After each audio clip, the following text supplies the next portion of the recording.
E pa dobro vam jutro, dobrodošli na drugi dan To Be Secure foruma Atlantskog saveza Crne Gore i bez nekih velikih uvoda čast mi je i zadovoljstvo što ću u narednih sat vremena imati priliku, a tu priliku ćete imati i vi, razgovarati sa dvojicom predsjednika. Dame i gospodo, najprije da pozdravimo predsjednika Slovenije, gospodin Borut Pahor.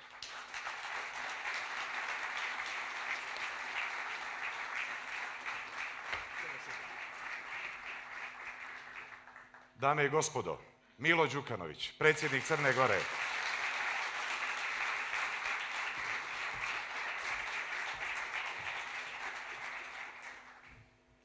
E pa da počnemo. Predsjedniče Đukanoviću, mi smo jučer ovdje imali jedan vrlo zanimljiv dan na ovom forumu. Inače, uzbuđenja Crnoj Gori ne nedostaje, jeli znamo, a i ova zemlja iz koje ja dolazim, Bosna i Hercegovina, ne manjka takvim stvarima.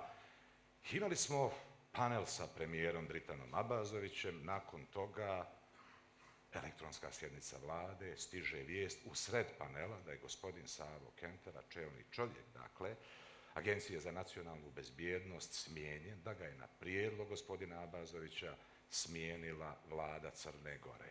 Prije nego što vas zamolim za komentar, s obzirom da smo jučer imali tako zanimljiv dan ovdje, nadam se da ste i vi nešto zanimljivo za danas pripremili, pa da bruji regija od vijesti kao što je jučer brujala kad je riječ o vijestima iz Crne Gore. Dakle, da se vratimo na ovu smjenu na čelu ove izuzetno važne agencije. Zašto u ovom momentu? Zbog čega? Ako dozvolite, već sam prozvan botom DPS-a, pa da pitam i ko stoji iza ovoga. Da. Hvala najprije na inspirativnom početku našeg panela. Pokušat ću da veoma kratko sažmem odgovor na vaše pitanje. Složit ćemo se valjda da je krajnje neuobičajena brzina i iznenadnost koja je se dogodila tokom jučerašnjeg dana u vladinoj elektronskoj proceduri za odlučivanje o jednom u svakoj zemlji i u svakom društvu veoma važnom pitanju, kako je pitanje čelnika jedne od ključnih institucija bezbjednosnog sistema zemlje.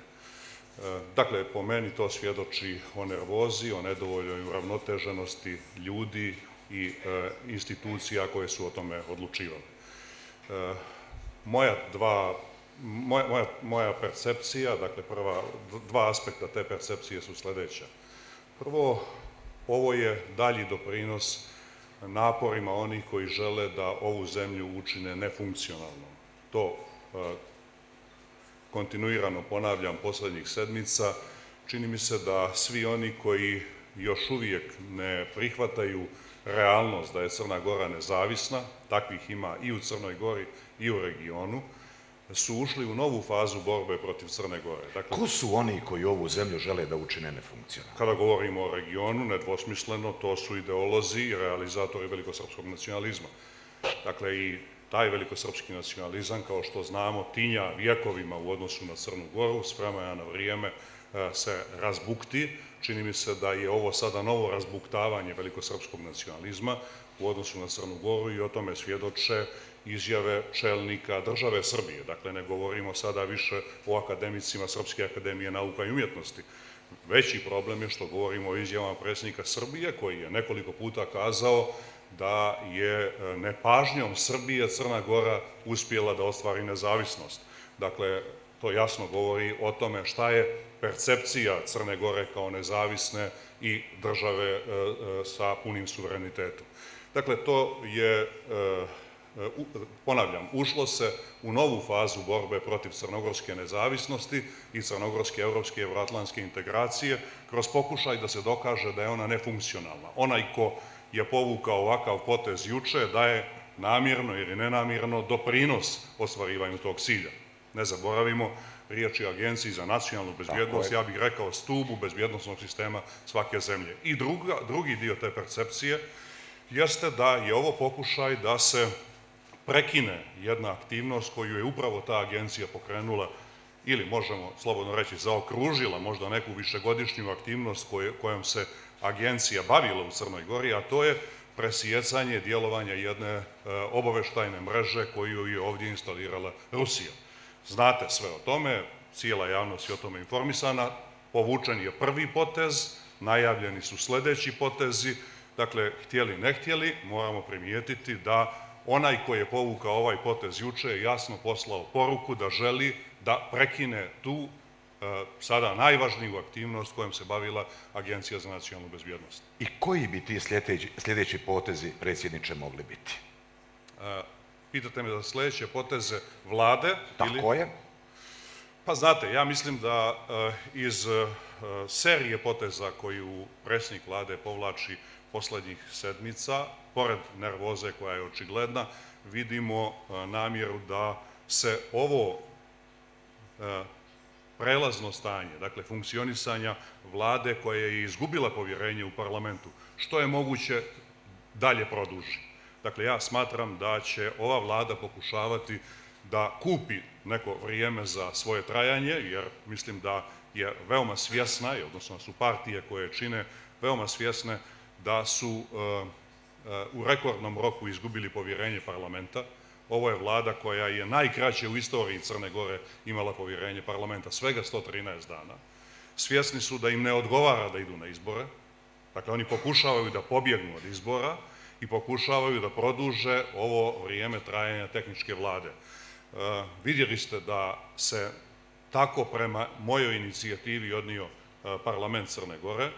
Dakle, jasno je da tu postoji sprega između te većine ostvarene 30. augusta 2020. i aktuelne vlade i jasno je potpuno da je takvo djelovanje neodgovorno prema državi Crnoj Gori i zato ćemo naravno sa ove druge strane... Sad hoću da vas pitam, koji su vaši sljedeći koraci? Sa pozicije predsjednika i sa pozicije parlamentarne opozicije, dakle koja ima samo jedno zastupničko mjesto manje u parlamentu u odnosu na većinu, ćemo se zalagati, rekao bih, za jedini pošten, logičan i ustavni način presijecanja tog Gordijevog čvora. Dakle, zalagat ćemo se za povratak prava građanima Crne Gore da odluče o tome kome će dati povjerenje da predvodi zemlju u narednom periodu. Da budemo još konkretniji, dakle, šta bi to tačno podrazumijevalo u skladu s onim što vam je na raspolaganju? Dakle, rekli ste legalno, legitimno, koji bi to konkretno korak ili koraci mogli biti? Inicijative prema parlamentu da parlament sebi skrati mandat. Prvi pokušaj je propao, zahvaljujući sebičnom i neodgovornom ponašanju parlamentarne većine, ali uvjeren sam da to ne mora da bude trajan stav aktuelne parlamentarne većine. Ubijeđen sam da će posebno nakon 23. oktobra, nakon što prođu lokalni izbori u Crnoj Gori, se trezvenije o tom pitanju razmisliti i među parlamentarnim partijama, a i među samim parlamentarcima. Ja ne želim da prihvatim da većina parlamentaraca u Crnoj Gori se tako nemarno, trajno nemarno odnosi prema državnim interesima Crne Gore. Ubijeđen sam da je sada na dnevnom redu prije svega partijsko kalkulisanje uoči lokalnih izbora, a da nakon toga imamo, vjerujem, više manevarskog prostora da u javnim razgovorima i sa partijama i sa ljudima dođemo do nekog konsenzusa koji će obezbijediti da zakažemo parlamentarne izbore, stvorimo uslove da se izabere odgovorna vlada, a da Crna Gora nakon toga nastavi da se dinamično kreće ka svom europskom cilju. Hvala lijepa. Predsjedniče Pahor, dakle iz slovenske perspektive, iz perspektive evo zemlje članice i Europske unije i NATO-a, dakako, u kontekstu ovoga što smo čuli od predsjednika Đukanovića i kad govorimo o sigurnosnim izazovima u ovom dijelu svijeta, koji su to izazovi? Koje su njihove ključne karakteristike? Najprije, to je stvar Crne Gore.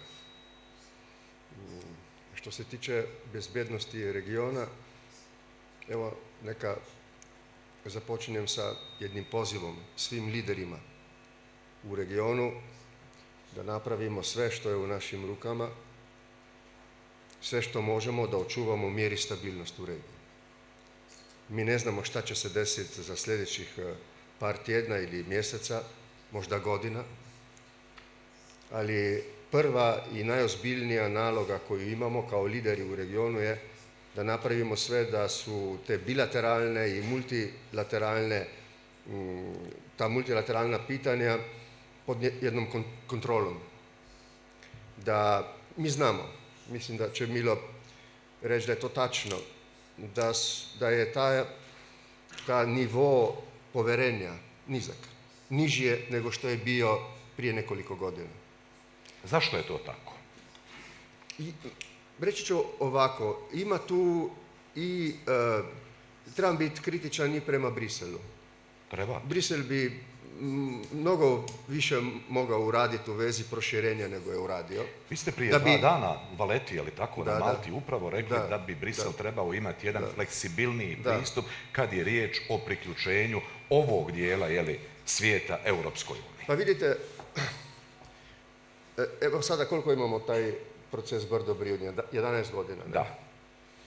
Mi smo imali tu energiju, taj optimizam jedno 4-5 godina da nakon prvog proširenja, evo, bit će i Zapadni Balkan,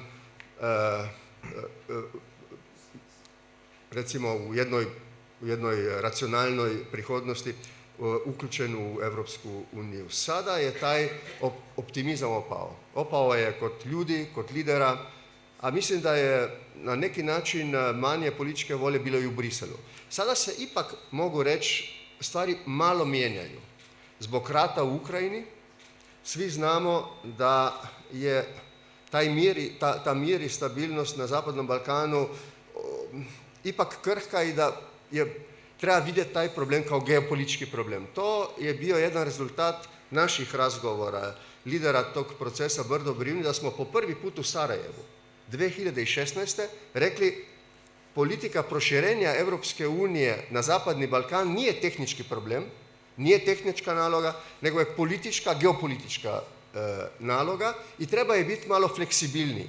Postoji neki kriteriji, ok, to je potrebno poštivati, ali malo više fleksibilnosti u Briselu, da bi napravili sve da se pomogne reformama u državama, da se stimulira nadam se da ćemo ipak Brisel pripremiti do toga da napravi nekoliko koraka ove godine. Prvo, vizna liberalizacija.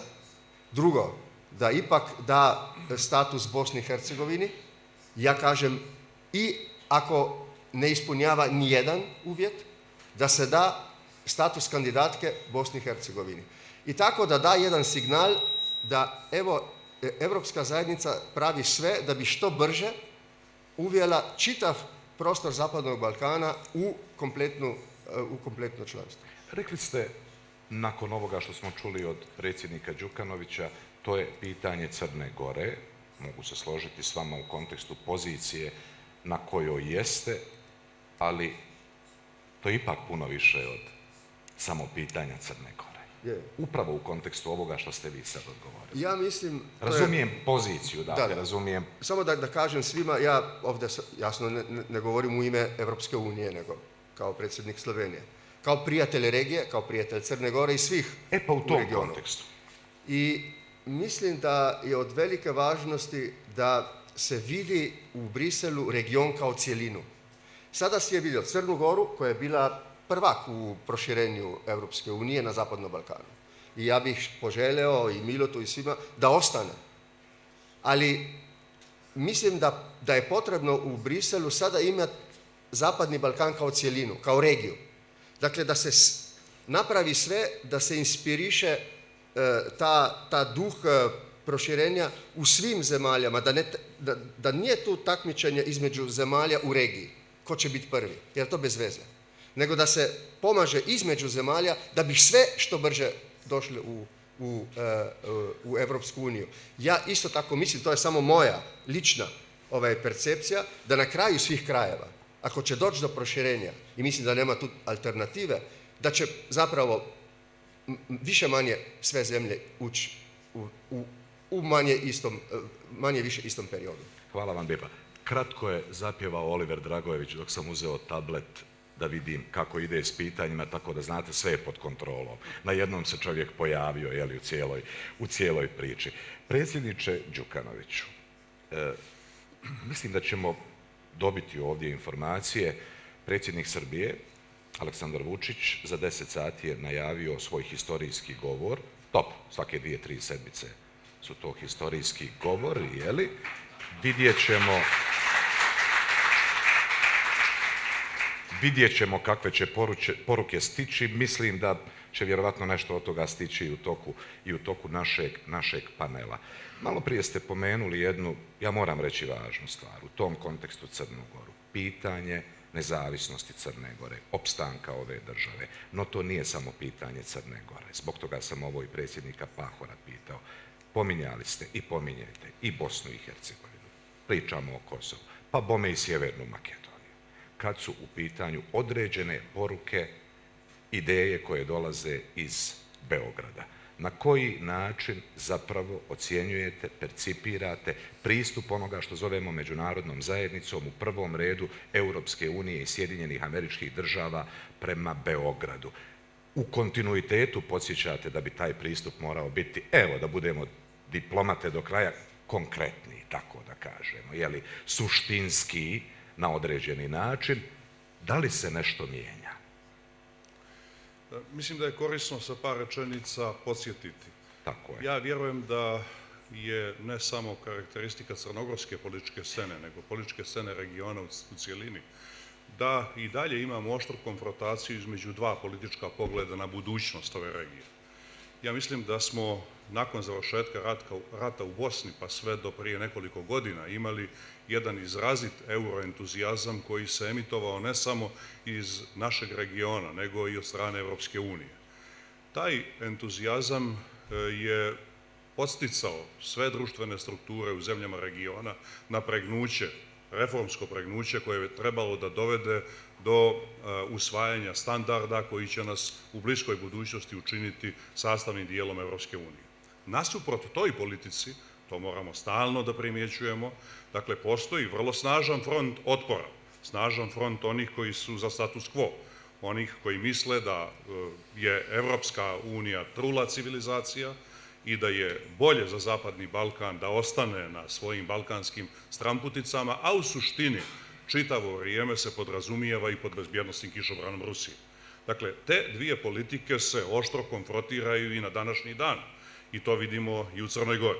Dakle, ono što je loše, i zato sam vam napravio to vremensko razgraničenje, zadnjih 6-7 godina mi na tragu već prethodno lansirane teze o zamoru Evropske unije od proširenja imamo zapravo najprije zastoj, pa onda praktično paralizu politike proširenja, kao do tada najuspješnije politike Evropske unije. Kao što znamo, u geopolitici nema vakuma. Tamo gdje nema Evropske unije i njenih vrijednosti ulaze drugi. Kandidovale su se makar 3 zemlje da zauzmu taj prostor, od toga najagresivnija i najmalignija je hibridna politika Rusije prema Zapadnom Balkanu. Danas moramo da primijetimo, i tu smo Borut i ja saglasni, o tome smo razgovarali mnogo puta, uključujući i sinoć, stanje na Zapadnom Balkanu je sada lošije nego prije 6-7 godina. Zašto? Ja mislim da su 2 elementa važno za pomenuti. Prvi je da mi imamo negdje razočarenje u zapadno-balkanskoj javnosti. Danas je manje onih koji vjeruju u realnost blisko dogledne ili dogledne evropske budućnosti svih zemalja Zapadnog Balkana. I o tome najbolje svjedoče informacije koje nam saopštavaju na sastancima lideri država našeg regiona. Ja sam u više navrata bio u prilici da čujem od premijera Sjeverne Makedonije i od predsjednika Srbije da evropska politika više nema većinsku podršku u tim zemljama i da onaj ko bi se danas u predizbornoj kampanji u Sjevernoj Makedoniji i u Srbiji založio za evropsku budućnost tih zemalja da bi izgubio izbore. To je prva stvar koju treba imati na umu. I druga stvar je da je rusko djelovanje ovdje zaista bilo veoma maligno i da je veoma ugrozilo evropske vrijednosti u ovom regionu. Dakle, ja mislim da mi prisustvujemo ozbiljnoj vrednosnoj devastaciji Zapadnog Balkana, od čega će se Zapadni Balkan morati u dogledno vrijeme vrlo, da kažem, intenzivnom politikom oporavljati. Dakle, u takvom ambijentu vi imate probuđene nacionalističke politike. Zašto? Putin ne djeluje specijalno na Zapadnom Balkanu.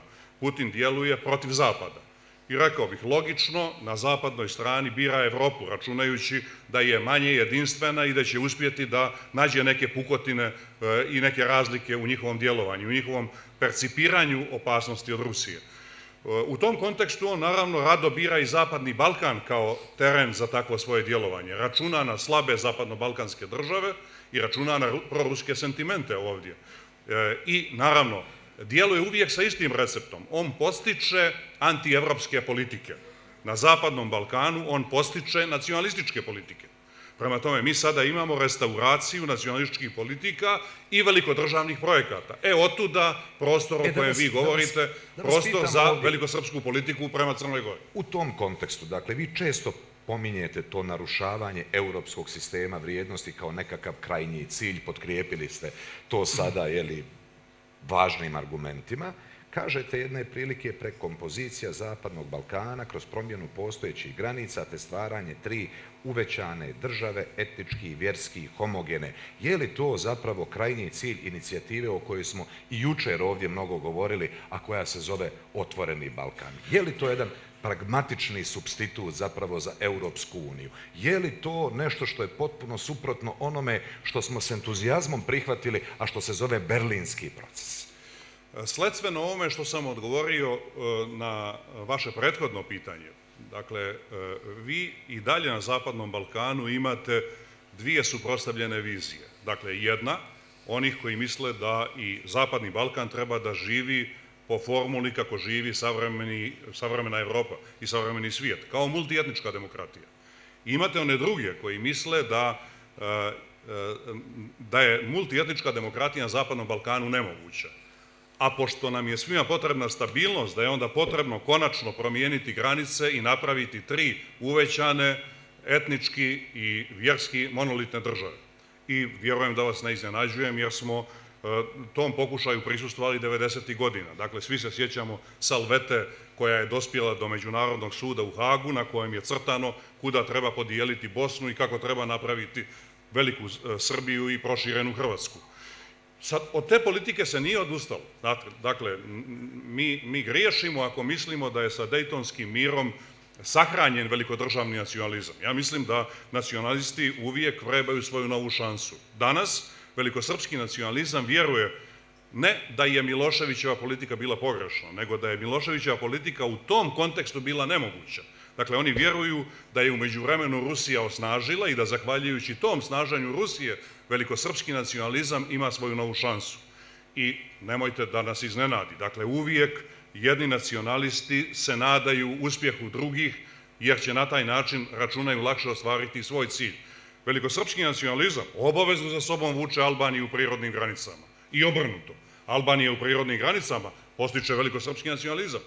Dakle, ideja je da je nemoguća multietnička demokratija na Zapadu. Kako je prirodno da Srbija i Albanija na tim principima surađuju? Šizofreno mi to djeluje. Dakle, za mnoge ljude danas... Možda naivno pitam, ali evo, da banaliziramo stvar. Za mnoge ljude danas je ta iznenadna i strasna ljubav između Beograda i Tirane iznenađenje.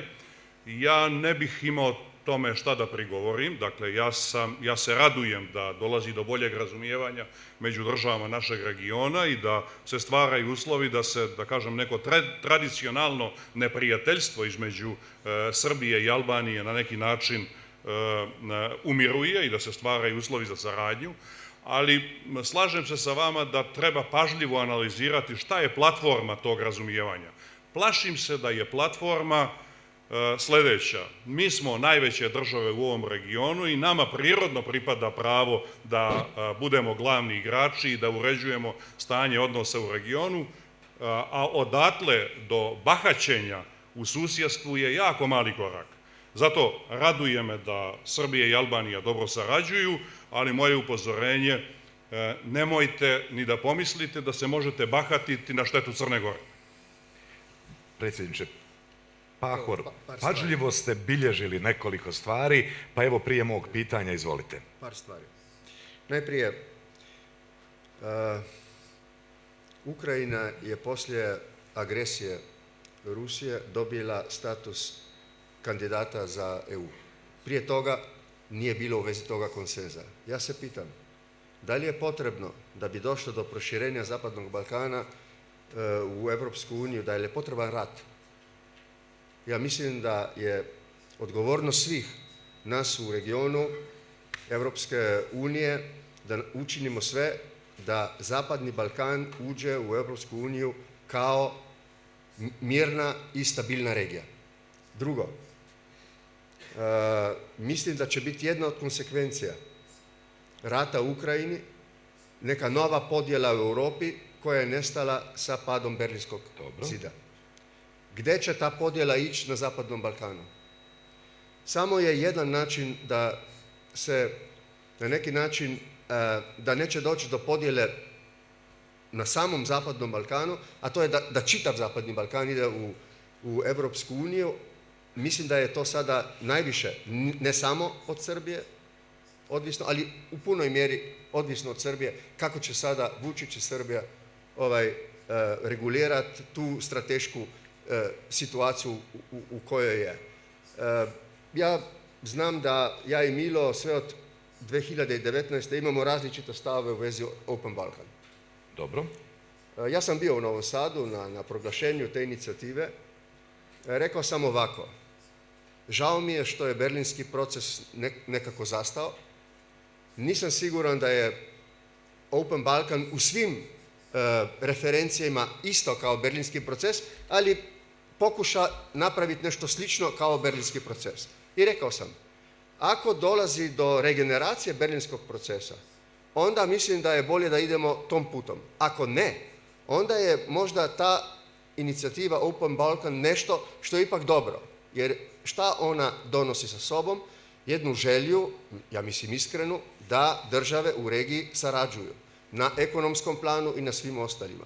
Ja znam, i tu ja i Milo imamo od početka različita mišljenja, da ima tu nekih dvojba kod mojih prijatelja. Ja znam da sam ja jedini lider u regionu koji podržava Open Balkan. Ali razumijete li te dileme? Samo da kažem. A rekao sam i prijatelju Vučiću, da bih ta ideja imala jednu dimenziju pouzdanja kod drugih, ti moraš nešto više napraviti u vezi te ideje srpskog svijeta, kako se kaže, da ne bih tu bilo nekih sentimenta, da je to neka samo neki drugi instrument za iste ciljeve. Ali vidite, ako neko šalje poruku, dakle, da umjesto termina Velika Srbija, sad koristimo termin srpski svet, odnosno srpski svijet, s jedne strane, a s druge strane imamo zapravo ponovljene fraze o značaju jedne takve inicijative kakav je Otvoreni Balkan, moram priznati bez jasnih pokazatelja krajnjeg cilja onih koji su pokrenuli ideju, pa otud negdje, oprostite, i bojazan u Bosni i Hercegovini koja je podijeljena po tom pitanju, u Crnoj Gori gdje imamo isto tako dva suprotstavljena stava, ali gdje, evo, predsjednik Đukanović, možda ljudi djeluje onako premračna prognoza, ali ima nekog razloga kad jedna osoba koja je ovoliko dugo u politici, koja odlično poznaje stvari, odlično zna Beograd, odlično zna Srbiju, kaže, znate, hoće li to ili dovešće do nekog novog rata i nekog genocida? Pa rekao sam i jučer na večeri prijatelju, predsjedniku Đukanoviću, da bit će mi teško, recimo, u budućnosti ako vidim da sam apsolutno promašio dijagnozu u vezi predsjednika i prijatelja Vučića. Ja ga želim vidjeti kao pillar of stability. Ja znam da su tu emocije i sve, ali ipak on ima sada jednu historijsku šansu da Srbiju na kraju svih krajeva da na europski put do kraja. Ja znam da sada nije mu lako zbog očekivanja u Moskvi da će biti jedan stabilan partner ruske politike. Ja mislim da može na kraju svih krajeva biti u europskoj politiki samo ako se odrekne teh očekivanja. Mislim da je dobro napravio kada je rekao da neće priznat 4 regione koje je ruska država zauzela u Ukrajini i treba nastaviti tom agendom. Znam da nije bilo lako ne donositi odluku da nema sankcija zoper Rusku federaciju, ali prije kad sam razgovarao o novoj podjeli, ako mi uspijemo, recimo Srbiju, a nije samo Srbija tu, ali ako dobijemo Srbiju na zapadnu stranu, onda sam ja siguran da zapravo smo i riješili pitanje u Bosni i Hercegovini sa Republikom Srpskom i tako dalje. To je sada, mislim da ali sad govorite ključnu A? stvar. Da. Sad govorite ključnu stvar. Dakle, u kontekstu upravo utjecaja Vučića na zbivanja, dešavanja u Bosni i Hercegovini. Prije nego što... Recite, predsjedniče. Možda je korisna još jedna mala intervencija koja se tiče Open Balkana, da ipak to ne svedemo samo na pitanje sumnji i pretpostavki. Ja imam vrlo racionalan razlog, da kažem, otpora prema toj inicijativi. Već sam ga saopštavao, želim ovdje da ga ponovim. Sve regionalne inicijative su dobrodošle. Posebno su dobrodošle regionalne inicijative koje nam popločavaju put ka našem evropskom cilju. Open Balkan je inicijativa razočaranih Evropejaca. Dakle, ona je inicijativa koja je lansirana u jednom trenutku kada su određeni ljudi od političkog značaja u ovom regionu shvatili, zaključili da nema realne evropske perspektive za njihove zemlje. I tada kreće potenciranje Open Balkana kao alternative za saradnju na vanevropskim standardima, na balkanskim standardima.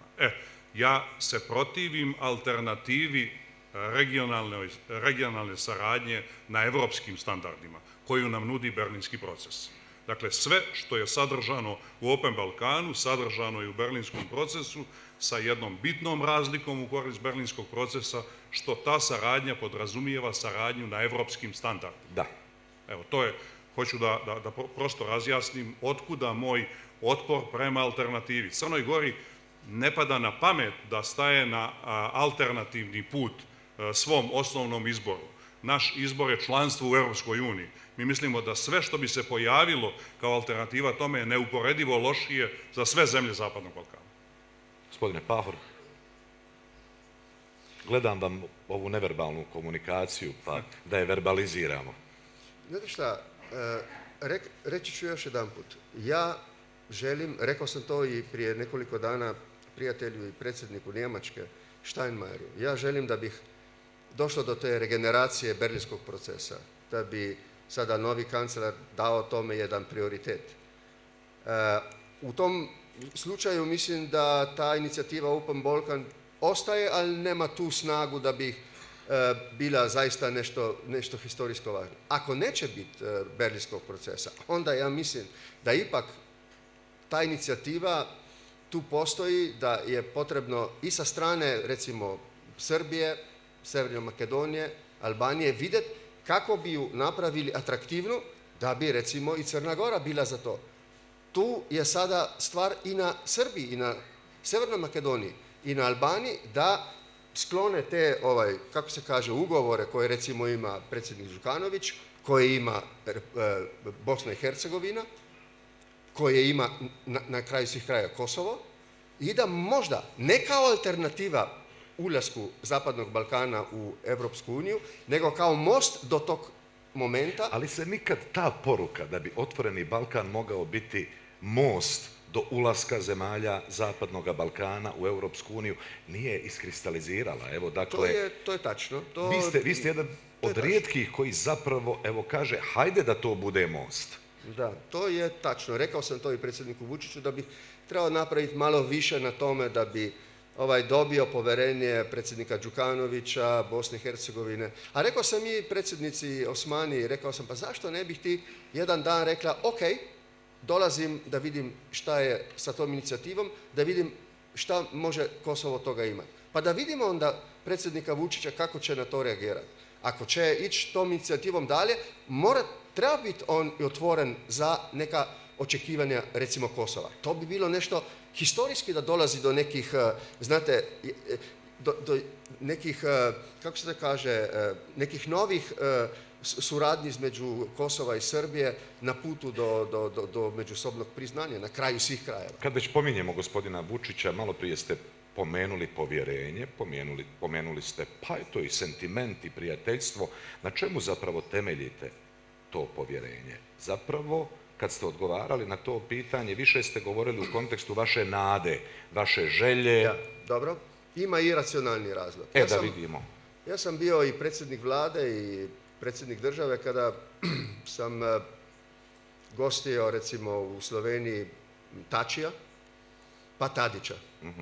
I razgovarali smo o tome da bi došlo ipak do jednog dijaloga koje tada nije postojao. Jasno, to su bili bilateralni razgovori.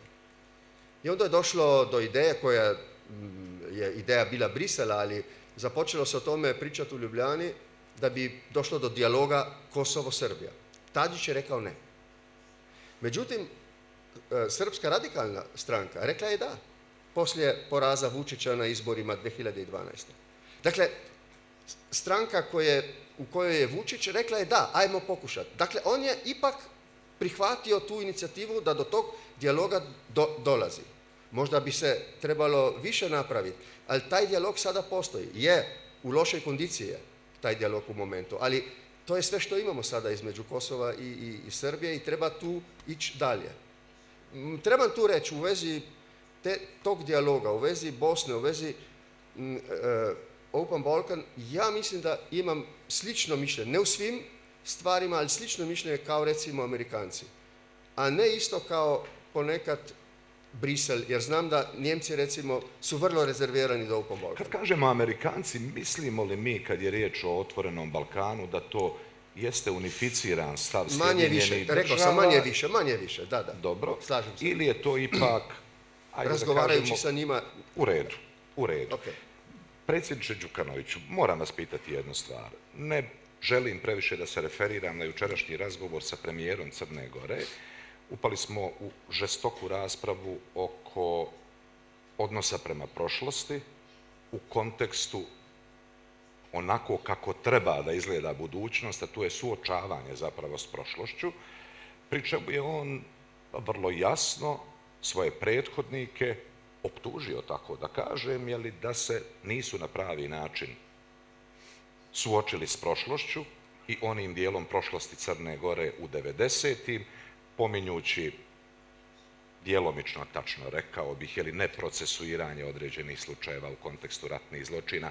Koliko je zapravo važno da takve stvari raščistimo, a ovo je, gospodine Pahor, pitanje i za vas, da bismo zaista bez frustracije, kad je prošlost u pitanju, bez frustracije onih, ponovit ću ovu rečenicu koju sam jučer izgovorio, koji još uvijek traže svoje najmilije, bili ste u Srebrenici, sastajali ste se s majkama, ugostili ste ih ovdje, pričale su mi kako im je bilo kod vas, koliko to jeste zapravo ključno i gdje je zapravo i vaša odgovornost u tome i kao nekoga ko je lider i vaša odgovornost kao građanina, čovjeka Mila Đukanovića. Ja mislim da je veoma važno suočiti se sa prošlošću na realan način i suočiti se i sa svojom ulogom u toj prošlosti. Ja mislim da se Crna Gora odgovorno odnosi prema tome. Sami ste kazali, ne samo da smo svi bili u Srebrenici, kažem, to je simbolični gest. Ali je to najvažnije, vjerujte mi, za ljude u Srebrenici. Slažem se, i to je jako. Rezolucije su važne, deklaracije su važne, očekuju ih ljudi i trebaju. Stvar je principa, ali vaš odlazak tamo, dobronamjeran odlazak, i to da kažem. Ali, dakle, podsjetit ću vas i da je Crna Gora, prema mom sjećanju, 2 puta usvajala parlamentarnu rezoluciju u Srebrenici. Također, podsjetit ću vas da je Crna Gora smogla snage da već 2000. godine, da kažem, ispegla sve neravnine u odnosima sa Hrvatskom, a i tu je bilo poprilično neravnina, zahvaljujući ulozi tada Jugoslovenske narodne armije u kojoj su participirali i crnogorski građani, dakle, na području Dubrovačke regije. Dakle, Crna Gora je, rekao bih, nakon nekog početnog nesnalaženja, ja sam sa tom ocjenom saglasan, ja sam je više puta podijelio sa javnošću i pokušao da dam objašnjenje za nju, ali vjerovatno danas nemamo vremena, se vraćamo na to sve. Crna Gora, rekao bih, vrlo jasno je pogledala, da kažem, u to ogledalo, prepoznala svoje odgovornosti i prihvatila te odgovornosti bez ikakvog kompleksa, javno ih dijeleći ne samo sa susjedima, nego sa ukupnom javnošću. Slažem se sa vama da je to veoma važno, jer nasuprot tome, malo čas sam vam kazao da postoje i druga mišljenja. Ta drugačija mišljenja su nije problem u pogrešnoj politici 90-ih, nego je problem u lošem ambijentu zašto te političke ciljeve nijesmo ostvarili, pa ćemo sad pokušati da ih ostvarimo.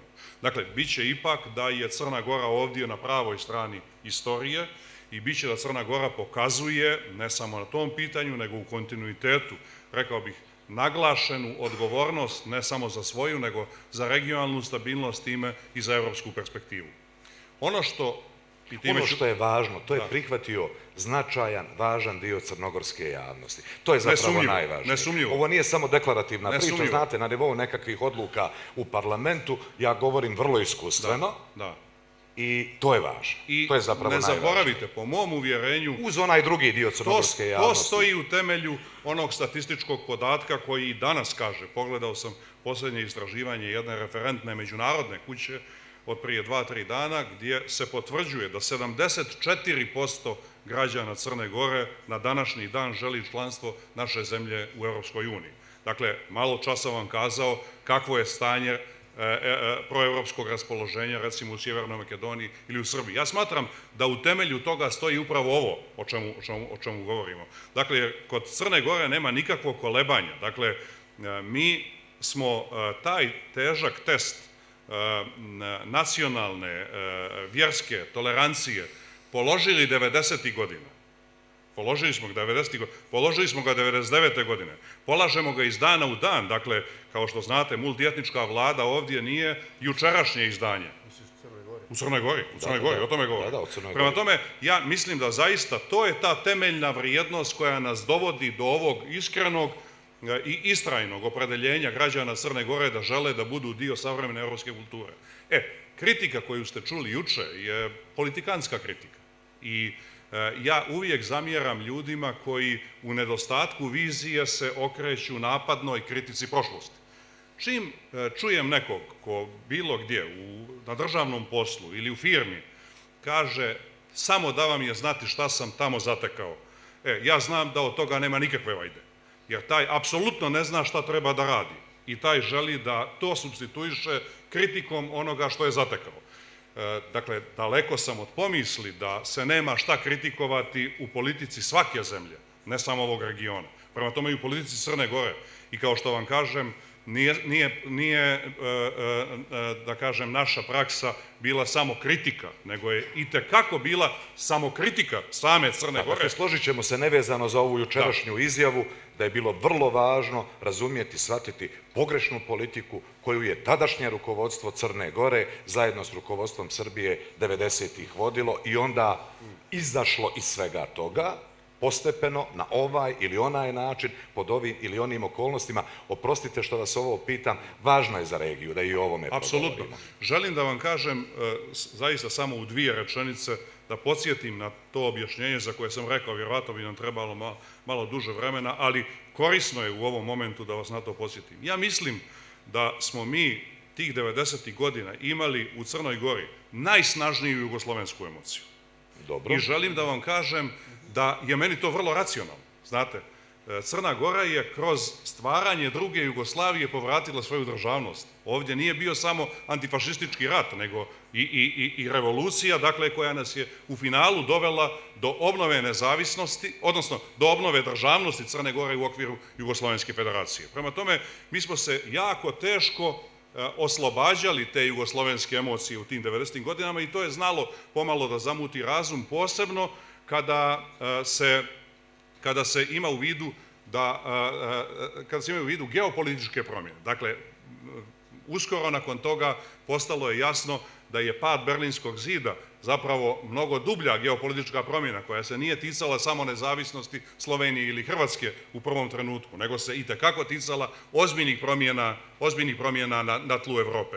I drugo, što je važno napomenuti, dakle, nije slučajno Crna Gora ostala jedina jugoslovenska republika na čijoj teritoriji nije bilo rata. Dakle, ja mislim da je Crna Gora bila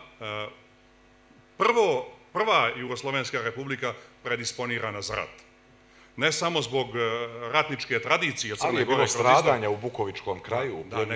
Nego želim da vam kažem, dakle, sve ono što je Milošević tada želio da uradi sa već zloupotrebljenom Jugoslovenskom narodnom armijom, prioritetno bi uradio u Crnoj Gori. Prioritetno. I imao bi dobar dio domaće političke podrške za to što je želio da uradi. Prema tome, trebalo je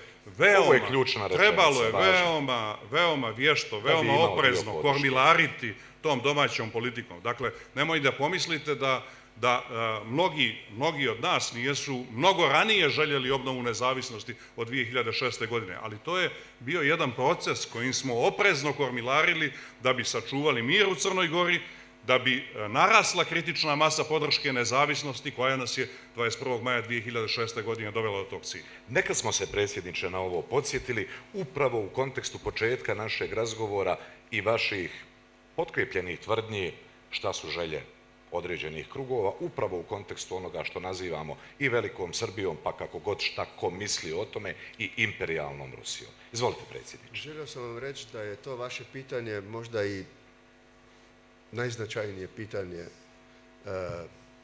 budućnosti regije.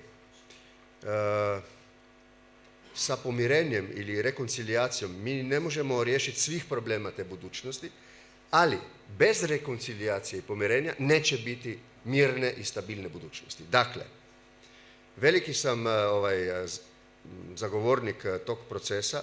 Mislim da je tu zapravo ništa nije bilo napravljeno. Kad god otvorim tu diskusiju sa prijateljima u okviru Brdo Brijuni ili na bilateralnim razgovorima, tu osjećam, kako da kažem, neko nepoverenje da je regija to sposobna, da proguta tu budućnost. A reći ću vam jednu stvar. Ja završavam sad 10 godina kao predsjednik Slovenije. Ako pitate većinu Slovenaca šta je moja legacy, to je pomirenje. U Ljubljani imate sada spomenik, kako se to kaže, spomenik, da. Ja se izvinjavam, ne pričam crnogorski. Pričate odlično, i bosanski, i crnogorski, i srpski, i hrvatski, sve pričate. Vidite, postoji tamo sada 5 godina spomenik svim žrtvama, i komunizma i fašizma. Dakle, moja je bila uvijek ideja da ako želimo te rane koje su bile sa državljanskim ratom u vrijeme Drugog svjetskog rata u Sloveniji napravljene, da tu diskusiju treba voditi, da trebamo biti iskreni, tražiti stvarna dejstva, fakte i na tim nekako zacijeliti te rane. To se nije napravilo na teritoriji regije. Ja sam bio recimo spomenuli ste koju manifestaciju? Bili ste na Malti, dakle? Ne, u Bosni i Hercegovini, u Srebrenici. U Srebrenici, da. Recimo, takve stvari bi bile potrebne svuda i uz vrlo snažnu političku volju svih lidera da naprave neke simbolne geste. Ali one nose važnu, konkretnu, praktičnu poruku. Da, apsolutno. To nije stvar prošlosti. Te geste su stvar budućnosti. Samo je to potrebno razumjeti. Da tu mi ne možemo promijeniti prošlost, možemo promijeniti budućnost. Evo, polako privodimo kraju, imamo još nekih 10-ak minuta. Ovu moju sjajnu tehničku, hoćemo naravno, sjajnu tehničku ekipu pitam da šta ne bih ovdje pogrešno pritisnuo, pa da vam opet ne bih neku muziku pustio. Ako ima šta iz Beograda, pošaljite mi link da vidimo, za svaki slučaj. Prije nego što čujemo publiku, imamo za predsjednika Đukanovića pitanje s Facebooka. Čitam onako kako piše. Gdje su sad Crnogorci, predsjedniče? Do kada da nam se država urušava i dokad da gledamo kako nam Rusija i Srbija uništavaju zemlju, a mi ništa ne poduzimamo? Pa mislim da se poduzima. Upravo sam to htio da kažem. Dakle, razumijem nestrpljenje, ima frustracije, razumijem kritičnost, ali na drugoj strani svi moraju da razumiju da vrlo istrajavamo na tome da čuvamo ustavni sistem zemlje, da ne preduzimamo niti jednu mjeru kojom ćemo mi doprinositi urušavanju ustavnog sistema zemlje, i drugo, da pokušavamo da svim svojim potezima damo doprinos razvoju demokratije u ovoj zemlji. Dakle, 2 vlade su pale od 2020. godine. Želim samo da vam kažem, nije bilo ni jednog minuta van institucionalnog protesta ili pritiska. Inicijative su pokrenute u parlamentu i izglasane u parlamentu. Baš kao što je prije toga baš kao što su prije toga priznati rezultati izbora posle 30-godišnjeg kontinuiteta jedne vladajuće koalicije i obavljena potpuno neometana tranzicija vlasti. To moramo da razumijemo kao veliki demokratski, institucionalni i moralni kapital Crne Gore. Dakle, lako je sve to porušiti, lako je pozvati na revoluciju, ali hoću da vam kažem, kao neko koji je na talasu jedne revolucije 90. godina ušao u državnu politiku Crne Gore, hoću da vam kažem, nema većeg rizika i nema većih šteta od takve promjene vlasti u bilo kojoj zemlji. Dakle, posljednji sam koji će pozvati bilo koga na takve poduhvate u Crnoj Gori. Mislim da moramo biti istrajni, nepokolebljivo vjerovati u svoju viziju. Ja mislim da većina u Crnoj Gori vjeruje u tu viziju i moramo također vjerovati onima koji su aktuelni državni menadžment u koje uključujem i sebe, da ćemo, da kažem, koristeći sva ova ograničenja, držeći se svih ovih ograničenja u Ustavu i u dobroj demokratskoj praksi, doći do rješenja u jako bliskoj perspektivi koja će označiti presijecanje Gordijevog čvora, izlazak Crne Gore iz institucionalne krize, izbor autoritativne vlade koja će nastaviti Crnu Goru da vodi onim putem gdje se zaputila 21. maja 2006. Hvala vam lijepa. Da vidimo pitanja. Gdje su nam mikrofoni? Evo ovako, drugi red. Biće kratko, molim vas, konkretno, nemamo puno vremena jer imamo sad još jedan sadržaj koji nam je vremenski onako, da tako kažem, determiniran. Veoma kratko samo, ja sam Momčilo Radulović, predsjednik Evropskog pokreta u Crnoj Gori, da pozdravim još jedan put domaćina, Atlantski savjet, 12. put izvanredni, tu BS, i da pozdravim predsjednike, naravno. Gospodine Pahor, pažljivo sam vam slušao i evo za sve vijesti iz Beograda. Vučić je upravo održao preskonferenciju i rekao da ima na stolu prijedlog Francuske i Njemačke za Kosovo. I znate što mu je rečenica i odgovor na to? Izdao sam naredbu svim fabrikama da ostave 20% svega za vojsku. Toliko o otvorenom Balkanu, gospodine Pahor. Hvala vam puno. Hvala vam što ste nam prenijeli informaciju iz prve ruke. Odlično. Gospodine Pahor, da. Vraćamo se opet na onaj kontekst povjerenja u Vučića. Percepirao sam i još uvijek percepiram ideju otvorenog Balkana kao ideju mira i saradnje. Sve što samo miriše na rat ne dolazi u obzir za mene. To je strašno.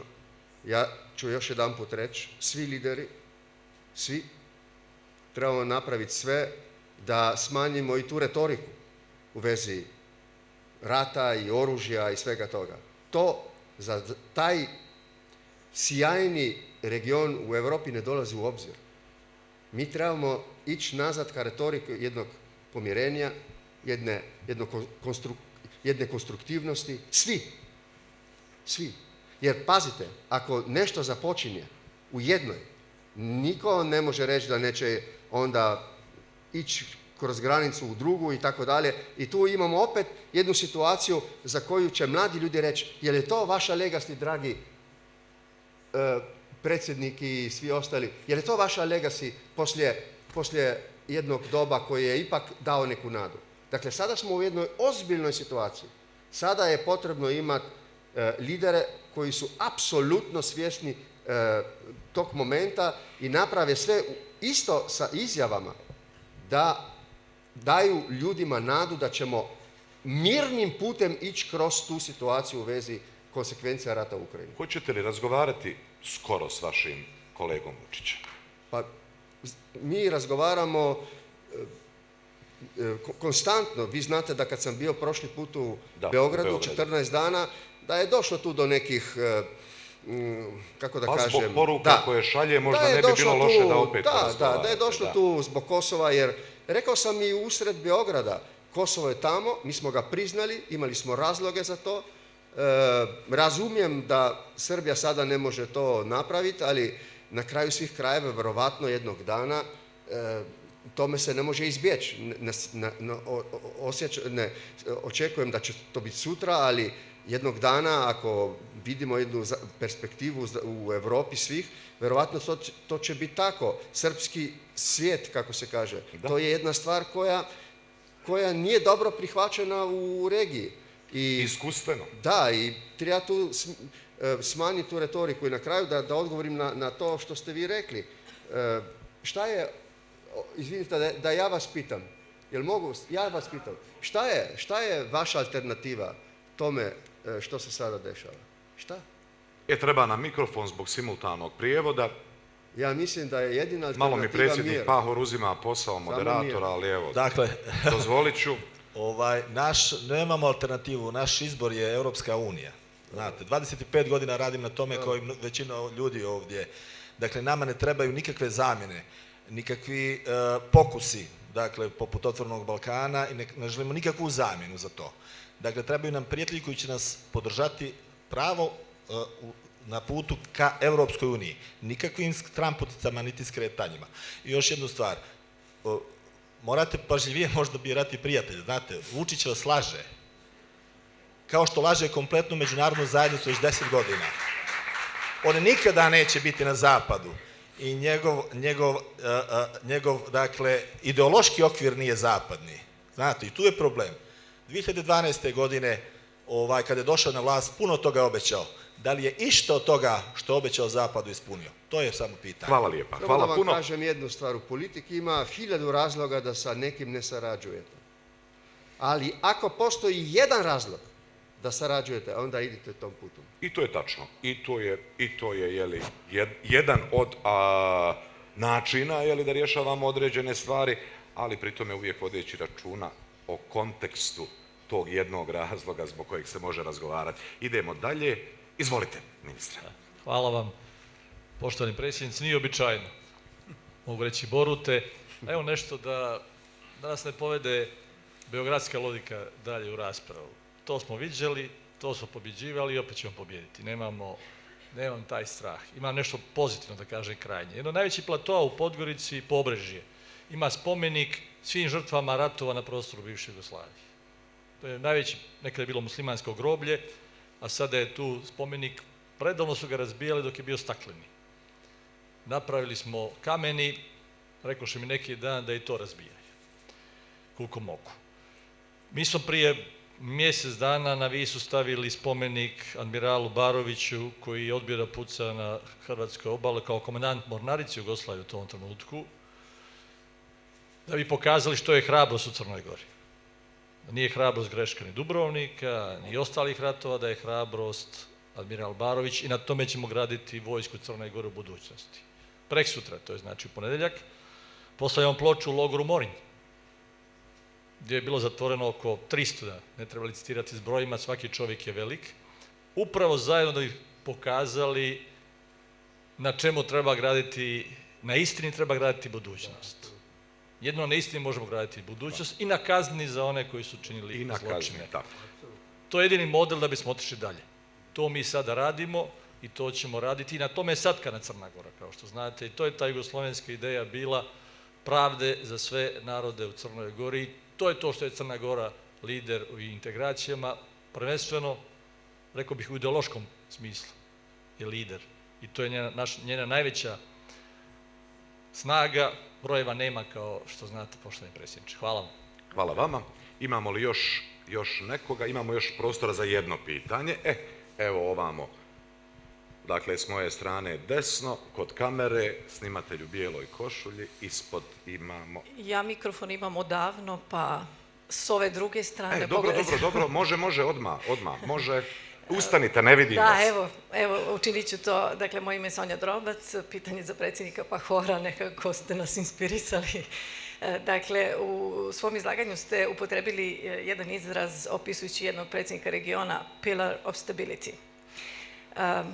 Podsjetit ću vas, ako možete da se sjetite, ta formulacija važila je za jednog drugog državnika sredinom 90-ih. Bilo mi je zanimljivo da ste baš to izabrali kao poređenje i vraćam vas u sredinu 90-ih.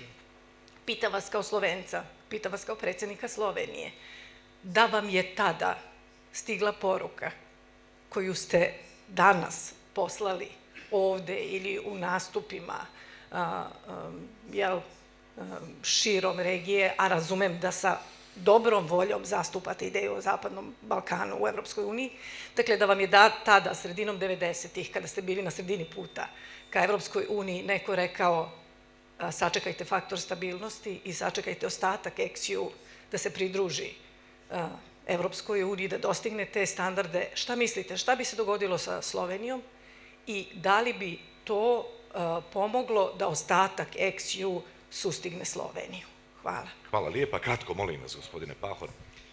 Pa rekao sam i reći ću još jedanput, jer mislim da je to direktan odgovor na vaše pitanje.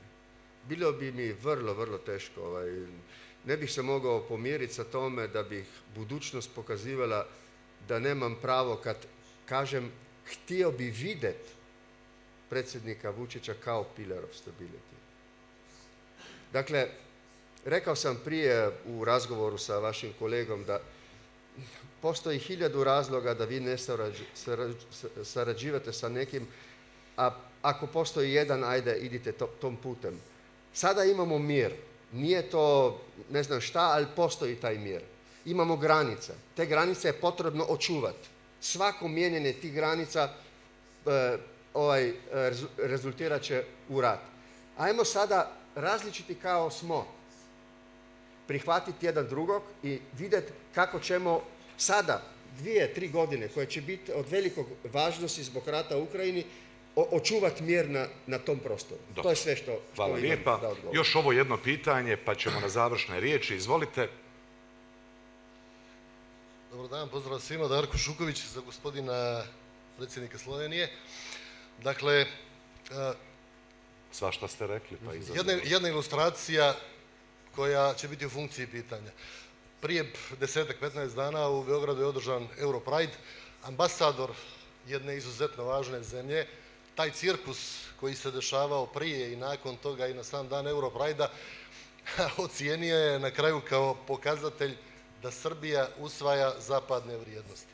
Zašto ovo pominjem? Zato što je to, čini mi se, izuzetno slikovita, frešak primjer kako poruke koje nijesu adekvatne stvarnosti i koje vrijeđaju inteligenciju ljudi koji drže do sebe, nijesu put kojim Srbija može doći tamo gdje vi želite da je vidite, a da nijesu put pokazuje vam statistika, brojevi. 80% građana Srbije po anketama koje su tamo rađene podržava Putina i agresiju na Ukrajinu, obožava Ratka Mladića. Ako su to vrijednosti s kojima bi u paketu Zapadni Balkan trebalo da uđe u Evropsku uniju, ja se bojim da teško da ćemo naći. Hvala vam. I samo pitanje za predsjednika Crne Gore. Rekli ste da je Otvoreni Balkan projekat razočaranih u Evropsku uniju. Jeste li napravili lapsus ili stvarno mislite da makar jedan od dvojice lidera Otvorenog Balkana iskreno zagovara evropske vrijednosti i želi da, kad ih ispuni do kraja, kad ispuni evropsku agendu, onda uđe u Evropsku uniju, ili se tu samo radi o želji da se uzimaju pare iz fondova? Zahvaljujem. Hvala lijepa.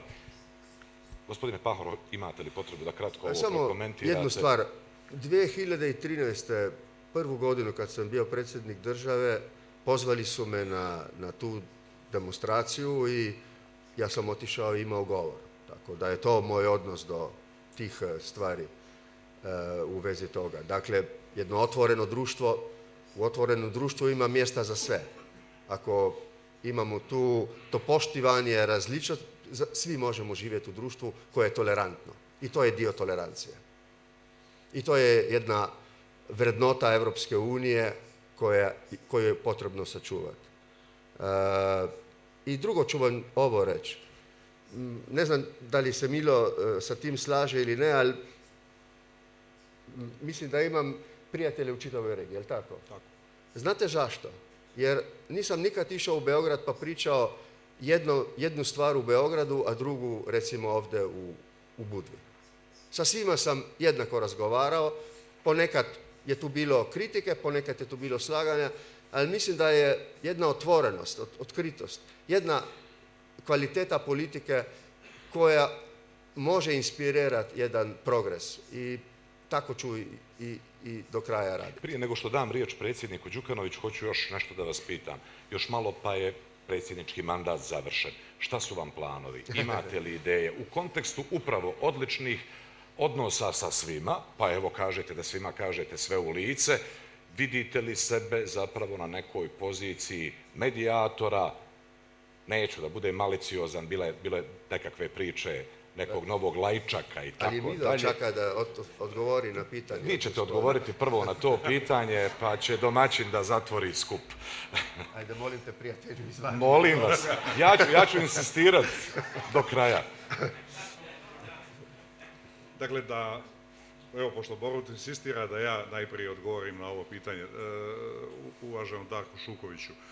Ja vjerujem da premijer Albanije Edi Rama vidi budućnost Albanije u Evropi. Vjerujem u to. I iz ukupnog odnosa sa njim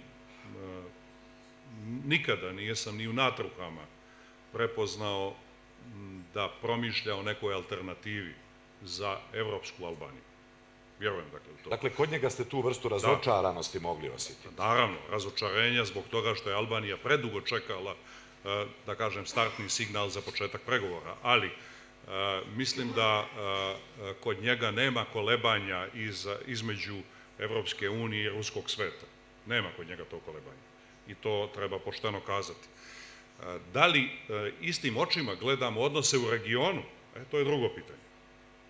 To je drugo pitanje. A nije nevažno pitanje. Dakle, ja mislim da na to treba obratiti pažnju i o tome ćemo naravno razgovarati uvijek sa svim zvaničnicima Albanije kao sa dragim susjedima. Ali direktan odgovor na vaše pitanje glasi ovako. Hvala lijepa. Dakle, nemojte, kamo dalje? Gdje idete dalje? Sada predsjednik Zelenski ima obraćaj. Dobro. Kad istekne mandat, kakvi su vam planovi? Doći ću još jedan put ovdje, sljedeće godine. Rado ste viđeni i ovdje, i u Sarajevu, i u svim drugim. Imate li zaista ideju da vrlo ozbiljno Nije to moja ideja. Imate li vi želju, imate li plan? Logično je da imate planove šta ćete, za koju sedmicu? Ajde, ostavite da završimo najprije ovaj job, pa onda ću... Onda ćete razmišljati, mogu li biti prvi koji će dobiti tu informaciju? Moram ću zagovarati do kraja. Odmah poslije podnoći ću vas zvati. Hvala lijepa, odlično, zadovoljan sam. Zadovoljan sam odgovorom. Ovo je na live streamu, ovoliki svijet relevantan ovdje, obećanje je dug. Dakle, predsjedniče Đukanoviću, prije samoga završetka, dakle, kako dalje, zaista, kamo dalje, na koji način, imajući u vidu sve ovo što nam se svima dešava? Nemam dilemu da je najbolji izbor za Zapadni Balkan njegova dalja europeizacija i učlanjenje svih zemalja u Europsku uniju.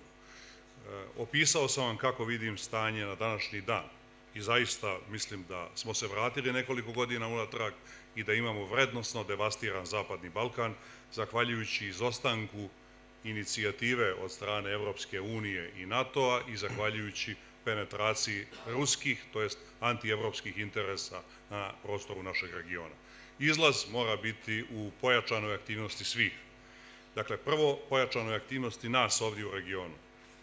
Sve ovo što se događalo u Briselu i u drugim evropskim centrima uticalo je da realno ovdje posustane reformski entuzijazam.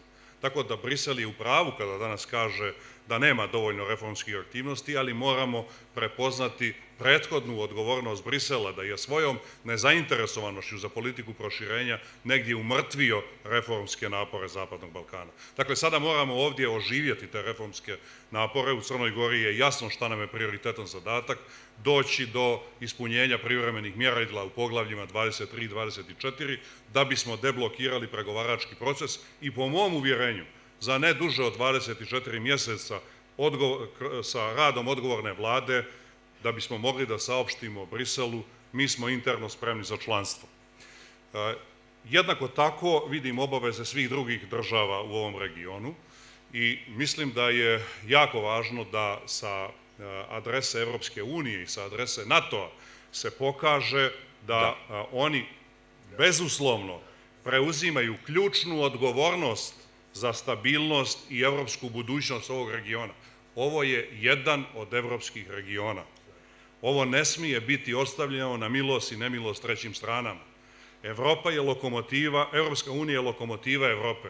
Lokomotiva je odgovorna za to kako se kreće cijela kompozicija, uključujući i posljednji vagon. Evropske države su važan dio euroatlantskih integracija, NATO-a. Dakle, ja mislim jedno ozbiljno, ofanzivno sadejstvo Evropske unije i NATO-a prema regionu Zapadnog Balkana, pozitivno sadejstvo, bit će veoma blagotvorno za pojačavanje reformskih aktivnosti i stvaranje uslova za skoro članstvo. Ja jedino tako vidim stabilnost i prosperitet ovog regiona. Nigdje, čini mi se, tako u Evropi nije tačna formula kao na Zapadnom Balkanu. Stabilnost jednako integracija. Bez integracija ja mislim da ćemo mi teško ovdje obezbijediti stabilnost zato što nas i dalje i novije iskustvo podučava da nemamo dovoljno pouzdane samo regulatorne mehanizme regionalne stabilnosti. Zato je integracija najbolji mogući izbor za naš region. Naša Nina Redžepagić gleda na sat i u mene gleda samo minutu. Oba naša predsjednika znaju ovu priču, većina vas ovdje zna. Znate, crnogorski navijači su pod znacima, velikim znacima navoda, bosanske navijače nogometnih reprezentacija provocirali natpisom burek sa sirom. Znate, ona osjetljivost Bosanaca, burek može samo s mesom da bude. Kakav burek sa sirom? Obojica ste zaslužili burek nakon ove priče, a i sjećamo se one 84. olimpijade u Sarajevu kad je Jure Franko donio za tadašnju zajedničku državu prvu i jedinu olimpijsku medalju. Tad ga je Sarajevo nosilo na rukama i skandiralo volimo Jureka više nego bureka. Hvala vam lijepa.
S jednom lijepom, važnom, značajnom porukom u ovom momentu, u kontekstu svih ovih naših priča koje pričamo ova 2 dana. Jasmina, molim vas da sjednete.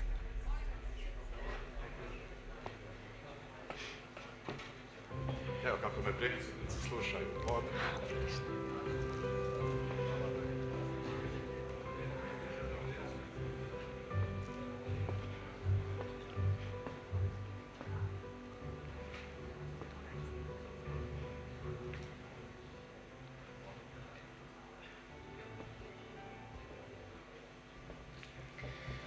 Trebam municiju, ne prijevoz.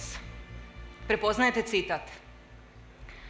Ta njegova izjava iz veljače, odnosno februara, kojom je odbio Sjedinjene Američke Države u njihovoj ponudi da ga evakuiraju na sigurno, snažno je odjeknula kako u njegovoj zemlji, tako i diljem svijeta. I vrlo je jasno pokazala o kakvom državniku je riječ i s kim će Vladimir Putin imati posla u svojim pohodima. Iako sukob među zemljama nikada nije baš uputno spuštati na razinu 2 čovjeka, na toj razini sukoba vrlo je jasno tko pobjeđuje.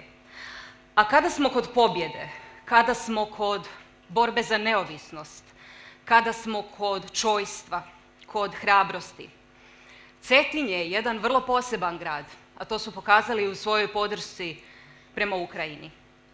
Ne samo na prostoru ove naše regije, nego na prostoru Europe pa i šire. Cetinje je jedini grad u kojem su 100 dana zaredom, svakoga dana, ljudi izlazili na ulice i transparentima, porukama podržavali ukrajinski narod i samu Ukrajinu.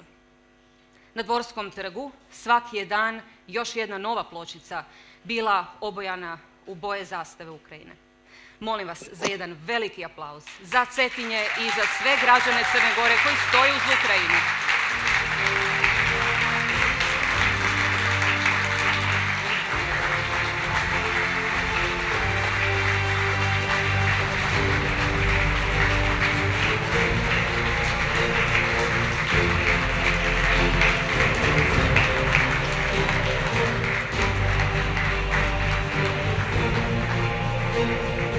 Njima u čast. Predsjednik Ukrajine Volodimir Zelenski odlučio se obratiti na To Be Secure forumu zbog objektivnih okolnosti i nije to mogao učiniti uživo, snimio je poruku. Prije nego što zajedno pogledamo to obraćanje, zamolit ću njegovu ekscelenciju ambasadora Oleha Herasimenko koji se nalazi na Cetinju da nam se svima obrati.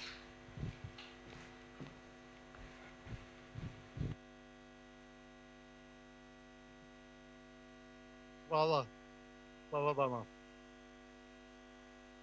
Između svih gradova u svijetu je samo jedan grad gdje njihovi mještani neprekidno 100 puta iz dana u dan po kiši i snijegu izlazili na ulice da izraze podršku ukrajinskoj borbi. Taj grad je Cetinje.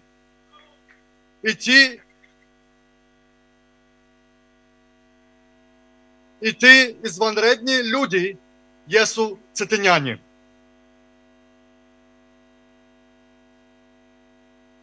U ime predsjednika Ukrajine, gospodina Volodymyra Zelenskog, i u ime čitavog ukrajinskog naroda iskreno zahvaljujem vama, dragi Cetinjani, dragi Crnogorci, na podršci koje ne zna presedana.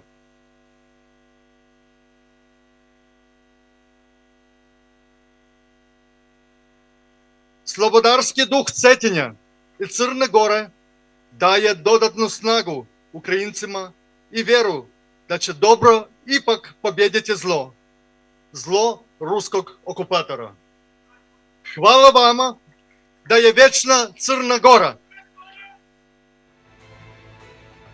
A sada nastup predsjednika Ukrajine. Hvala. Дорогі друзі, панове президенти, вдячний за цю можливість звернутися до учасників і гостей вашого безпекового форуму. Безпека – це ключове питання нашого часу. І від того, яку відповідь ми запропонуємо зараз, залежить без перебільшення усе. Залежать не тільки наші державні інституції, наш суверенітет, кордони, політичний устрій. І йдеться буквально про життя, про мир для усіх нас.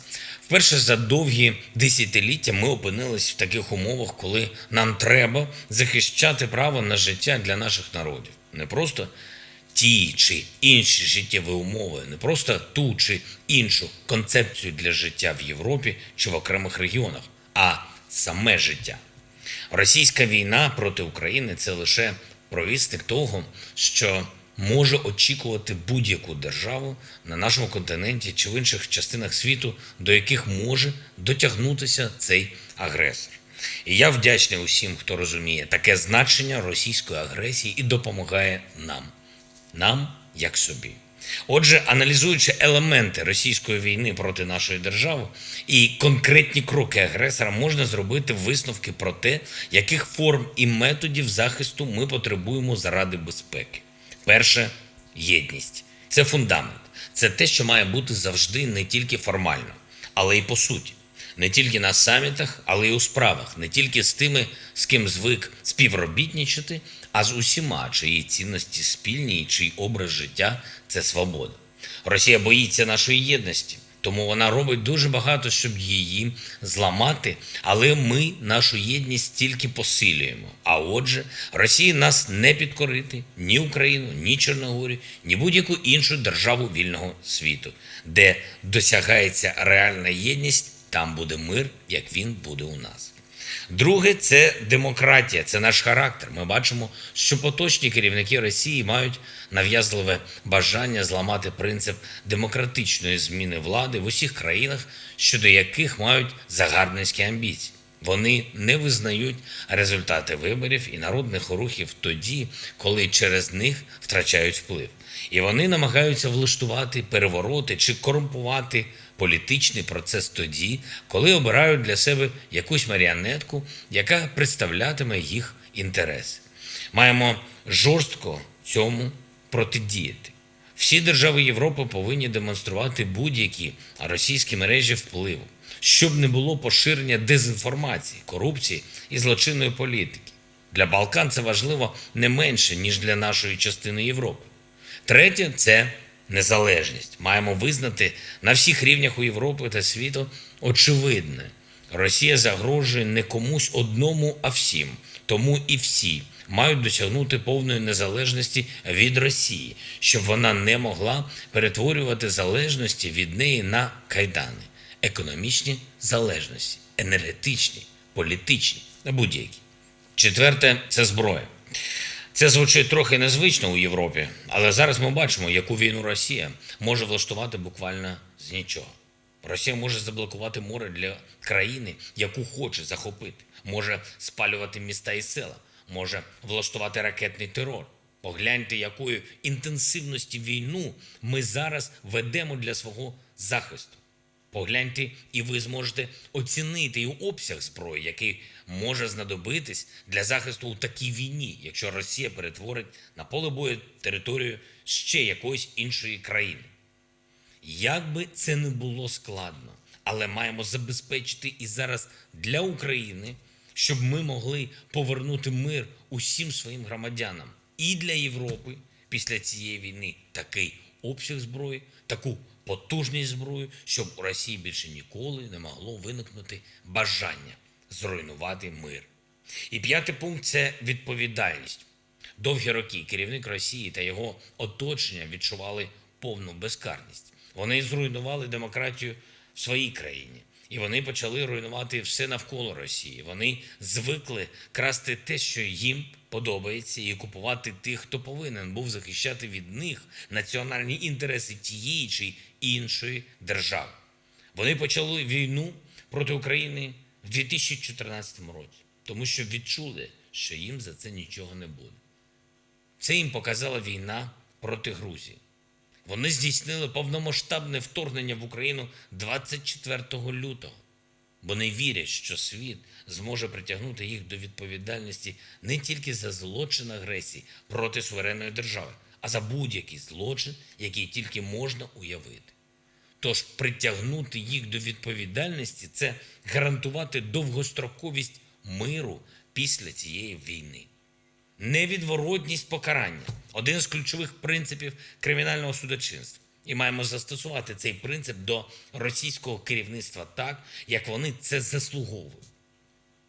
Пані та панове, дорогі друзі, маємо посилювати наші союзи і співпрацю. Маємо позбутися усіх видів залежності від Росії. Маємо гарантувати собі достатню кількість і ефективність зброї для повноцінного захисту у небі, на землі, на морі та в кіберпросторі. У цій війні, що її вже веде Росія проти України. Та у будь-якій новій війні, якщо Росія захоче поширити бойові дії зараз чи повторити агресію в майбутньому. До речі, все це враховано у наших пропозиціях для оновлення архітектури безпеки України та Європи, які ми представили. Я прошу усіх вас ознайомитись з проектом Київського безпекового договору Kyiv Security Compact, який може стати фундаментальною передумовою миру на сході Європи. І нарешті покарання за агресію. Санкції проти Росії – це обов'язково. Вони мають не просто діяти, а регулярно посилюватись, щоб держава-агресор не встигла адаптуватись. Я вдячний усім, хто підтримує таку політику. І вдячний усім, хто працює разом з нами для того, щоб кожен російський вбивця і кат отримав законне покарання. Я не сумніваюся в перемозі України. Ми можемо повернути мир і свободу усій українській території. Успіхи наших воїнів на передовій це доводять. Але я хочу, щоб можна було сказати, що не сумніваюся і у повній безпеці Європи і кожного з наших народів після цієї війни. Це також можливо. Ми знаємо правильні відповіді на ключове запитання нашого часу. А отже, мир буде. Я дякую вам за увагу, дякую за підтримку. Слава Україні!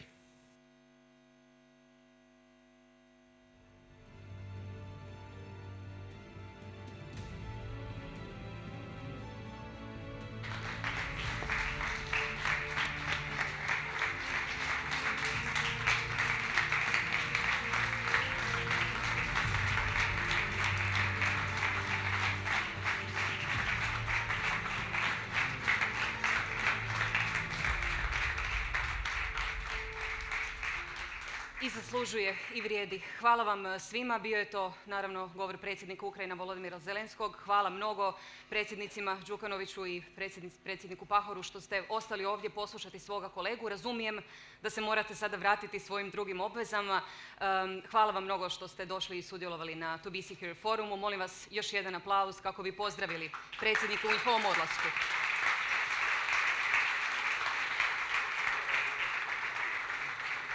Mi ćemo dalje nastaviti sa našim sljedećim panelom, jer predsjednik Zelenski nam je dao savršeni uvod u ono o čemu ćemo razgovarati, a to je rat u Ukrajini i jesmo li išta naučili iz naše prošlosti.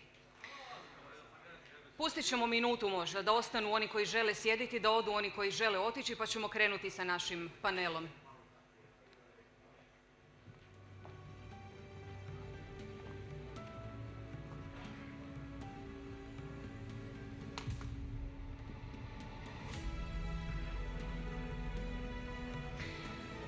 No nećemo također predugo čekati jer smo dobrano već probili redoslijed u agenti. Zato ću vas zamoliti da zauzmete svoja mjesta kako bi mogli nastaviti sa programom.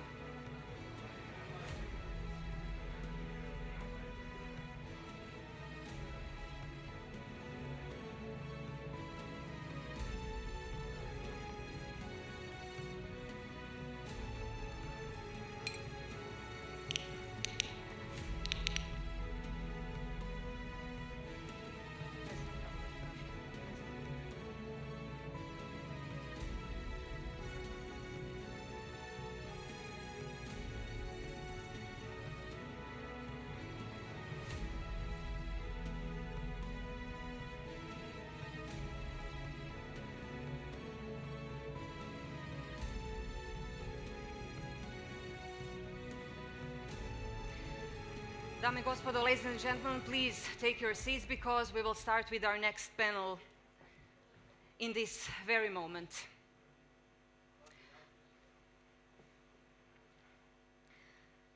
Hvala svima. Thank you very much. President Zelensky sent a very powerful message, a best possible intro to the next panel, War on Ukraine or How History Taught Us Nothing. Let me introduce our panelists. Urmas Reinsalu, Minister of Foreign Affairs of Estonia, is joining us online, as well as Andreas Umland, analyst, Stockholm Center for Eastern European Studies, Swedish Institute of International Affairs. And here with us is Mihailo Samus, Director, New Geopolitics Research Network. Hello and welcome. Hello, thank you.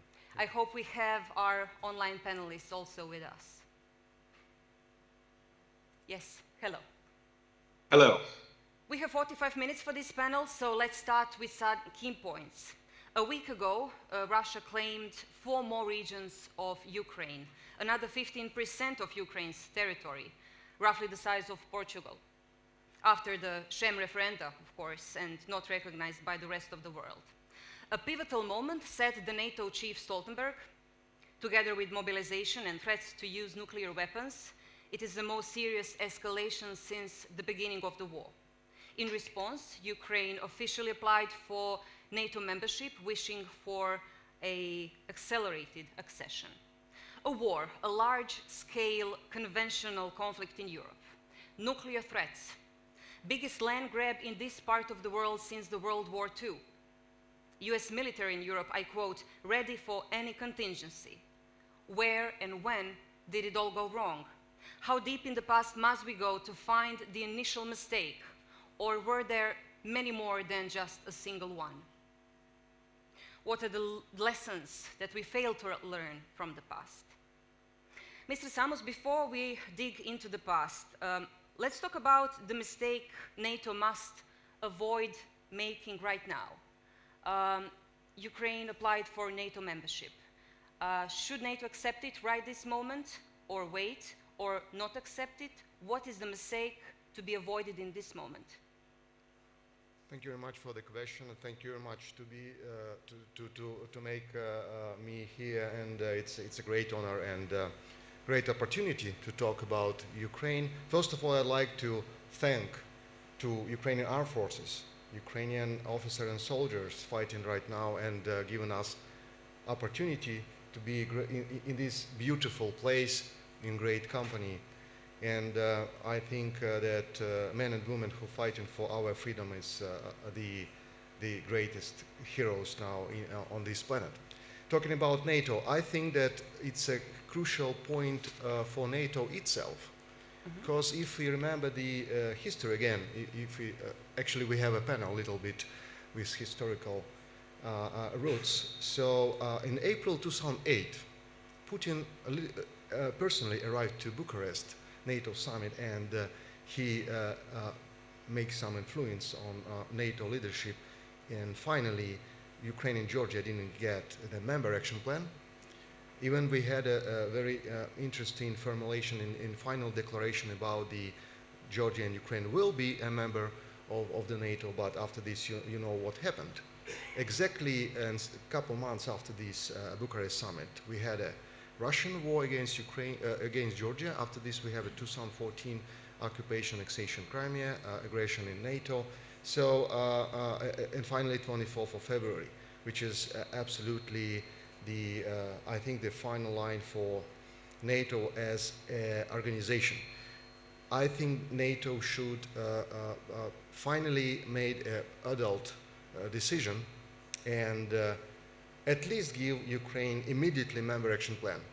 For NATO, it costs nothing, but for Ukraine and for European community and for Western Balkans, it could be a very strong political, geopolitical signal that NATO finally trying to issue responsibility for our regions. Because from my opinion, the main problem for NATO and actually for EU previous years that NATO and EU didn't want to issue responsibility and have a leadership on transformation of our region, because post-Soviet space and Western Balkans need help from European Union and NATO. And this leadership and responsibility is a key element of the next, I hope, the next and future NATO strategy toward not only Ukraine, but toward all of us, and I think it's only solution for everybody here. Mr. Insalo, how do you see Russia reacting to the possible membership of Ukraine in NATO? That was the red line. Well, let's put the things into perspective. Russia already has reacted, and this policy, in a way of appeasement of pre-Bucharest summit debates around NATO member countries and also dialogue with Putin, to avoid like a further escalation and use of power by Russia if there is not going to be a clear road of Georgia and Ukraine to NATO. Well, this appeasement has turned two wars already in European continent, one against Georgia, another against Ukraine. So the good news is that it has not worked out, and now surely the only thing what Russia can do is what it is already doing, launch a war against Ukraine. In that context, I think there is no any alternative from the moral perspective and also from the European continent security perspective to NATO member states than reiterate this Bucharest statement that Ukraine will become full member of NATO, and also give a strong signal that there is going to be a vital diplomatic dialogue with Ukraine under which procedures it is going to be implemented.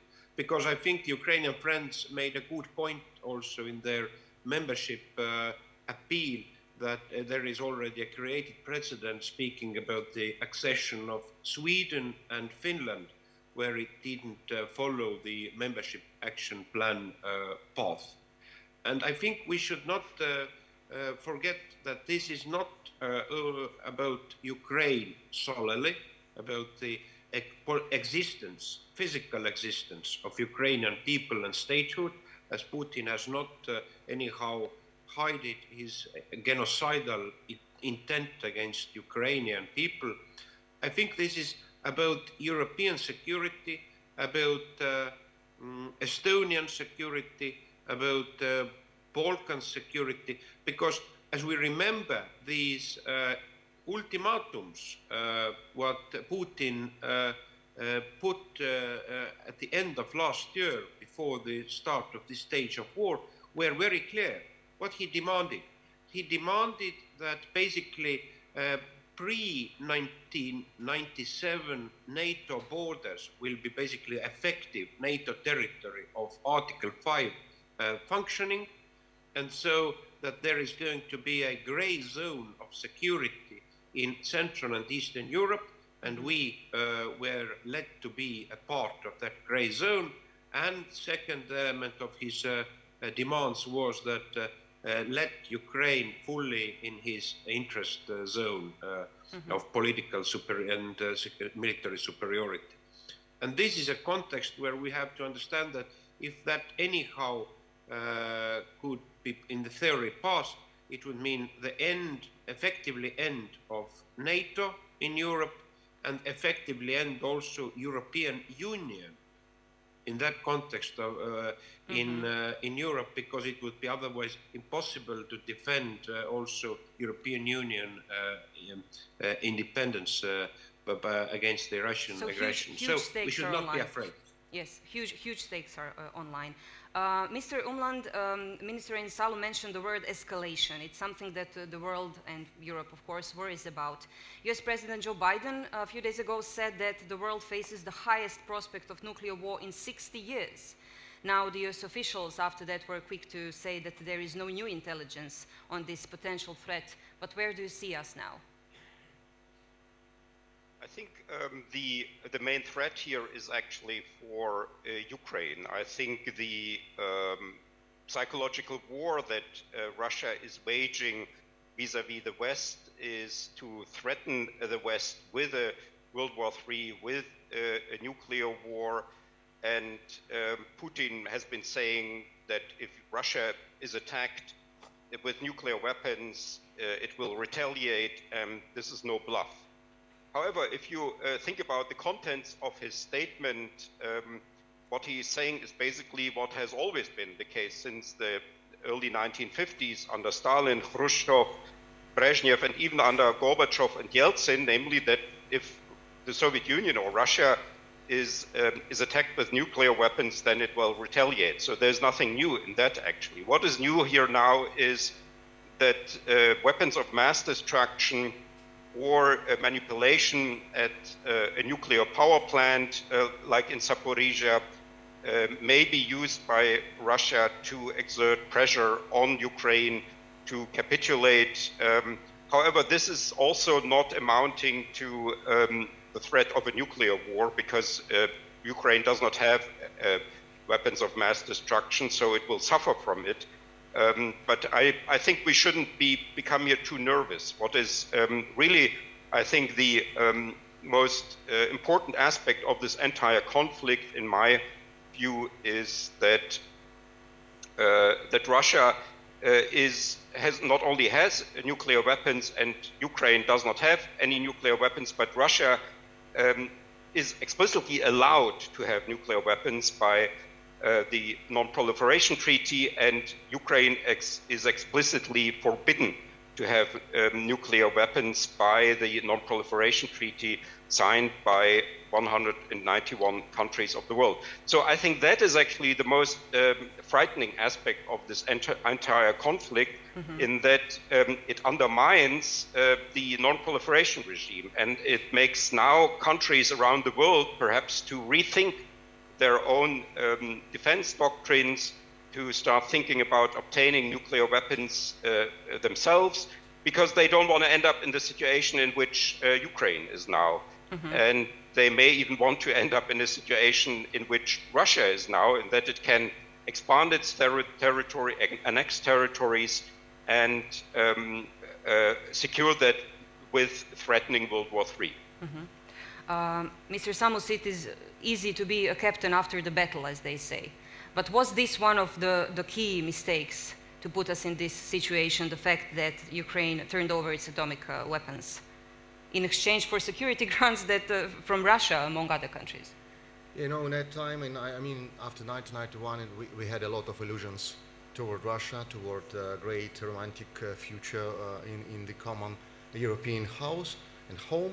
So, of course, for Ukraine, it was normally to make a sharing and give some new steps toward common peace, and actually cut nuclear weapon if we have more than 100 intercontinental nuclear missiles and 2,000 of tactical nuclear warheads on the Ukrainian territory.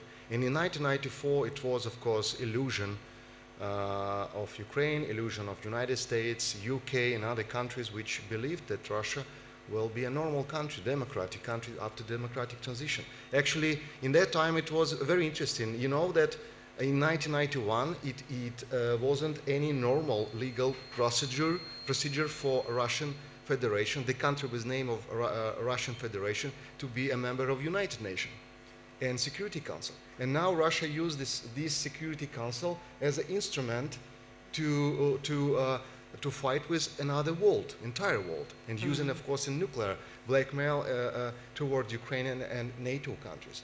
So I think a lot of mistakes done. Now we have a good opportunity to work with these mistakes. And of course, the main conclusion of these mistakes, that Putin regime should be defeated.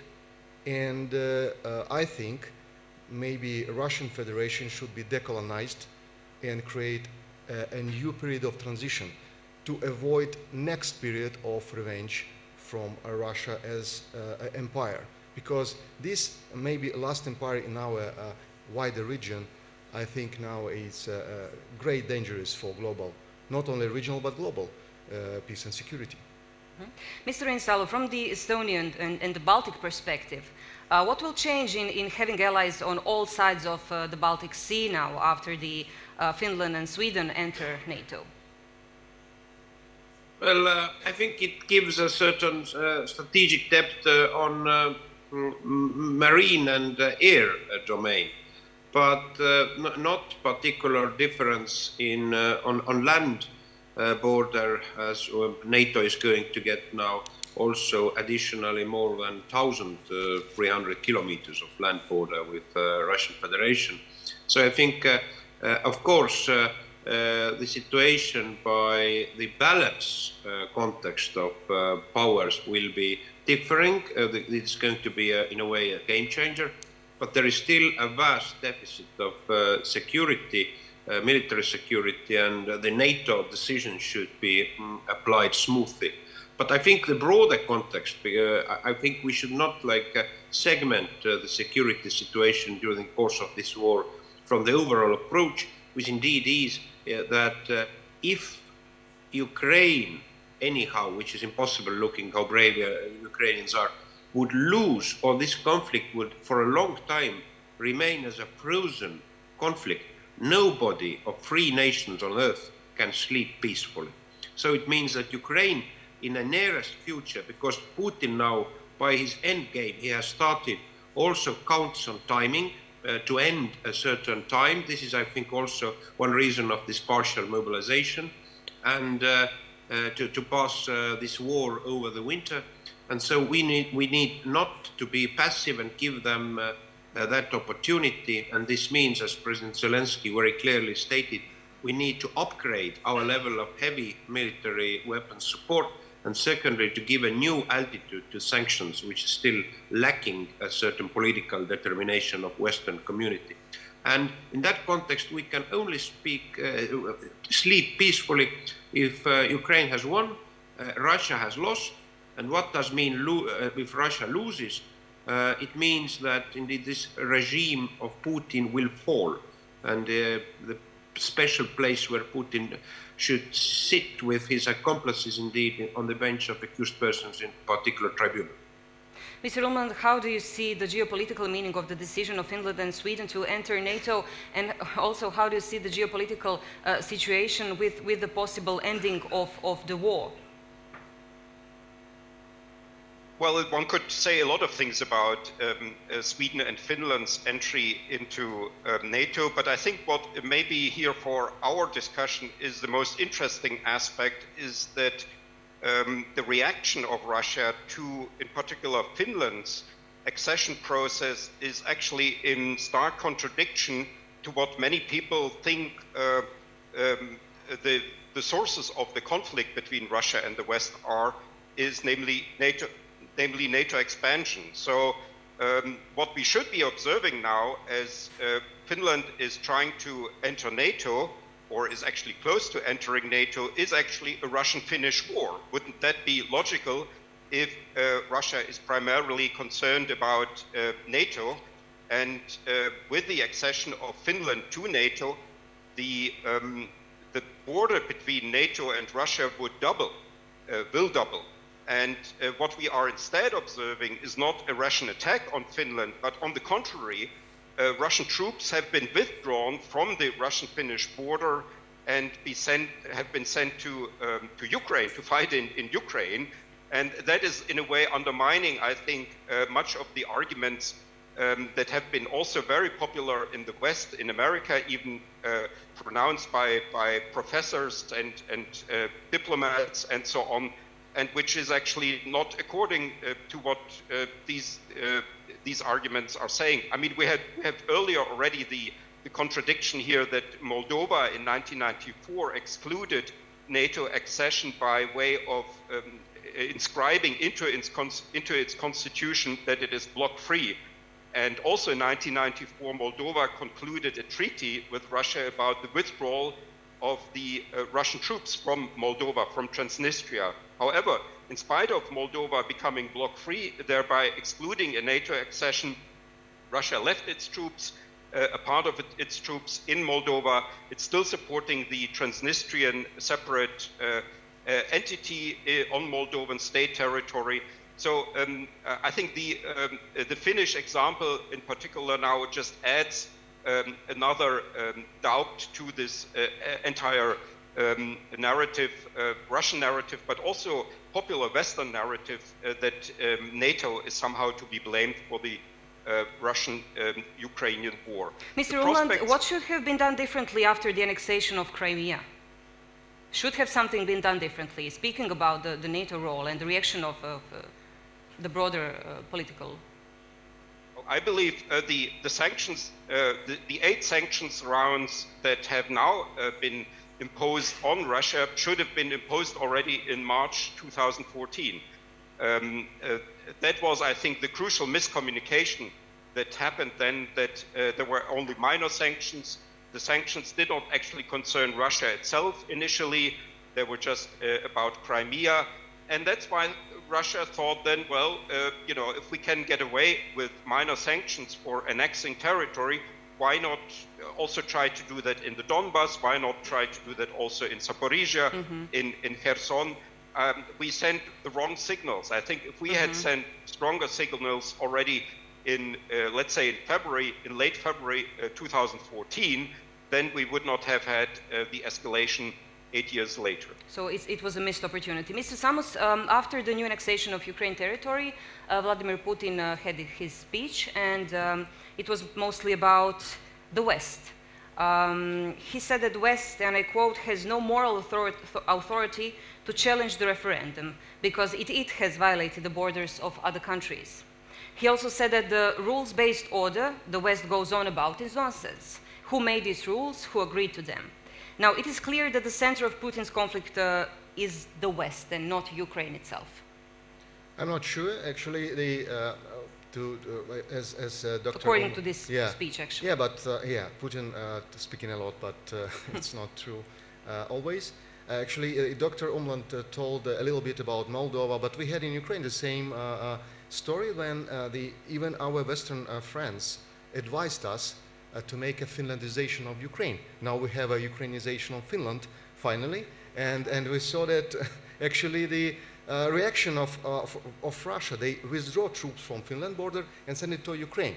So it doesn't make sense. So I think that in reality Putin, since his Munich speech 2007, which was like a manifest of Russian new imperialism, he is trying to revenge and to build a new empire, but of course to sit together with United States, with UK, Germany, China and other great powers on the round table and draw new lines of influence. This is the main idea of Putin's strategy, not war with West, because you see the Ukrainian armed forces could, let's say, arrange the situation. Mm-hmm. Can you imagine what could make a West together?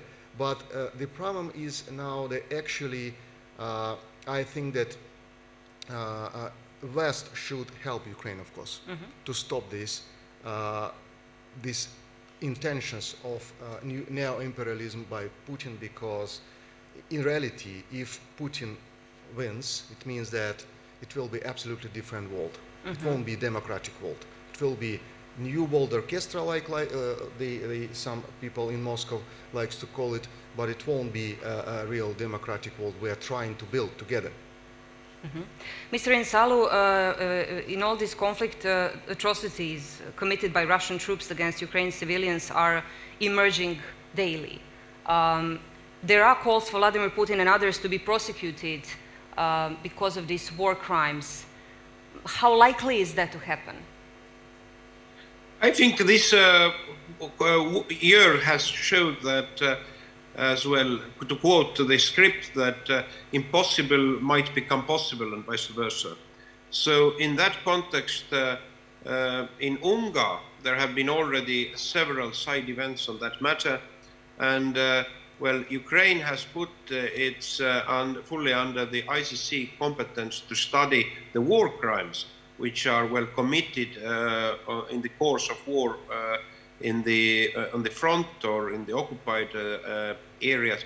But speaking about the political and military leadership who are responsible in Russia for the organizing this war of aggression, I think there is a moral responsibility of all the world community member states to arrange a particular treaty and to establish a particular legal panel, as it has called a tribunal, on that context. And I think the one thing is whether we will get Putin and his accomplices into the court.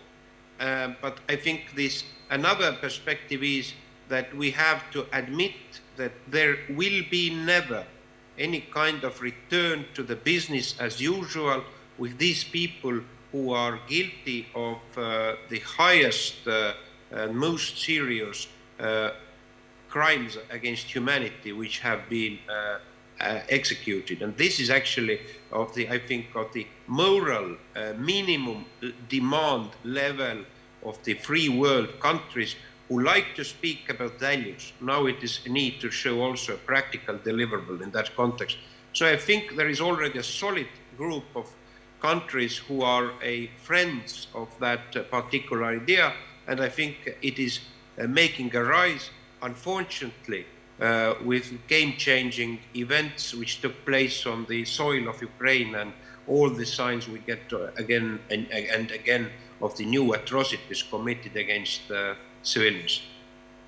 Mr. Umland, can we draw something from the lessons learned from Ukraine that should be implemented into NATO's, into EU's, into US approach to the countries of the Western Balkans? We have been speaking a lot about Russian influence throughout our panels yesterday and today in this region of Western Balkans. Yeah, I think the conclusion is very obvious.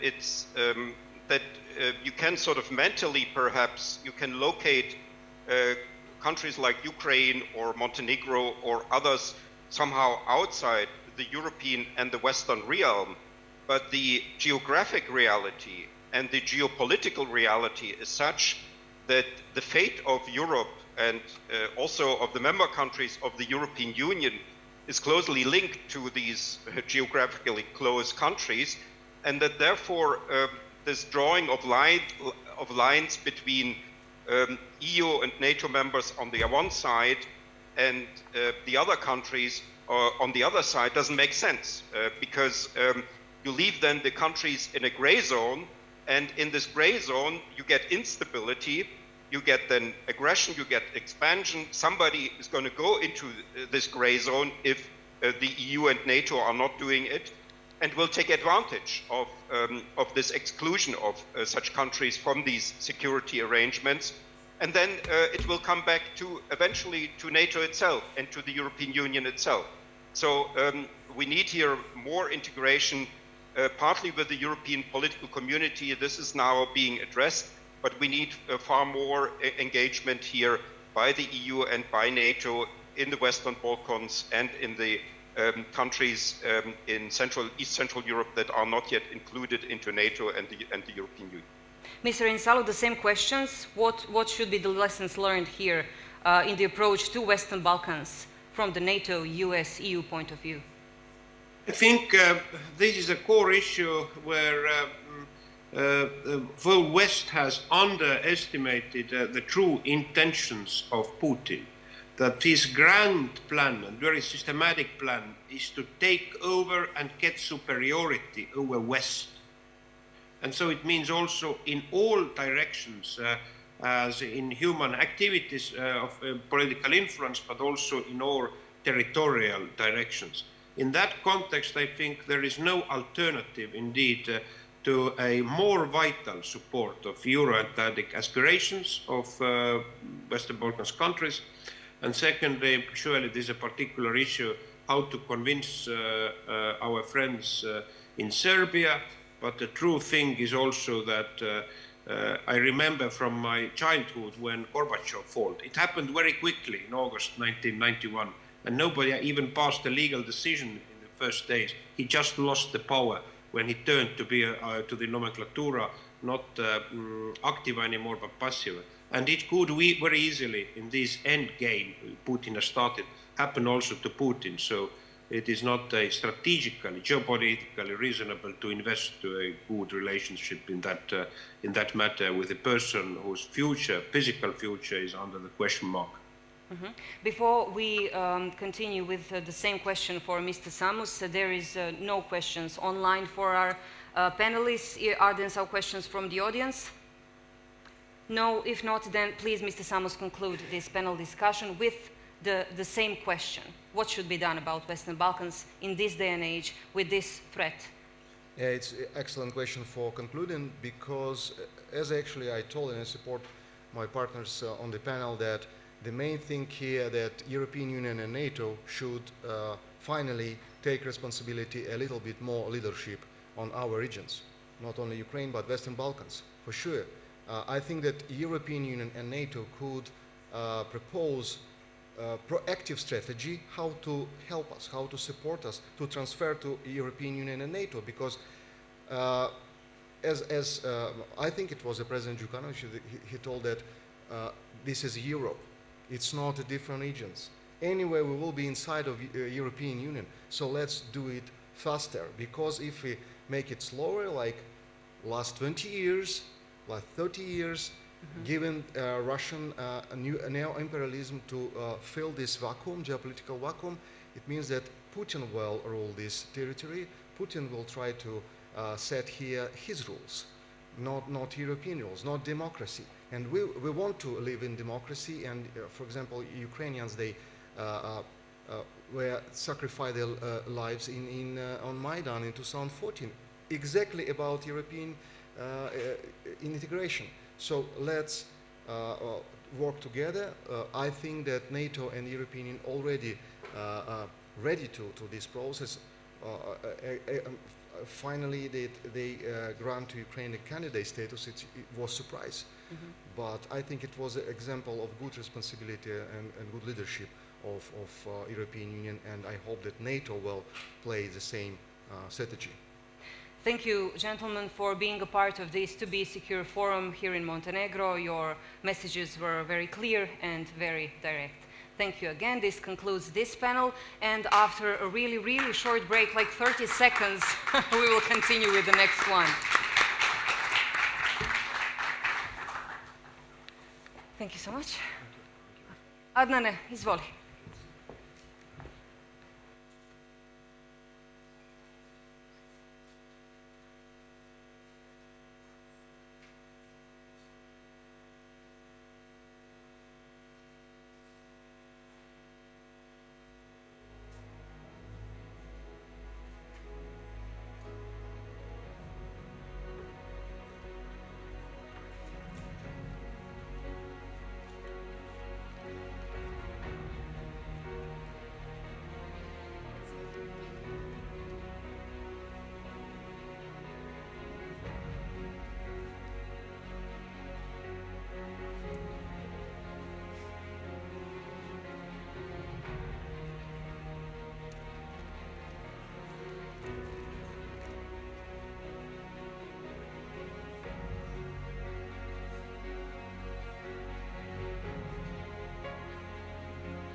Hi, hello. I'm Adnan. Nice to meet you. Ashley, how are you? Yes, on the, yeah. With vessel, everything, it's okay. We will see. Yes, yeah. I hope. Very well. Okay. Thank you very much. Thanks a lot. Okay, guys. After huge informations on the first part of the day, we will continue with, I think, some very important and very interesting topic. A point of no return. Improved global order. Our speakers are Rumena Filipova, chairperson and co-founder, Institute for Global Analytics; Ashley Ruatz, defense policy researcher, RAND Corporation; and online we have Vesela Cherneva, deputy director of the European Council of Foreign Relations from Sofia.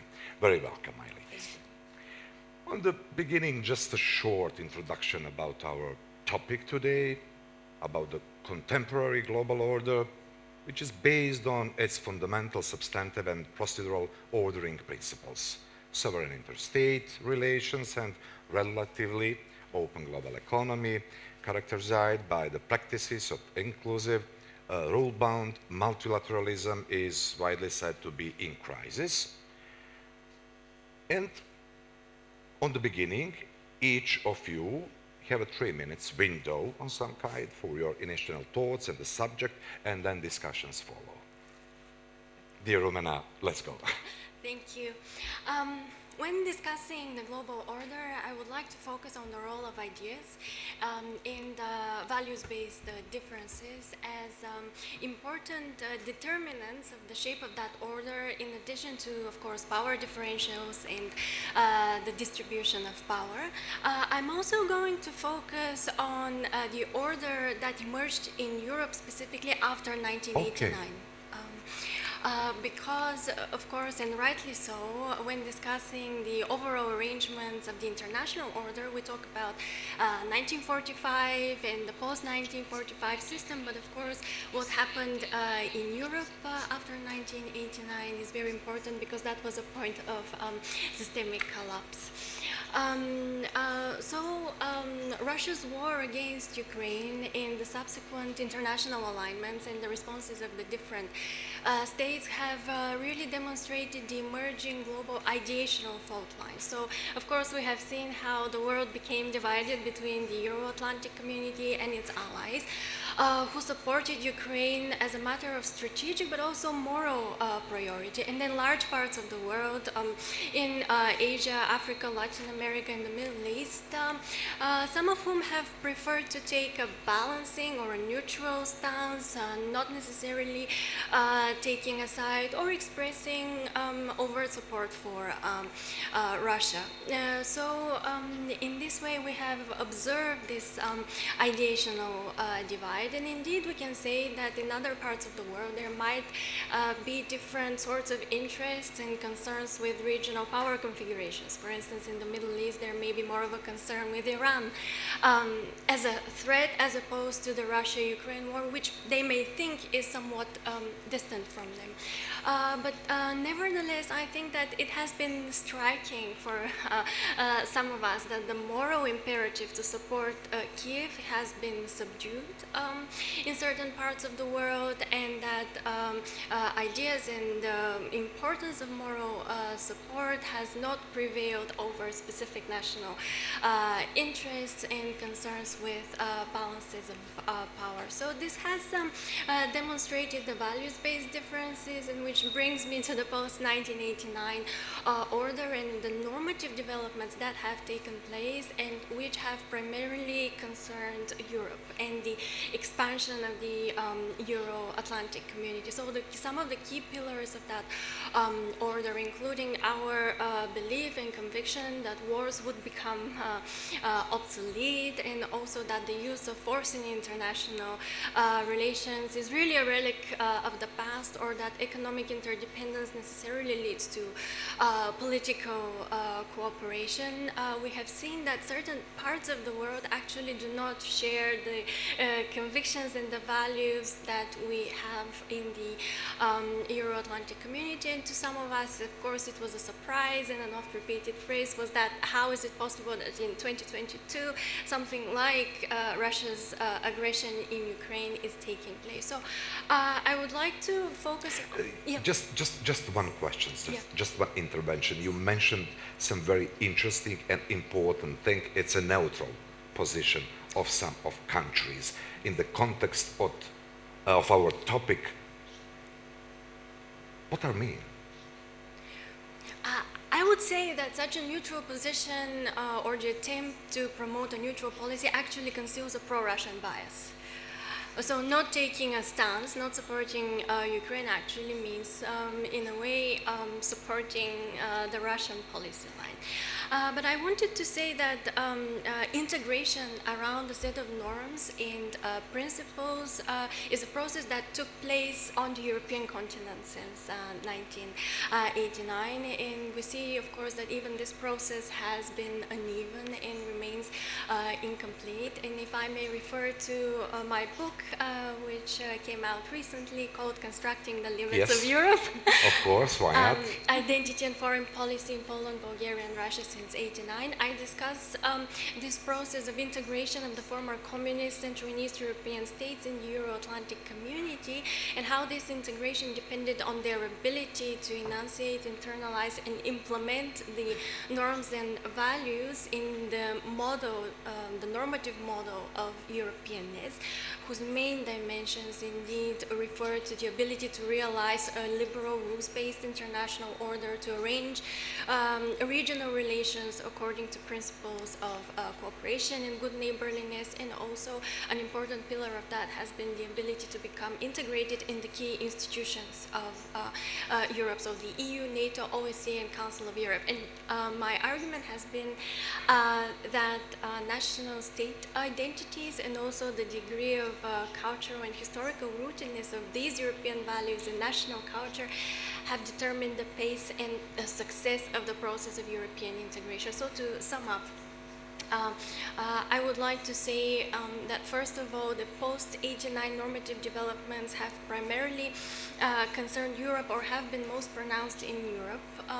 And so I think that our goal right now would be to reinvigorate degree of ideation or competition, and to demonstrate that these values also apply to other regions of the world, and also that can happen through combating disinformation and Russian and Chinese disinformation, which has tried to sow doubts in the international order, and for the European order to become complete, it also means accepting the Western Balkans and Ukraine into the European Union.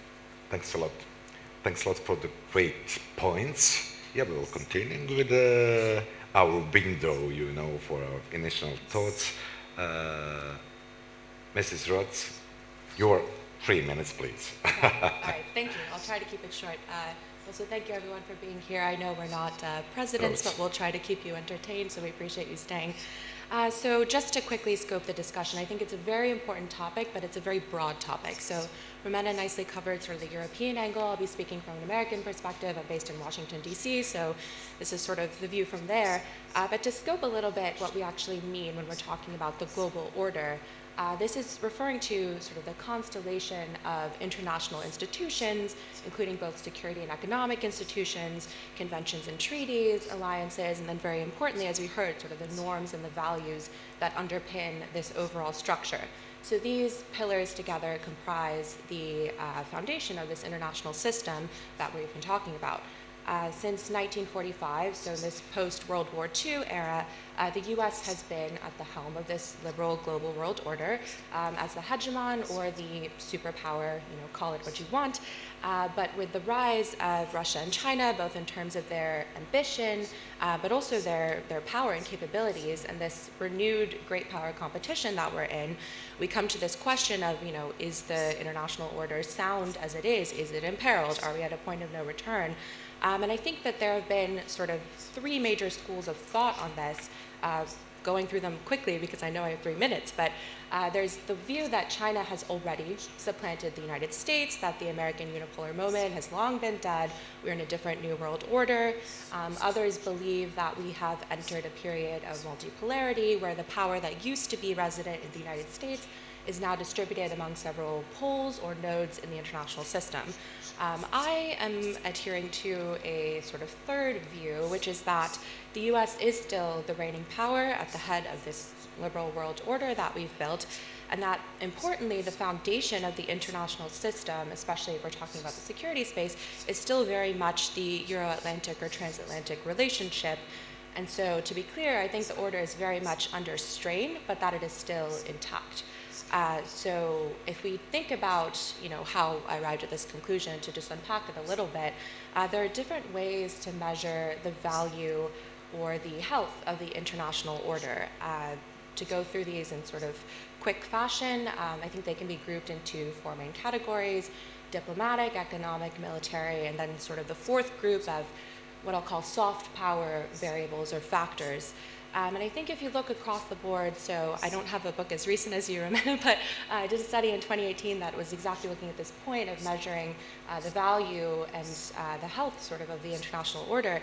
And if you look across the board, the United States is still outperforming, even though in some places the gap is very much narrowing against its rivals. So to hit a couple of the high points across these variables, in the diplomatic category, obviously the United States has bilateral relationships with almost every country in the world. We have a very large diplomatic presence and footprint in terms of our embassies and consulates, and then there's always the network of treaties and alliances, which I'll go into a little later.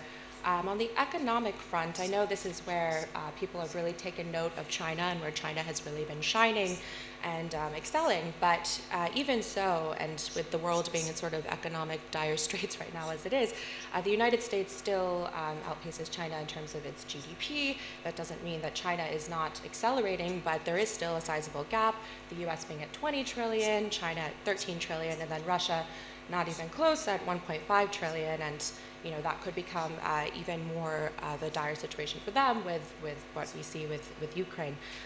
So in this area, there's still a gap, even if it's a sizable gap, even if it's narrowing between the US and China. Going to the military front, I think this is where we really start to see the discrepancies and where the US and its allies are pulling out way ahead of China and Russia. So to put a little bit of perspective on this, so the U.S. spends about $800 billion on defense and military expenditure. That accounts for roughly 40% of all global spending.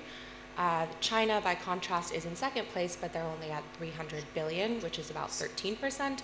And then we go through a couple other countries, get to Russia in fifth place, $65 billion, about 3%. And then I think really importantly, because I know spending does not necessarily dictate the success of a military, but when you add the rest of the NATO countries on board, in terms of spending, you're at over 50% of all global spending among the allies.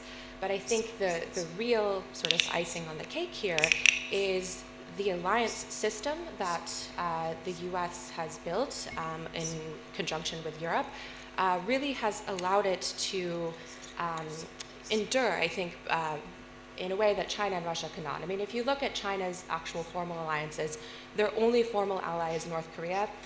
I don't know about you, I think that's pretty poor company to be in. And so I would much rather be in a position where the US is, where we have all of NATO, many European countries and countries around the world in our camp. One final point on the military front is that the capabilities question, I know there's been a lot of study, a lot of discussion on both Russian and Chinese capabilities. I don't mean to downplay those, they're significant. It is a significant threat, but the US has endured in its advantage so far in terms of capabilities, the quality of our equipment, the quality of our personnel, logistics, sustainment, all these capabilities that really add up to an enduring edge in the military front for now. Finally, a very quick note on soft power. Obviously, there are so many factors you could discuss here, but really what we're talking about are just the norms and the values and the influence both on the cultural front and just sort of in a general sense that pervades.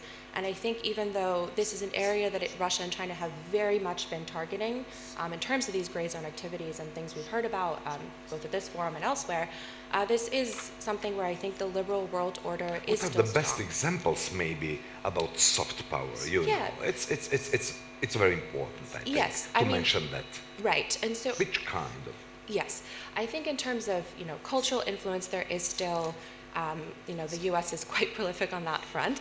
I think more importantly, when you talk about the liberal world order, we don't mean liberal in sort of the American political sense, but liberal in terms of these values of liberty, human rights, freedom of speech, these very Western ideals that are not just American in nature, but are propagated by much of Europe and really at the center again of this transatlantic relationship. And I think those are still, even if not all countries are quite there, it is something that many countries aspire to still, including the United States, constantly striving to shore up those values. And I think it's something that is, very starkly contrasted by Russia and China. So maybe I'll conclude there. Perfect, thank you. Thanks a lot. Yep, let's go in Sofia. Mrs. Vesela Cherneva is in Sofia, and dear Vesela in Sofia, your 3 minutes. Thank you very much, Adnan, and this is really a great panel. I'm very pleased to be part of it, even though virtually. I think you guys have the better deal anyhow, being where you are. One word on multilateralism before we dive into your question. I think if we talk about these various types of multilateralism, and we can maybe label them as the peace part, the trade part, and the other big issues like climate, for instance. Obviously, the peace part of multilateralism has been really damaged. And I think the fact that the UN Security Council member can violate borders does not keep, agreements on non-proliferation and so on, has really not only put under strain, but really torpedoed some of the foundations of multilateralism. The trade part of it still stands, although I agree this is really under strain. We will have to see what happens with WTO, what happens with the US-China rivalry and so on.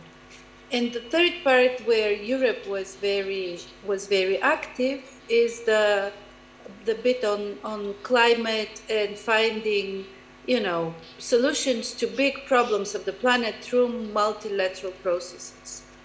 And I think this one will be very difficult to uphold under the current circumstances, and maybe this is one thing we can discuss a bit more, not because of the issue per se. I know this is not a panel on climate, but because I think this will show what are the mechanisms of coalition building, of alliances building that will be possible after this war.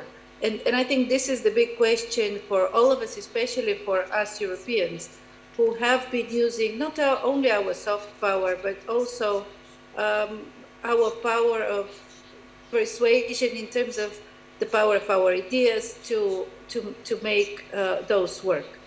And in that sense, if you allow me, I will slightly disagree with your first speaker who said that behind the neutrality of a big part of the UN countries, member countries, is concealed a pro-Russian sentiment. I frankly believe that we are, first of all, exaggerating a bit the centrality of this war. It is very central to us, quite clearly. I mean, from where I sit, it's less than 1,000 kilometers away. But at the same time, this is a war that for many in the world, and if you talk to the Indians and the Pakistanis, and if you talk to the Africans and so on, for many this is a regional war. It is not a global war in that sense. And so what we see really is the division between the West and the rest in terms of those principles and the rules of multilateralism, and what is that we want to keep and what is that the rest of the world doesn't care much about. This doesn't necessarily mean that the rest of the world has sympathy for Russia. I'm quite sure that if you look, if you look at the votes in the UN General Assembly on the war, you will see that there is quite a big majority actually against the war. Very, very few member states really decided to endorse or to support the recognition of those 4 regions that Putin performed last week. And so this shows us that I think most of the world is actually not happy about what is happening in Ukraine, quite clearly. But they consider it a bit of a, something the West will have to deal with. And we can also talk about various ideas of, multilateralism. There was this meeting in Samarkand not long ago, which is a very clear demonstration of how much the rest is prepared to do on, agreeing on certain issues without the West. I can also bring other examples, but I think it is very important for us to understand that this is now much more about our agility, about our ability to strike alliances and to bring people on board, issues-based, and much less, I think, values-based as we have tried in the past. Okay, thank you. Mrs. Filipova, regional or global war, or regional war with the global consequences, if we know that Russia is aggression? Yep. I think that a war... And I think it's not without consequences for the people in Afghanistan or Pakistan. Yes. So I think that a war, including Russia's current war in Ukraine, does not have to involve absolutely everybody in the world, as did the First World War or the Second World War. It was not necessarily, first of all, it was about our European conflict, of course.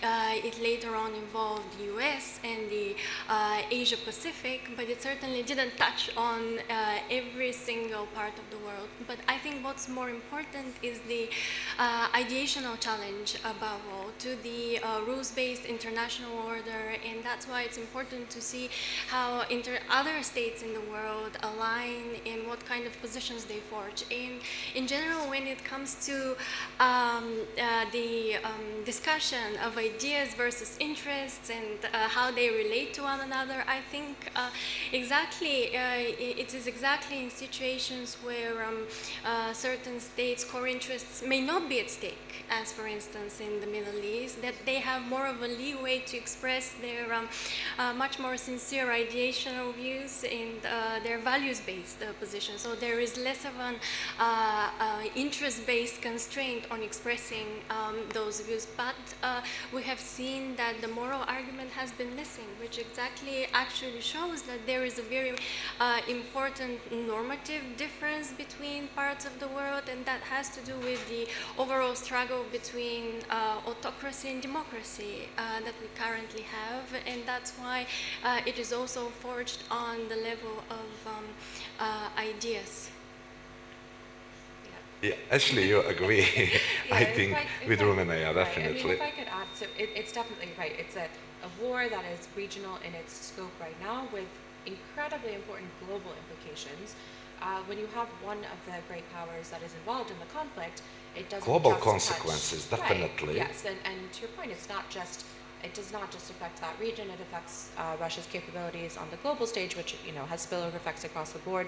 One quick note on this issue or this idea of sort of neutrality, I think it can take many forms because people often use that word to mean different things. Neutrality could mean, you don't have a stake in it, you don't feel that you have a dog in the fight per se, but there are countries that do use it as sort of a pretense for inaction, which does obviously send a signal. So I think there's a difference. There are some countries that have long had principles of non-alignment, and I think that is a little bit different in nature. But for the countries where you view it as such a moral conflict, not taking a side can be a signal in and of And itself. actually, other powers, including India and Turkey, are also seeking to expand their geopolitical reach. It's, I think, a very good place to say several key points and make some kind of comparison between national states and civilization states. Yes, and I think, just on the India point, they're a great example of a country that has recently, somewhat surprisingly, been very sort of pro-Russian in terms of their position in the Ukraine conflict. And yet they are a very close U.S. ally. They are also they have a complicated relationship with China, so it's a great example of the different stakes that are involved in these countries. Certainly there have been a lot of shifts, sort of, if you look at the global order as being somewhat tiered, there, with the great powers, I don't really like to call them middle powers, but rising powers. There are some that are clearly vying for more influence either within their region or some that do have more global ambitions. And I think it's important to keep an eye on. But I think right now, the countries that we've seen that are sort of expanding their footprint regionally have some sort of global nexus as well. They've been relying on relations heavily with China and Russia, and that's been very heavily influencing their actions within the region. Anyway, we have 7-8 minutes. Okay. Yep. But Rumen, I would like to ask you, how much does the Russian attack on Ukraine after the so-called European values? It's important, I think. It's very, very important because it also has to do with the story of Russia's own inability to integrate in European civilization since 1991. Especially in the early 90s and the early 2000s, there were some attempts on the part of Russia to join the European family of nations, but that proved impossible because of Russia's own inability and also its lack of also the cultural and historical basis for, in a way, enunciating and implementing European values. And so this is a very internal process that is also happening in Russian society itself and where it stands.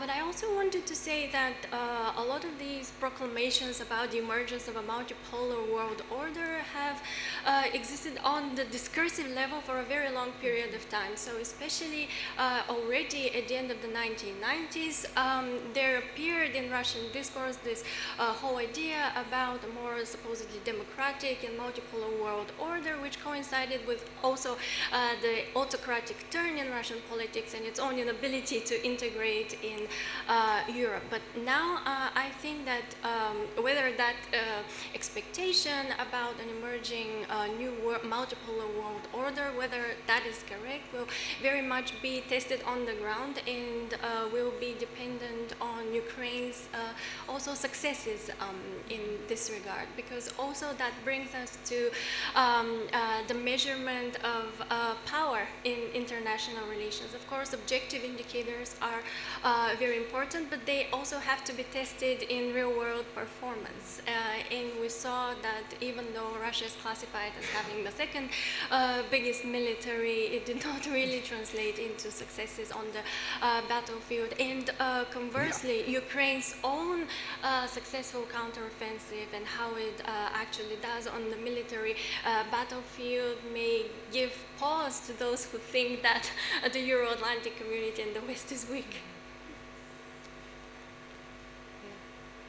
I mean, if I could just add too quickly that I think that, you know, those, to your point, there's been this idea that the world order crumbled a long time ago. That's been, you know, there's constantly sort of sensationalist headlines about the world order is dead, long live the new world order. But I think, you know, the Ukraine example is a really powerful one because it did show that some of these assumptions about NATO being, you know, whether you want to call it brain dead or obsolete, they simply weren't true. It actually had a unifying you know, effect on these countries, and so those values are still very much, I think, important, and it is a good challenge to Russia.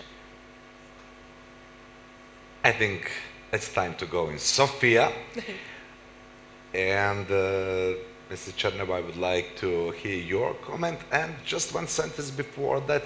Yeah, it's a panel about climate changes also. It's important thing, and I agree with you completely. You know, we could make some things parallel at the same time, and we don't forget importance of climate changes, definitely. Yes, it's just going to be much tougher and much more, you know, it will require us thinking much less in terms of probably in terms of autocracies versus democracies, because we will have to strike alliances also with those who don't subscribe to our values and who don't subscribe to our you know, strive for better democracies.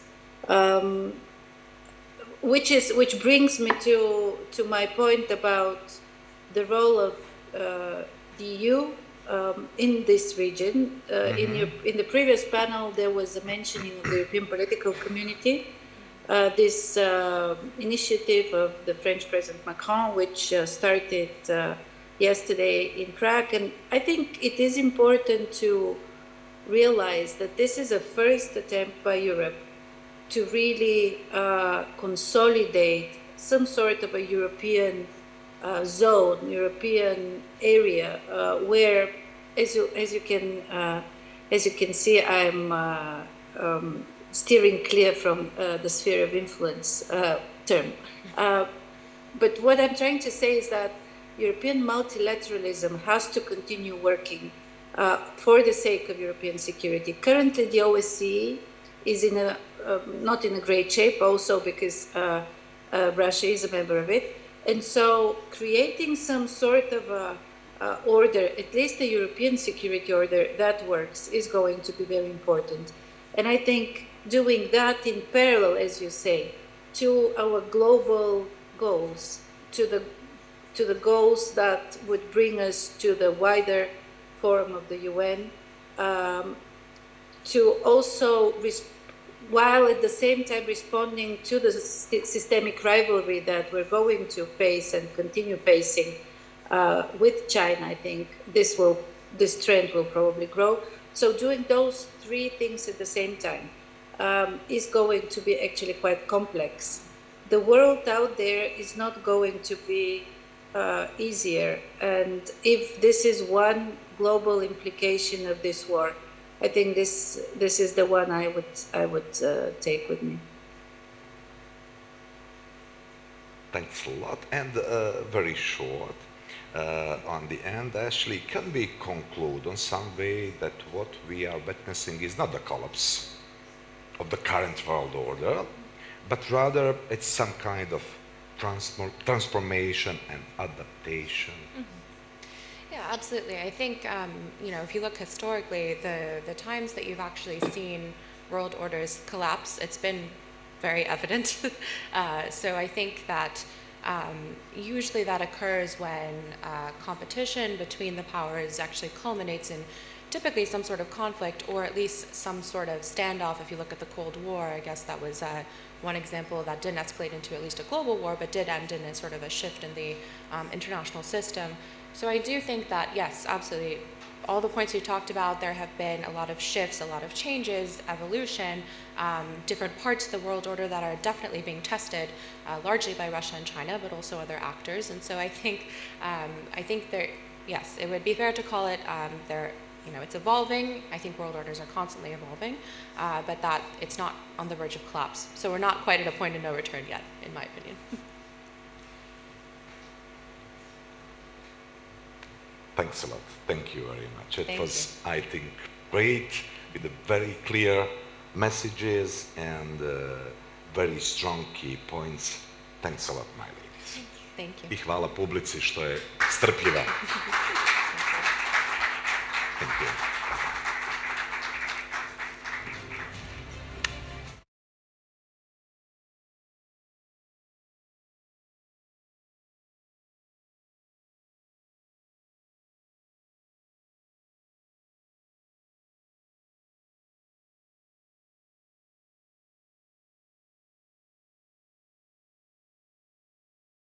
Nekoliko panela, mi ćemo nastaviti sa njima. No Man's Land of Disinformation Space i sljedeći. Koga zanima, slobodno može ostati. Minuticu ćemo samo napraviti kratku pauzu da izađu oni koji ne žele slušati, pa ćemo onda pozvati naše paneliste. Ništa.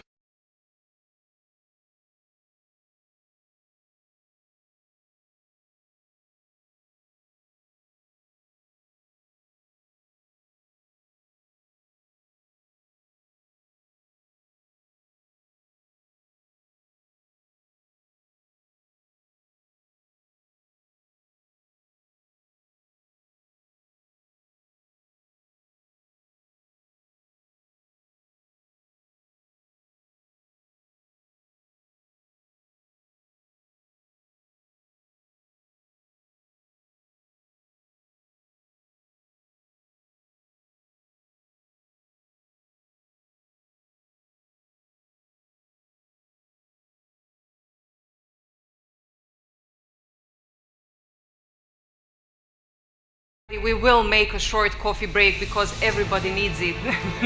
So 1:15 we are back with our next panel. Thank you so much.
Again, feel free to ask any questions. You are very welcome to do so. Please let me introduce my panelists. Jasna Jelisic, head of the Western Balkans Task Force, Strategic Communication Division, European External Action Service. Hello and welcome. Jakub Kalenski, senior analyst, Hybrid Center of Excellence, Helsinki. Hello and welcome. And Ivana Stradner, Jane Kirkpatrick, visiting fellow, American Enterprise Institute, should be joining us online. Hello, Ivana. Good morning. Nice to see and hear you. Okay, now let me set the scene. How to fight Russian disinformation. NATO is doing its job, but NAFO, the North Atlantic Fellows Organization, is also very active and fairly funny. It's a social media movement dedicated to countering Russia propaganda one meme at a time. Now, the war is no laughing matter, but maybe an innovative approach is needed. Many serious media and fact-checkers are continuously sifting through Russian claims, fighting against the propaganda, which is what the International Federation of Journalists recommends to do, and calling the EU decision on censoring Russian state media unprecedented and wrong. Russian disinformation warfare isn't new, neither is the fact that some countries, like the Western Balkan ones, have a soft underbelly for this foreign influence. So let's see what can and should be done about it. Jasna, war in Ukraine has shown us how dangerous disinformation can be. What are the lessons learned here? Thank you. I would first like to say that when we talk about disinformation, that the challenge evolved. And when we now talk about the issue, we want to see it as a broader set of activities that manipulate information environment. So we as the EU learned over many years dealing with this problem is that this information manipulation, including disinformation, is a problem because so many manipulative tactics that are related to this challenge do not fit into the definition of disinformation as we knew it a couple of years ago. So this is really something because... And this is interesting, couple of years, not a couple of decades ago, couple of years ago. Couple of years, exactly, because the issue is evolving rapidly. The more we step up the efforts in countering disinformation, and huge efforts have been done, and results, the actors who are willing to manipulate information environment go into different tactics. Sometimes it's the suppression of the voices. It's not necessarily a fake news or disinformation. Sometimes it could be artificial amplification of some voices, creating an impression that there are millions of people supporting certain view, which again manipulates the information environment, but it's not necessarily disinformation. So I just wanted to say, because it's always important to kind of clarify what kind of terms what we also learned is that disinformation does not, or information manipulation, does not go very far unless it has local enablers. And this is something that is valid globally, and it's valid also for the Western Balkans. And when it comes to the danger, we saw during the COVID pandemic that disinformation literally kills people and killed people because the information manipulation operations affected willingness of people to take the vaccines, prolonged the period of, creating the sufficient level of immunity between the communities. And I would only say, as a last point, that since we are talking in the Western Balkans, in Montenegro, I think people of the Western Balkans also experienced how dangerous disinformation is, because the wars of the 90s, the mobilization for the wars in the 90s was conducted with the use of information manipulation. And then communication about and justifying what was happening during the war, and continued to use information manipulation tactics to make us do not realize what actually happened. So in that context, nothing new under the sun. It's only that we didn't have social media and big tech at the time.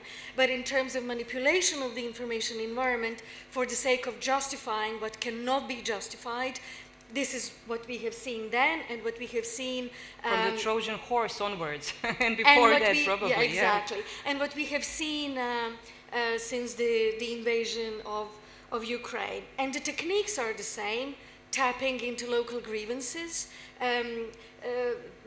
trying to understand what people already believe, trying to antagonize people, and then try to build, because there is a lot of psychology in all of this. So people very often, even in our circles, accept some of these narratives because they sound logical. Mm-hmm. The fact that something sounds logical and fits into your previous belief does not mean it's true. Yeah. So we have to be very, very vigilant. And open our ears and our eyes. Even, I only wanted to emphasize that in the Western Balkans, people had a direct experience of the 90s, how information manipulation and disinformation works, and they know nothing good comes out of it. Yeah. Ivana, is propaganda necessary or an unavoidable weapon of war? Because surely we can believe either side on, for example, the number of casualties in the battle. Good morning, everyone from Washington, D.C. So in terms of whether it is necessary or not, in order to win this war, we really need to perceive information operations from the Kremlin's perspective. And for them, this is absolutely a necessary ingredient for winning this information war. Because I'll give you an example. The Russian military openly stated that information superiority and anticipatory operations will be the main ingredient of success in New Generation's war. Even Russian Minister of Defense Sergei Shoigu stated that information has become a weapon. So for the Russian military, this is absolutely a necessary ingredient for the war, because they have something that in the West we do not have. We do not define hybrid warfare in the same way like the Russian military.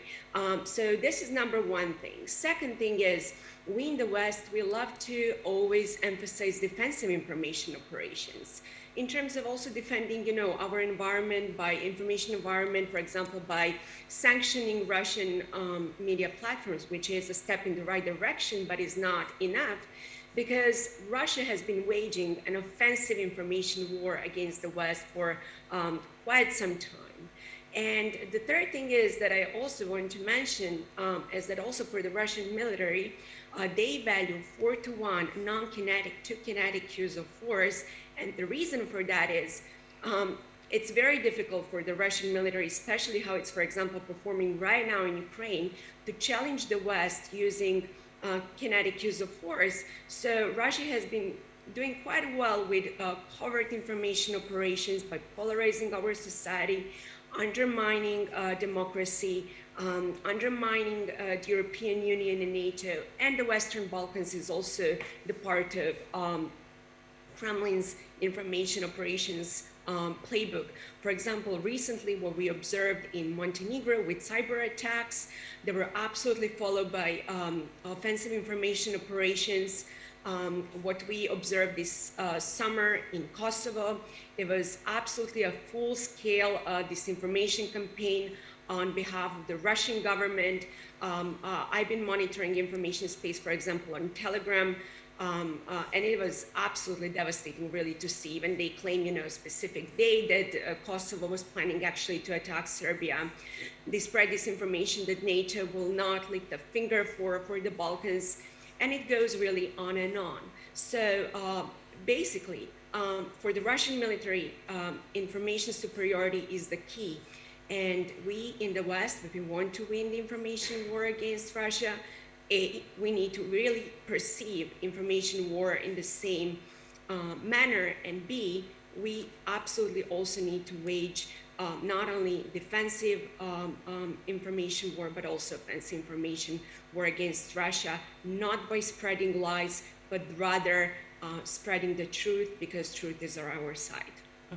Jakub, to follow up on this, what, in your opinion and in your perception, are the key methods Russia uses to undermine democratic processes, influence elections, and everything else? And did that method change during this war in Ukraine? Before, Jasna said that things are changing rapidly, the methods used are changing rapidly. Do you see something different happening now with this Russian war in Ukraine?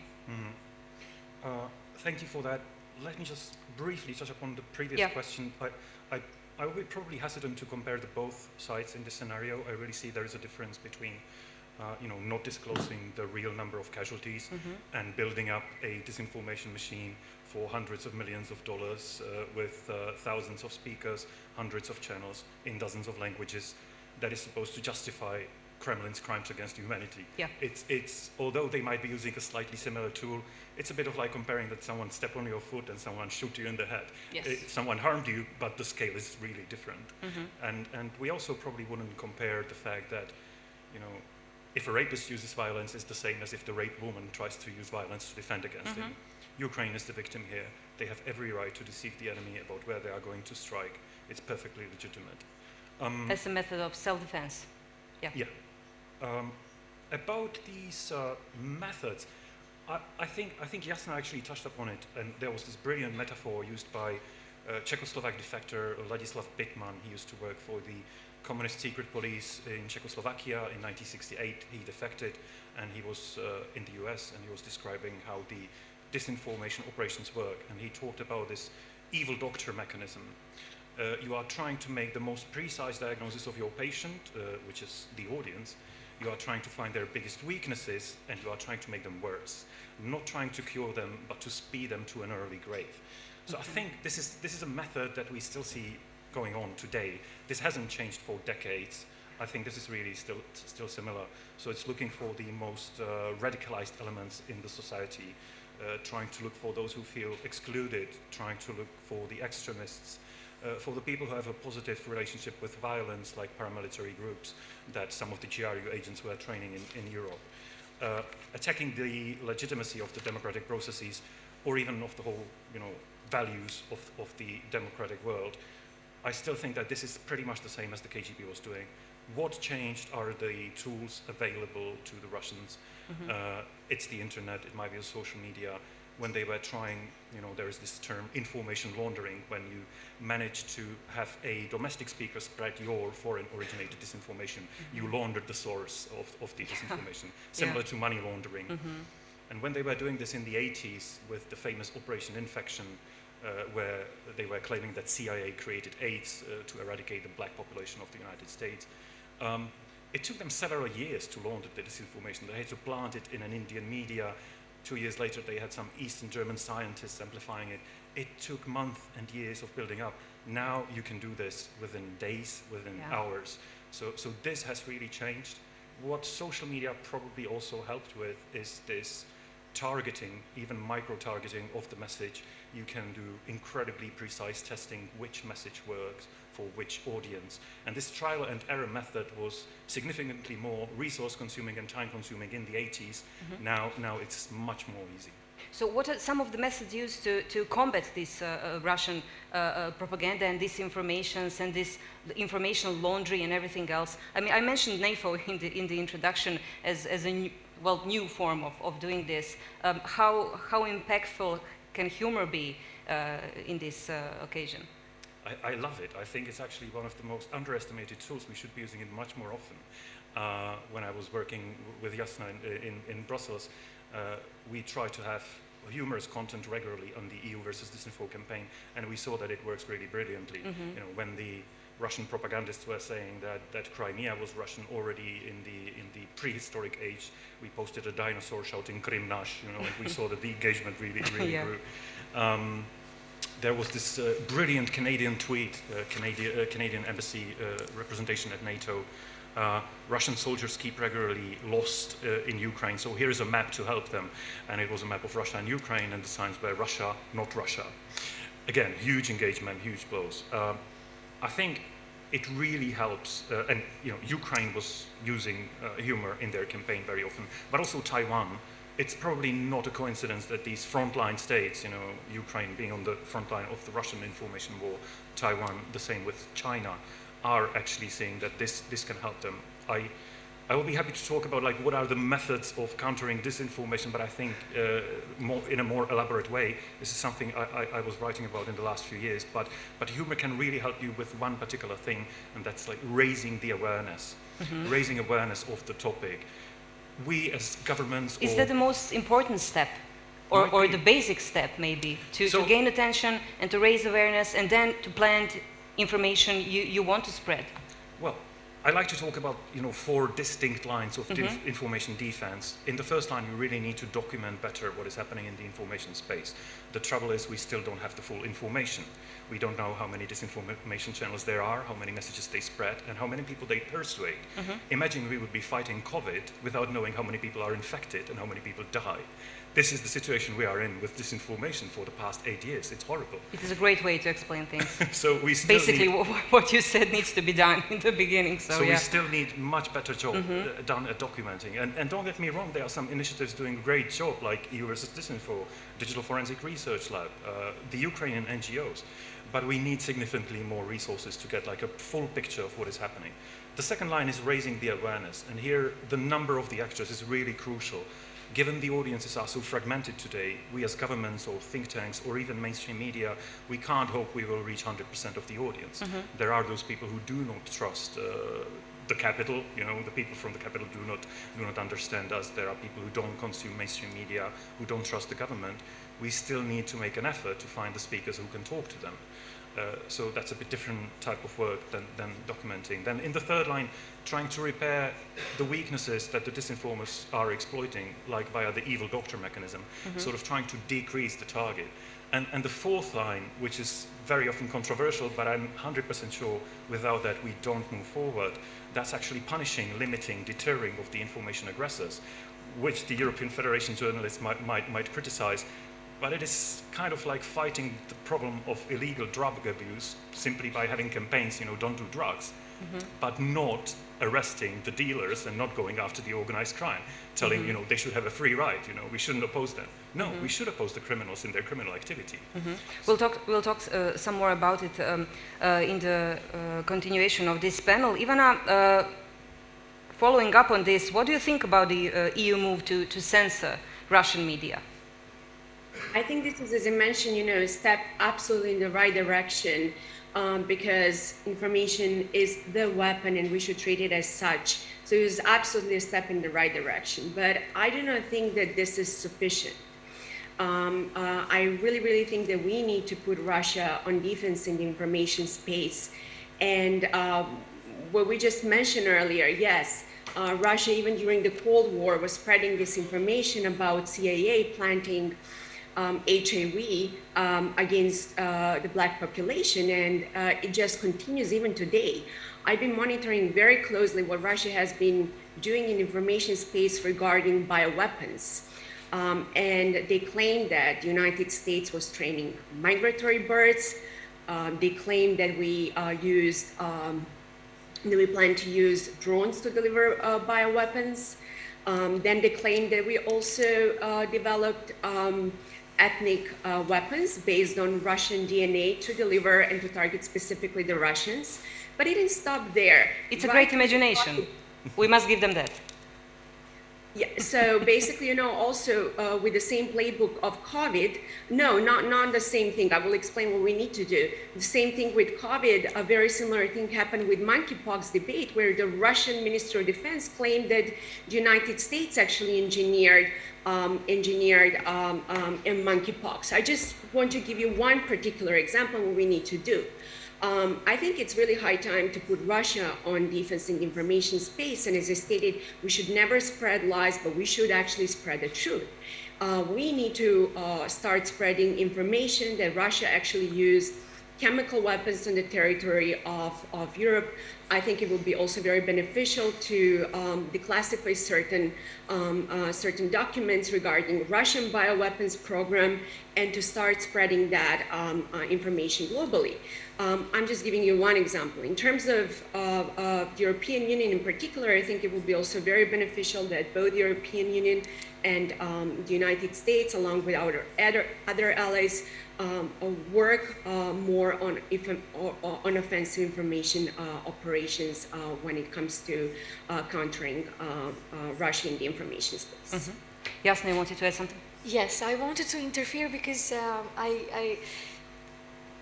what the measure was, I would not agree it was a censorship, I must say.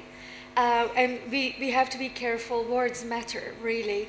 And in this line of business and in general, if you look at it, this was really an exceptional, targeted and temporary measure done in a specific context, part of the sanctions regime due to the threat to the European peace and security.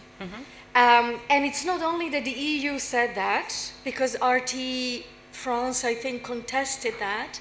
This was examined by the court in an expedited procedure, and the court found, I was just kind of making notes, that that the Council, the European Council made this measure, and the Council cannot be restricted in adopting measures to deal with threats to peace and security.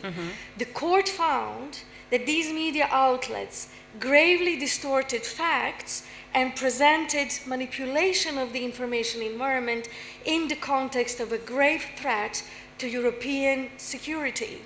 And this is really something, as I said, as a former journalist, I would never accept that we do and censor any media, but in these extraordinary circumstances, when something was done on an exceptional basis, with a very targeted measure in a very specific context, is definitely something. And second point, please allow me, is that we see that information is weaponized by outlets that call themselves media. Again, as a former journalist, I'm very particular about who can call themselves media and who can enjoy the protection that media and privileges that media have. And for that, there is a specific set of journalistic standards that need to be followed in order to have the protection and be considered as media. It's not enough to say that you're a media. You have to actually, there is a code of conduct in order to be considered as media. And this makes all the difference. All the difference. How do you see, Jasna, the European Federation of Journalists stands that, and I will quote this, it is always better to counteract the disinformation by exposing propagandist media and their factual errors or bad journalism, and to let the strong EU independent media to do their job in putting things into perspective. Now, did this EU move show the lack of trust in the independent EU media, or the lack of trust in its citizens to be able to work through all this information? Was it a short-term solution? Because long-term, there was this lack of education, lack of monitoring who is media, who is not media. Yeah, thanks. This is a great follow-up, actually. This was a collective decision of the EU member states within the European Council. This is not something that Brussels imposed. All the work that we are doing is at the request of the member states. The whole history, if you want to say, and look very closely and precisely, of why the EU and us in the services got engaged, because the member states thought that additional activity need to be done to study what is happening, expose what is happening, and build resilience to it.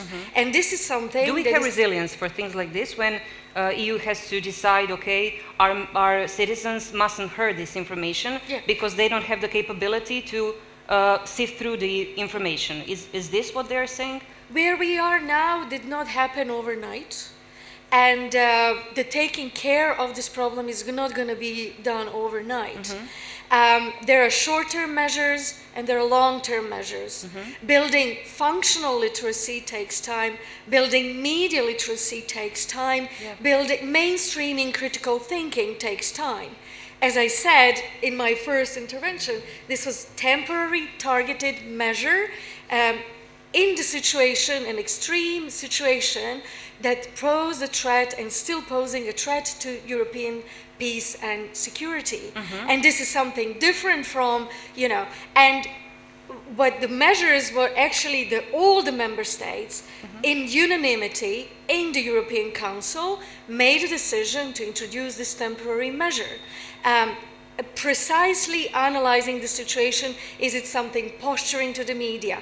And the media literacy activities and resilience building and how we got involved originally it was to protect the integrity of the democratic processes within the European Union member states, and very particularly before the European elections, for example. Because this is really something that needs to be done. This is a new challenge, and all the set of measures are now in place, including transparency of media ownership in the EU member states, massive programs of media literacy. We know this takes time to deliver. That's why some short-term measures need to be introduced before long-term measures kicked in. And what I want to say, whatever we offer and whatever is offered to the EU member states is and should be offered to the future member states in the Western Balkans. Jakub, what should be the policy level approach that can help the successful long-term fight that you are fighting, obviously, because nothing can be done in short term, considering education and media literacy, and all of this is not happening today. It started happening a long time ago, so we are way, way behind, I'm afraid. Yeah, let me just, again, briefly, slightly support Jasna. I really do think we shouldn't be comparing what the EU has done to what Russia was doing. Garry Kasparov had this very lovely metaphor that in these instances it's a little bit like comparing Jack the Ripper and a brain surgeon, just because they are both holding knives and they are sticking it into people. One of them is trying to kill the person, one of them is trying to cure him. These are two different activities, although you might be using the same tool. The Russian pseudo-media are no media at all. They are instruments of Russian information war. It is in their strategic documents like military doctrine or security doctrine. It is in the public statements of people like Shoigu. It is in the statements by people like Margarita Simonyan or Dmitry Kiselyov. Russian pseudo-journalists get awards for participating in a war, not for reporting, for participating in a war. That tells you very clearly what they are. We really shouldn't be treating them as the media. And I have to admit, I have a slight problem with some of the statements of the European Federation of Journalists, because this is not the first time they are defending the right of Russian pseudo-media to spread lies. In 2016, when the European Parliament... I think they are defending the right to information. In 2016, European Parliament had a resolution that the EU should counter Russian and Daesh propaganda. EFJ came out with their statement, and the president of the IFJ was even writing letters to Sputnik and RIA Novosti. In 2017, Estonia decided that Russian pseudo-media, because they are lying all the time, are not welcome at their press conference for the presidency. EFJ was attacking them for that. Then Estonia decided they would apply the sanctions of the EU against Kiselyov also to the media that Kiselyov is controlling. Again, EFJ was attacking them for that. I really don't know whether they are unaware of what the Russian media really are, or if they are aware of it and they are helping it. I'm really not sure what is worse. Maybe some cooperation or a joint panel would be useful, in order. Might be useful. But okay, about the more long-term solutions, media literacy was mentioned, and it's a brilliant tool. However, we have to understand that this will not solve you the whole problem. I currently work in Finland, which is the country with the highest media literacy in the world. It doesn't mean they have zero problem with Russian propaganda. The case of Jessica Aro, the brave journalist who was covering the Russian troll factory and what they are doing in Finland, shows that quite clearly. She had to escape Finland for a couple of years because she was chased and harassed by the community that was influenced by the pro-Russian disinformation campaigns. There is no solution that will really solve you 100% of the problem. Media literacy is important, but it will bring results only over a period of time. I still think we need more documenting because we still don't see the full scale of the problem.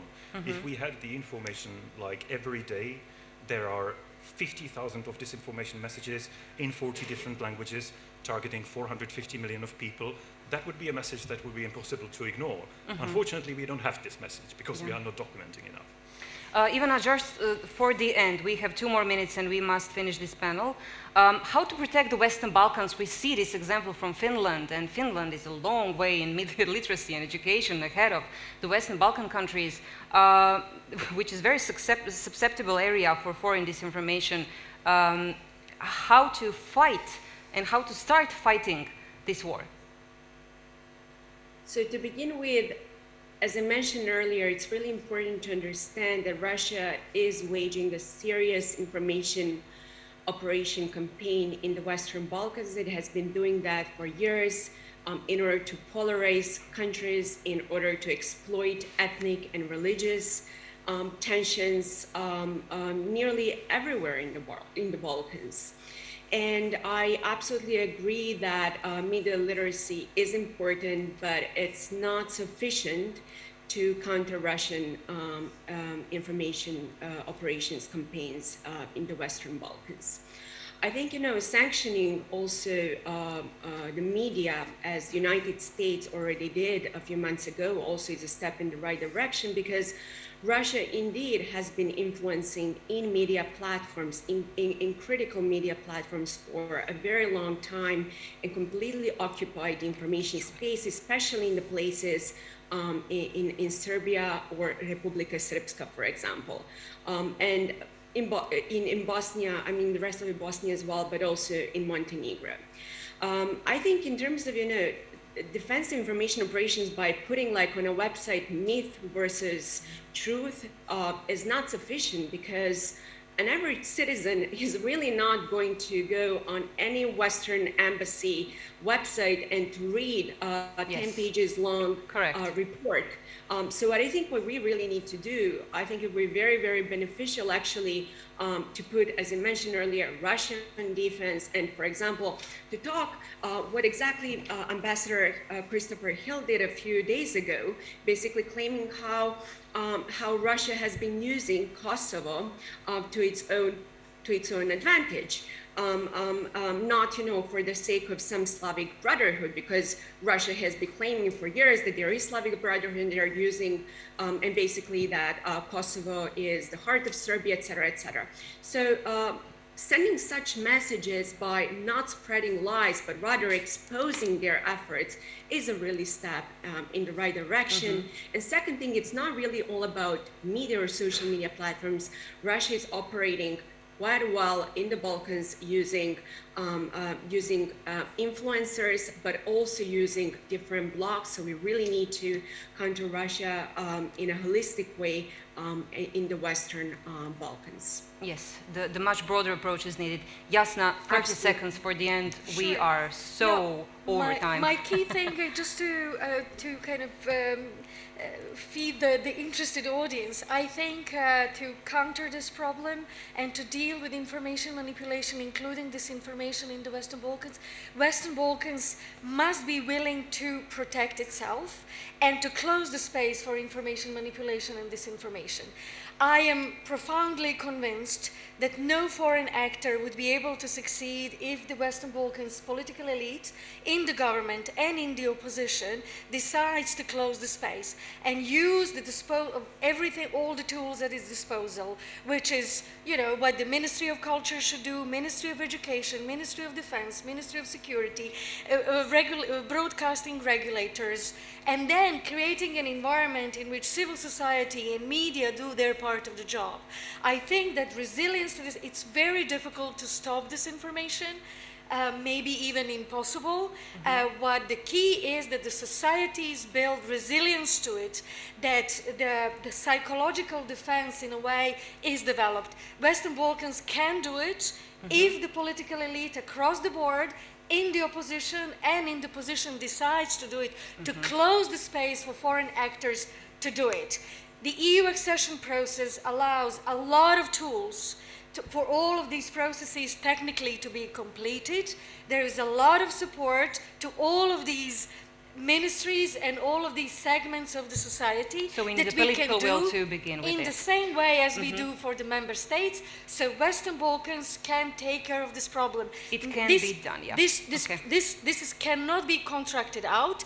It cannot be done on behalf of the Western Balkans This is the by Western the US homework. or the EU. Yeah. We can Thank only you. tackle Yeah. it together. Thank you so much we would talk about this for hours and hours, but unfortunately we are out of time. Thank you, Ivana, thank you, Jasna, thank you, Jakub, for participation in this panel. And we will give our places to our next panelists and Adnan.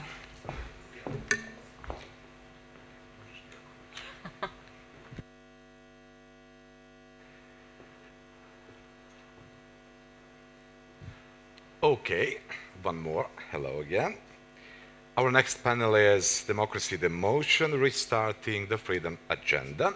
And our speakers are Stephen Feldstein, Senior Fellow, Democracy, Conflict and Governance Program, Carnegie Endowment for International Peace, Majda Ruge, Senior Policy Fellow, European Council of Foreign Relations, Jason J. Smart, Special Correspondent, Kiev Post. Hi, how are you? Fine. Yep, this is your place, yes? And Damon Wilson, President, National Endowment for Democracy. Yeah, I told Democracy the Motion, Restarting the Freedom, and are we living in a time after the end of history that has refuted the widespread illusion created after 1989, that the fourth wave of democratization will continue until it is embraced by the whole world. In many countries around the world, neither economic recession or the pandemics thereafter managed to destroy democracy, even if many of its aspects, political communication and representation, are undergoing the most important changes in generations. And like on my last panel, each of our speakers have a 3-minute window for their initial thoughts on the subject, and then discussion follow. Jason, your 3 minutes. Thank you. You know, I think when we discuss the issue of democratization, it's always put in the context of black or white. Is it advancing or is it backsliding? And I would argue that we have to look at it in a larger scale. I mean, it's like polling. You don't look at what the snapshot of today is, the incident today. Is democratic or undemocratic? It's worth monitoring, obviously. But rather, I think it's important to look at the trend. Is, generally speaking, is society adopting or accepting to elements of democratization? And I would cite something such as, what are the views towards human rights? Not simply whether there's a voting mechanism when we talk about democratization, but how is it advancing the various principles that would be associated with a liberal democracy? So, in most cases, I think that when we see a society that's shifting to become more accepting and more liberal in its perspective of how it looks at the society, this is something that society is probably moving in the right direction towards democratization. And, you know, I am accused of being very optimistic, but I am optimistic about the fact that most societies do seem to be moving that way. Yes, there are some times, there's some setbacks. Yeah, yes, there are some growing pains where society will reject elements of liberalism because they view it as being, a very common example as we see in the region, they see it as being a rejection of historical values or historical norms of the population. And so, yes, it's concerning. At the same time, to overemphasize that, I think misses the big picture, which is the general trend of the society is what? It's going forwards, and there's a general interest in things that would be the necessary foundations for liberal democracy, or they're not. And in most cases, we experience that the societies are moving towards democratic paths. As you see, thank you very much. As you see, we started without Stephen, but I hope Stephen will be with us in, I think, next couple of minutes. And let's go to Majda. Majda, hi. Hi. Hi, from how are Berlin. you? Kako si? Very well. Hvala lijepa. Your 3 minutes. Well, what aspect would you like me to talk about? So, you know, I love that Jason is such an optimist. coming from the Balkans, I tend to be more pessimistic in my view of where we're headed. So let me just kind of give, one maybe more general point on where I see the trends going, and then perhaps just give you insights from the region. If we look at, the trends already starting from 2020, when we had the kind of analysis or diagnosis by the Freedom House, which basically pointed to the deepening of democratic recession and kind of ascendance of autocrats and strongmen worldwide. I think we were all able to see these trends in Central and Eastern Europe. We were definitely able to see these trends in the Western Balkans. In fact, most of the kind of ascending autocrats have followed a strikingly similar script book to consolidate their power. And it seemed to me, following the Western Balkans from kind of the end of the wars, late 90s, early 2000s, is that, they had almost developed or written the script for consolidating power and the trends that we then later saw in Hungary and Poland. But perhaps, even kind of that was 2020, and we're now in 2022, months after Russia's invasion of Ukraine. And I think what we're seeing as a result of that invasion and that war is that we as Europeans, but also Americans, are kind of pressed to go to many of these autocratic regimes and try to kind of relaunch the relations for the sake of stabilizing the energy crisis. We've seen Joe Biden visit Mohammed bin Salman. We need to basically relaunch our warm relations with many of the autocrats who we're supposed to be keeping in check. So I'm actually seeing a mixture of trends that are brought about by the war in Ukraine, and also what we had already seen started in 2020 as pointing more to a different direction. So I tend to be more pessimistic. Do you want me to address the Western Balkans now, or should we maybe go to the next speaker and we can come back to that? Yeah, definitely during the discussion we will discuss about the Western Balkan. Yeah, as you see, Stephen is with us, but we will continue with the Damon before the Stephen. Damon, and your 3 minutes. Thank you very much, Adnan. I hope you can hear me okay. First of all, Yes, I just want to say everything is perfect. Wonderful. I'm a huge fan of Budva. I so regret that I'm not there with you in person, but let me just first give a shout out to the Atlantic Council of Montenegro, its amazing chairperson, Milica Pejanović-Durišić. I wish I were with all of you there. But to talk about this panel on democracy, and you call it democracy to motion, restarting the freedom agenda. I think it's apt that President Zelensky addressed not only this forum, but the people of Montenegro at Cetinje, because right now the future of democracy is in play. And the central issue to determine the future of democracy and freedom is how Ukrainians win in determining and securing the freedom of their nation, the freedom of their peoples. So yes, it's a consequential moment. And there's reason to be concerned. As Anne Applebaum, a board member for the National Endowment of Democracy, likes to say, she argues that the bad guys are winning. And as Maida noted, we have to acknowledge we're in 17 years of a democratic recession as measured by Freedom House. But it's even worse than that in that the past decade has been different. It's been characterized by erosion in democracies around the world, combined with a sharper repression from autocrats, producing extraordinary numbers of democratic diasporas around the world, but also that sharp power, particularly from Moscow, Beijing, exporting the tools, the tactics, the technologies of repression that are helping autocrats learn around the world. And this is in a fundamentally different environment, one plagued where polarization is incentivized in our information environment. Technology is turbocharging surveillance of civil society, and kleptocratic networks are linking autocrats and their money into our own systems.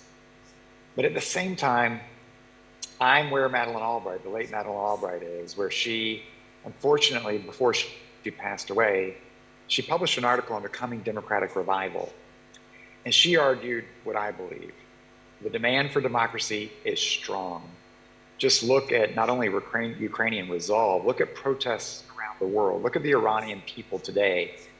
It's pretty remarkable how people are, despite all odds, saying we want human dignity, we want freedom, we want our own choice.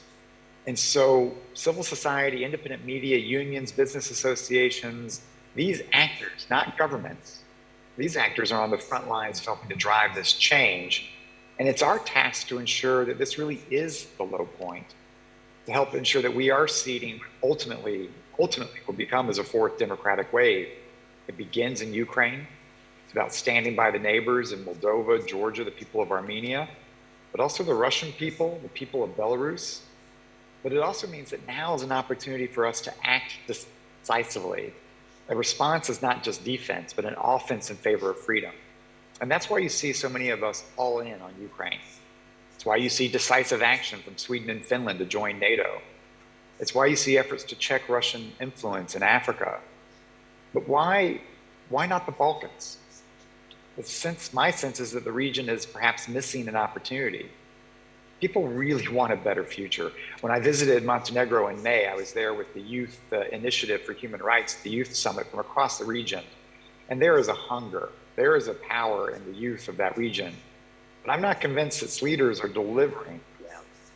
How can there be some decisive action on the ground in the region with a strategic understanding in Brussels and Washington that as tectonic plates shift geopolitically with the Russian army's defeat in Ukraine, this is a time to act decisively in this region, in the Balkans. And this means moving Albania, North Macedonia rapidly through the EU process, with Bulgaria as a champion for their neighbors in Skopje. It means getting Montenegro to close chapters and really accelerate its accession. But fundamentally, the key effort is between Belgrade and Serbia to understand for our Kosovar friends that if they can partner with Belgrade, now's the time to help them eliminate Russian influence. And for our Serbian friends, to acknowledge that now is the time to build on the UN votes, the rejection of annexation, but to more decisively not miss this moment to shed the fear of other security forces that look over your shoulder, take control of their own destiny on a path to democracy that's in Europe. And finally, in Bosnia as well, that as Russia is going broke, moderate forces, democratic forces should be acting. So this panel kicks off with a little bit of a concern about the atmosphere of democracy, but I am an optimist. I see the opportunity. It doesn't just happen. It takes people. And it's time, I hope, for the Western Balkans to move on this. As for our part of the National Endowment for Democracy, we are doubling down on supporting democratic actors in the Western Balkans, not turning away because of the attention on Ukraine, but doubling down on and counting on the people in the region. Back to you, Adnan.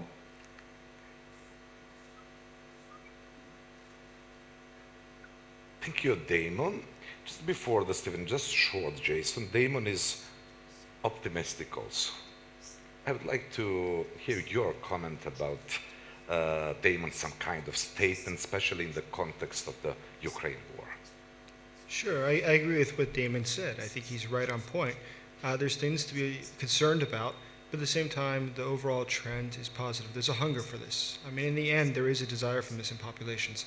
And so if we're looking at the scheme of 1 year, 2 years, 3 years, okay, maybe things don't look great, but humankind is a little bit bigger than what happened 6 months ago. We have to look long term. What will happen in 10 years, 20 years, when economies improve, when people have more buy-in to an economy, the more that they will demand democracy. And if you look at the countries that underpin and really support, I think, anti-democratic movements, namely Russia, for instance, China, and other countries, once we take them out of the equation, let's imagine tomorrow if Russia loses the war in Ukraine, which it will lose the war in Ukraine, but once it finishes doing so, it's going to be economically ruined. Its ability to maintain anti-democratic forces in other places, such as Central Asia, will be greatly weakened.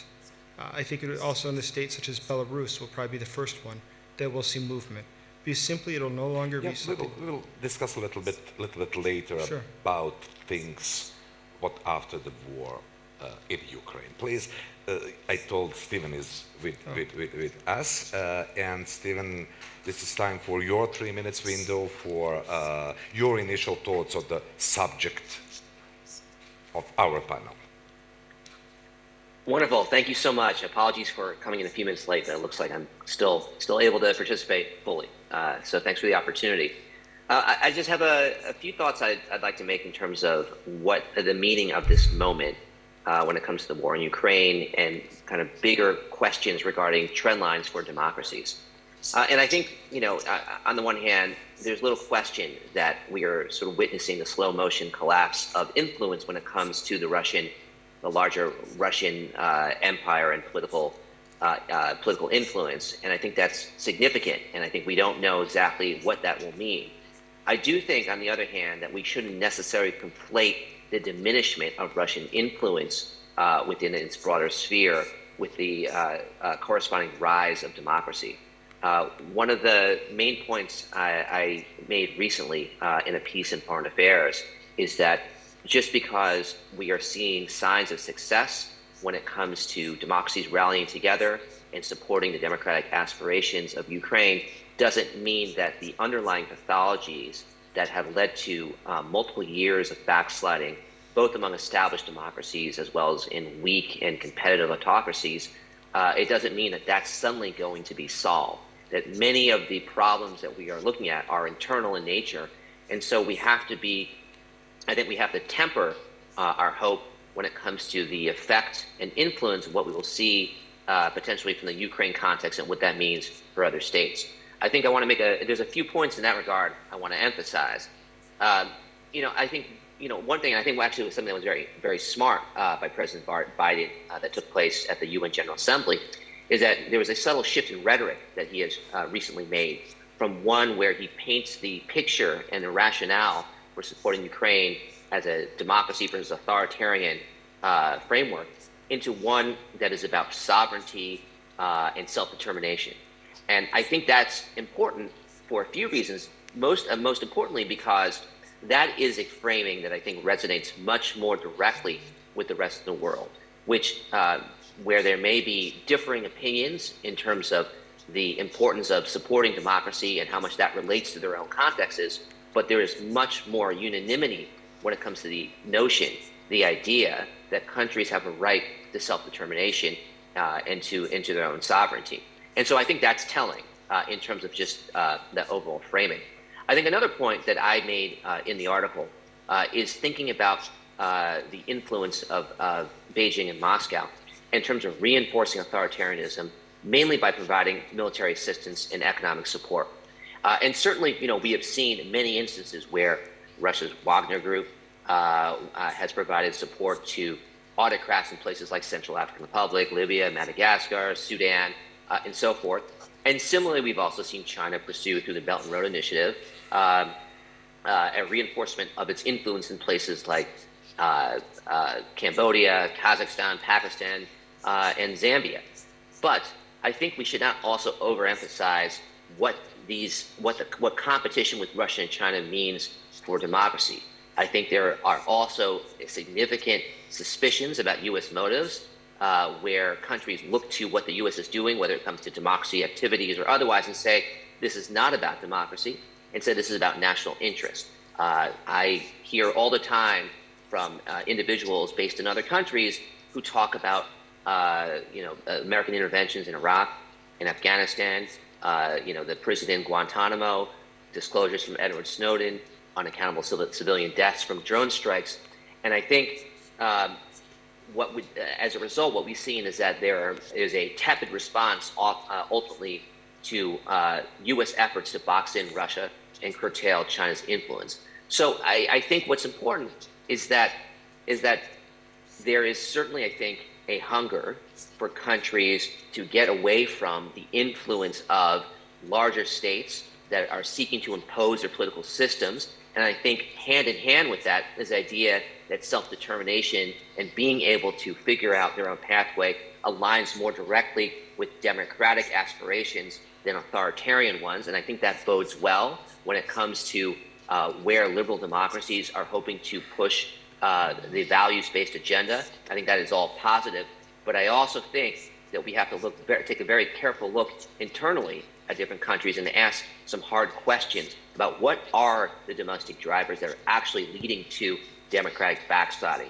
To what extent can we attribute the rise of certain populist leaders, whether it's Bolsonaro in Brazil, whether it's Marcos in the Philippines, and say, well, this is a result of Chinese or Russian influence, and therefore, because of the Ukraine war, we will see these issues get resolved. I think there are deeper, more complex reasons behind that, and so we have to think carefully what that means in the overall context of the Ukraine war. Why don't I stop there? I look forward to a robust discussion. Thank you. Thank you, Stephen. Maida, let's start with the Balkan. How to assess the state of democracy in the Western Balkans? Well, if we look across the region, kind of to just start with the diagnosis, I think with the exception of maybe Kosovo at the moment, where the Prime Minister Albin Kurti, regardless of his agenda on the dialogue, has actually kind of taken this rule of the law agenda and justice agenda as kind of a centerpiece of his governance, and with the exception maybe of North Macedonia, partially, I'd say we really have a big problem across the region with centralization of power, with kind of state capture, corruption and nepotism, with freedom of media or suppression of the freedom of media. And if you look at, Serbia, we have a very strong centralization of power in the executive. Similarly, in Albania, centralization of power around the Prime Minister's office. In Bosnia, we have kind of a cartel of nationalist parties that has perpetually been kind of in different coalitions at different level, holding the state captured, controlling the executive, packing the institutions, courts, with kind of their cronies, controlling the media, etc. We have a pretty bleak picture in terms of, if you want constitutional democracy. In all of these countries, we have regular elections. However, we have the challenge that I think, we very well know from most of these just formally electoral democracies, is really strengthening the resilience of democratic institutions and making democracy function in practice. And so, I think when we're talking about kind of Western role in democracy promotion, and Damon has, earlier kind of given an example of protests in Iran, and we're not moving fast enough on the democracy agenda in the Western Balkans, and we need to kind of a fast track into the EU. I again have to take a bit more skeptical approach to that and careful approach, because I think the challenge that we're facing is really much more complex and complicated than can be, achieved through a accelerated EU accession process. I mean, we have since 2003 the EU framework in place in kind of different countries at different pace, with conditionality on democratic kind of institutional reform, public administration, judiciary, media, etc.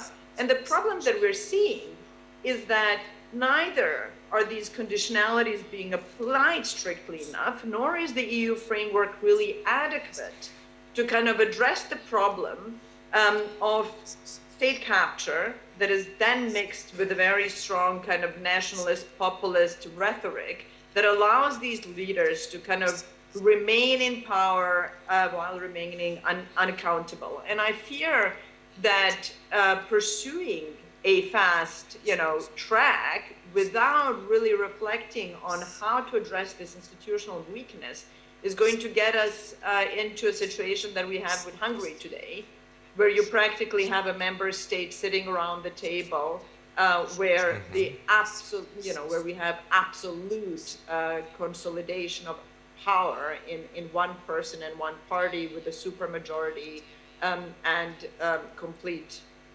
autocratic behavior. And Maida, Yeah. What is the, you mentioned Hungary, what is the role of the EU in establishing the authoritarian regimes of Viktor Orban and, of course, Alexander Vucic when we talk about Serbia? Well, I don't think they have a role in establishing them, but I think they have a role in tolerating practices that start step by step and that then lead us to the situation where it's too late to kind of reverse the trend. So, you know, I don't see the EU necessarily as in kind of, if you want, having an active agency in establishing these regimes, but it's more the question of tolerance and the question of tolerance over a long period of time that bring us in a situation where you're practically, you know, sort of leverage to remedy the problems. I mean, if you look at, I'm just writing actually an article comparing the kind of tactics and kind of narratives chosen by Viktor Orban and Alexander Vucic, which really allowed them to, first of all, you know, perpetually have this image of external enemy, internal enemies as well, but particularly external enemies, in order to shape public opinion in such a way that allows them really to kind of remain very strong in their power consolidation and unaccountable. And yet they are in a position to negotiate with both the EU and to extent with the US a certain degree of tolerance for such behavior. So if you look at Hungary, Hungary is in a very good position of, you know, threatening to suspend its participation in sanctions, in Russia sanctions. I mean, we've had Viktor Orban first informally in September say that sanctions should be lifted. And then right after that, his Fidesz party has publicly called for a referendum, kind of unbinding but countrywide referendum of sanctions. And what is he signaling? He is signaling to the EU that unless the billions of funds in rule of money are released by the Commission, which Commission has threatened to kind of withhold from Hungary for the rule of law violations. And this deadline comes right around the renewal of Russia sanctions, that, you know, he's not going to vote on the renewal. And so, you know, having a seat around the table in Brussels where most of the decisions that matter are taken by unanimity, Orban is in a very good position to have his cake and eat it, to basically continue to get, you know, grudgingly EU funds released in order to participate in decisions that really matter at this stage in Russia. And I think Alexander Vucic is looking at that carefully and learning from his scripture. Maida, very shortly, I must ask you one more thing about Bosnia and Herzegovina. Divided society, wars, heritage, corruption, role of international community, and our topic. I mean, maybe to get kind of say it in a very short way and to try to link it to our discussion. Think of Bosnia. I mean, Bosnia and Herzegovina is just such a good example of how, let me just take European Union, but we, if you want, as Western democratic world, are not able to suppress this trend of kind of rising authoritarianism, and which is maybe where my initial pessimism comes from. We have 3.5 million people living in the country. That's kind of the size of Berlin. And if we're realistic, it's smaller. The population of Bosnia is smaller than it, you know, in terms of population than Berlin. And we have, you know, taking Dodik as an example, a perfect example of an authoritarian who has consolidated unchecked power and who is basically using the strategy of threatening secession and threatening disintegration of the country in order to gain concessions from the European Union and the United States on certain kind of institutions at the state level that he wants to get rid of because they threaten his unchecked power and threaten to impose some sort of oversight. And you know, we look at the crisis before the war in Ukraine started last year, where Dodik has actually threatened to secede, and they've passed resolutions in the parliament.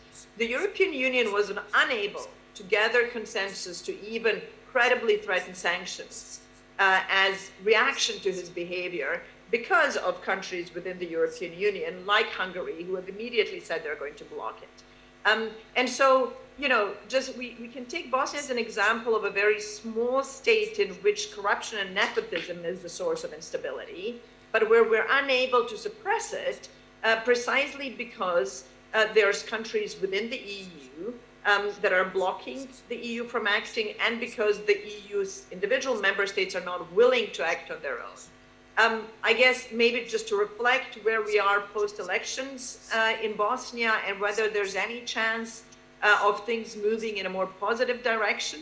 I remain, you know, cautiously optimistic, especially given the results in the presidency, where we have two, if you want, more kind of moderate members of the presidency who are in charge of giving mandate for forming the government. So I'm kind of slightly optimistic and cautiously optimistic that we could have some sort of reformist coalition at the state level to kind of, that at least doesn't have this corrupt motive to destabilize the state. But I've talked enough, and if there's something unclear, let me know. Thank you, Maida. Thanks a lot. Damon, you are optimist. You are a very optimistic man, but does the authoritarian model have the potential to prevail if the defenders of democracy do not cooperate to guarantee freedom for all people? You know, and I think there are two key points there. One is what we've learned by watching the authoritarian model, autocrats learning from each other, AI-backed surveillance being spread from Beijing to other societies, the police of Minsk being coached by Russian counterparts. As the autocrats have learned and strengthened their hand of repression, part of this really speaks to the need to work together with a sense of democratic solidarity and understanding that democracy should be part of strategy. Support for democracy should be part of our democratic alliance, our approach to strategy built on working together as democracies. The second part, though, is really understanding that at the end of the day, this is about the agency of individuals to shape their own future. It's not some great geopolitical game. It's about, look at what people, whether they're in Minsk or in Myanmar, these are individuals, average people who want a better life, trying to secure human dignity. And I think part of the responsibility is how can we provide support to those individuals. And so, yes, I think I agree with Stephen. It's great to hear President Biden talking about the importance of the freedom of nations. I think linking the freedom of nations with the freedom of peoples, but understanding that ultimately this is about how do you empower people. This is not about imposing democracy. This is not about how strategy in Brussels or Washington can be imposed, but how can you empower people, whether they be in the Balkans, in Belarus, to determine their own future. And this is where I think we see an incredibly unsatiable demand and the protests and the sacrifice and the courage of average people. And we simply just need to be there to support them in their cause. How, Damon? How? You know, look, it's there's both a set of ways of providing moral support, material support, structural support. And I think that structural support is helping to defend the norms, the international democratic norms that are being, I think, eroded inside international organizations, as we've seen the advance of Chinese leadership of UN agencies, the rollback of some of these norms, the practices on the ground, as we've seen from Vladimir Putin. And these are structural things in which many of our nations have a say because they play in that arena. But it's also about the moral support. Sometimes the most important people who are on the front lines of the fight is to know that they have backing, that their name is known, that their cause is known. And Alice Bialiatski getting the Nobel Peace Prize, imprisoned in Belarus yesterday, it's so important to help them to sustain their resolve, their determination, to be known that the world backs their cause. And that is incredibly empowering. And third, it's the real right to assist, that our civil societies can support each other.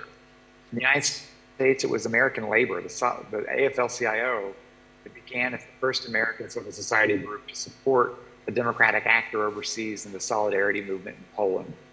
And I think enshrining and ensuring the right to assist individuals, independent media, civil society organizations is a part of that fabric I've done.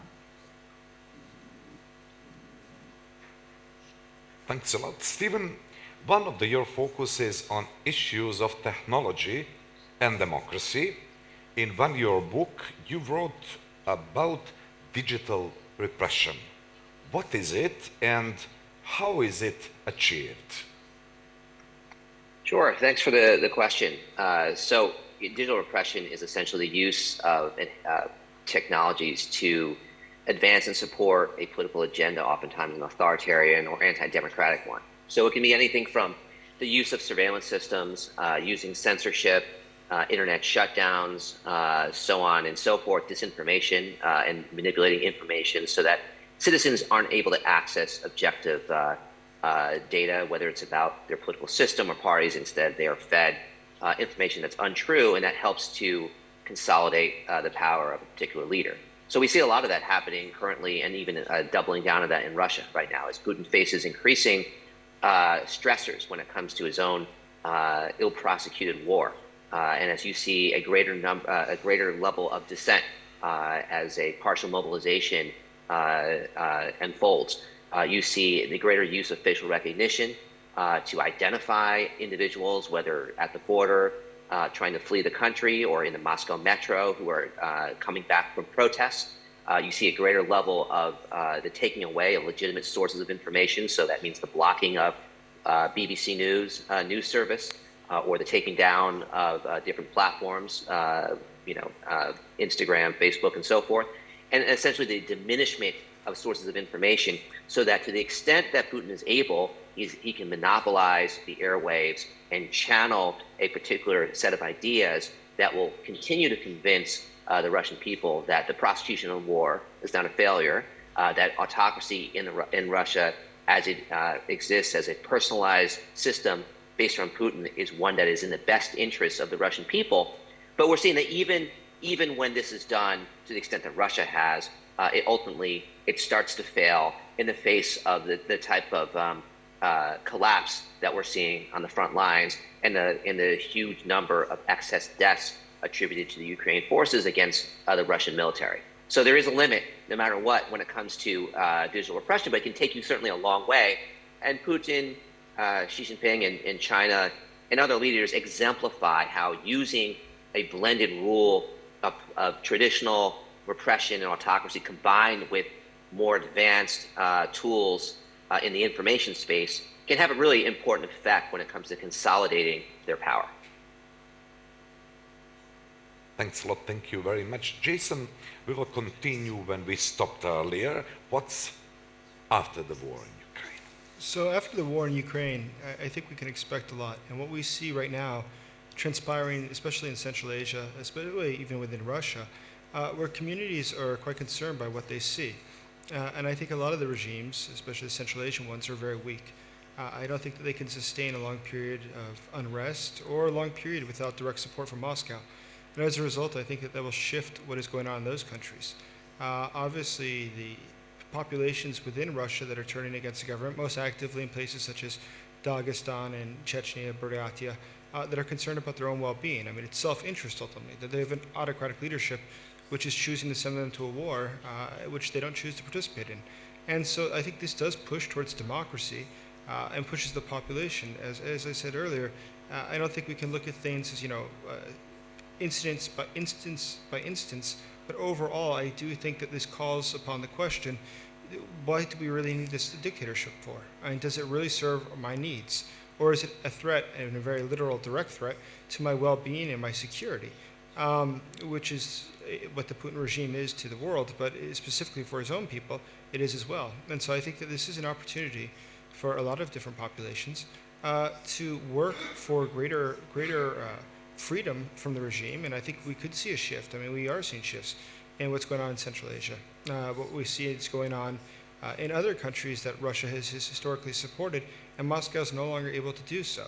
So as the Kremlin's role becomes less decisive, I think it'll have an overall beneficial effect in a number of places, including this region. But this will take some time. I mean, nothing happens overnight, but there is definitely the signs that the largest sponsor for these tyrannies that exist, Moscow, is in decline. So I think that over time we will see a move in the right direction. Thanks a lot. We have just 2 minutes for the end, and one lady in our panel, and me as a feminist, I will give Maida last 2 minutes for some kind of conclusion of our discussion. Let's go, Maida.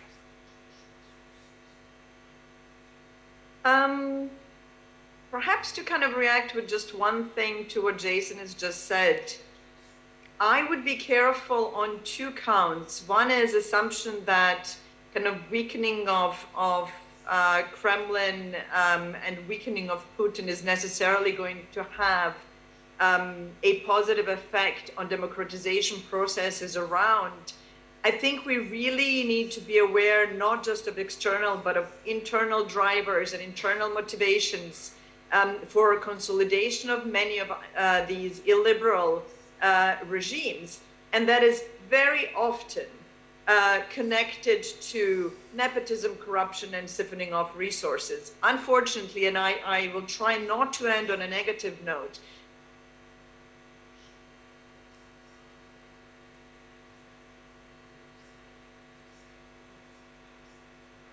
Okay, something was happened with our Maida, but I think it's the time to finish our discussion. Definitely, it could be some sign for the end. Thanks a lot. Thank you very much. And I hope that Yasmina is just around. Yeah. Oh, sorry. Little early, so we must allow our online panelists to join us. So, in 10 minutes. Thanks.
Dobar dan, dobrodošli na posljednji panel na ovom To Be Secure forumu.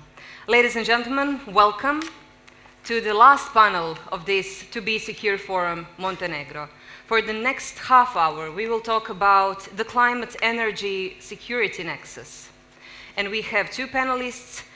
Thomas O'Donnell, energy and geopolitical expert, is here with us. And joining us online is Ellen Riley, non-resident senior fellow, professor, City Law School, Global Energy Center, Atlantic Council. Mr. Riley, hello. Hi. We can see and hear you, so welcome. Thank you very much. It's nice to have you here on To Be Secure Forum Montenegro. Let me set the scene. Cooking dinner, heating homes, generating electricity, running factories in Europe. For years, this was done in large part with Russian natural gas. Now, the continent is trying to find alternative sources while it's dealing with record high energy prices. And the winter is coming. In the meantime, investigation is underway, suspecting gross sabotage of the damage of the Nord Stream 1 and 2 pipelines in 4 locations in international waters in the Baltic Sea. And the scientists fear that the amount of methane released, an equivalent to 1/3 of Denmark's annual CO2 emissions, could be one of the worst natural gas leaks ever and pose a significant climate risks. Now, we are talking about the climate energy security nexus, and I will ask Mr. O'Donnell, with all the current information, they are indicating that the Nord Stream damage is a result of a sabotage. Now, the leaks from the Nord Stream pipelines also cause significant environmental damage, as I mentioned. So, as the new European architecture unfolds, is the infrastructure becoming a sitting duck? Well, first of all, thank you for the invitation to this very interesting conference. I think when we talk about Nord Stream, we just have to quickly put everything in context. Okay. Of course, we know there's a real, hot war in Ukraine, but we have to just be very clear. In parallel, there's another front of this war, and the other front of this war is an energy and economic war against Europe, and it's mainly energy. And Russia has significant leverage over Europe, both on oil and gas, but especially on gas in the short term. And so, in that context, these pipelines get blown up. So, I would say, let me say this. First, as to why would they be blown up and how they fit in this war, I just want to remind everybody that Well, look at it this way. It's clear that within a certain number of years, 2 to 6 years, all the gas that Russia supplies to Europe and to some other places can be totally replaced by gas from other parts of the world. We can talk about that. Also, in natural gas, the Russian Federation always made significantly less money on exporting natural gas than oil. 2, 3, 4 times as much money is made on oil. So, Putin knows he's going to lose this lever, so he may as well use it before he loses it. And that's what he's doing. And it's also the one lever that has the most impact in Europe because the gas is delivered by pipeline, and it's very difficult to replace it. Oil is delivered by ships, so it can come from other places. So the problem is it has to come from LNG, and that's going to take a considerable part of time. But why attack Nord Stream? Mm-hmm. And I would say this. So Putin has been playing, as I said, use it before you lose it. He's been turning the gas up and down and then finally off in some pipelines to put Europe in the most vulnerable position possible before the start of the winter heating season. Okay, and the whole hope is to divide Europe amongst its inside countries and between countries, so solidarity goes away with Ukraine. That's seriously his hope. Now, he stopped Nord Stream 2. The problem with stopping Nord Stream 1, is that if you don't have some legal excuse for force majeure, already probably, I talked to a former CEO of a gas company, and he told me probably it could be like $10 billion already of liability from Gazprom for non-delivery of the gas. So first they tried this excuse of rubles. That didn't really work. Then only to some extent. Then they tried this excuse of compressors. I won't go through it all, but it's clear, the Chancellor of Germany stood in front of the compressor. Here it is, come and get it, you can have it, which was a good tactic, and they don't come to have it. So what happens, now the pipeline itself has been blown up. But now what happens, if you talk to people in the gas sector, it seems overwhelming. They will say that, aha, now they have a real force majeure. They physically cannot send the gas. So they will undoubtedly be brought, Alan is I defer to him on this in more detail. He's the competition lawyer on energy. He understands these things. There'll undoubtedly be all these companies, some of which are going bankrupt in Europe, who had long-term contracts to deliver gas, are going bankrupt, losing lots of money. And they will sue. They will undoubtedly win. And Gazprom's not going to pay 10, maybe in another year or so, it could be $30 or $40 billion. They can't or won't pay this, and eventually there's liens on all the Gazprom property in Europe, pipelines, refineries, storage facilities, maybe even ships, and they could lose it all. Yeah. And so that's that explanation for that, I think. And okay. Yeah. Mr. Riley, before Russia used to typically supply about 40% of Europe's natural gas, mostly by pipelines. What are the alternatives found so far for Europe regarding pipelines, LNGs? Well, one of the things which I think is important to realize is that simply by having much, much higher gas prices, that has created much more demand, supply, which is available from other parts of the world. So as prices have risen, much more liquid natural gas has entered the European markets. That's one of the supplies. One of the other effects, for example, in the United Kingdom, is that UK gas production in the North Sea is up by 1/3, and that's largely because the dormant gas fields, which were more expensive to use, now are economic. So there are a number of factors like this which are increasing the amount of gas that's available across, coming into the European market. Equally, Norway has increased production. So we are seeing a significant part of the gas gap created by Gazprom being replaced by some domestic production increases within Europe and more imports. It's interesting to note that now Norway is Europe's largest supplier of gas. Another factor, I think, which is not recognized as much, but is very significant, is the role of China. Essentially, because the Chinese economy is slowing, more gas is being deposited in Europe.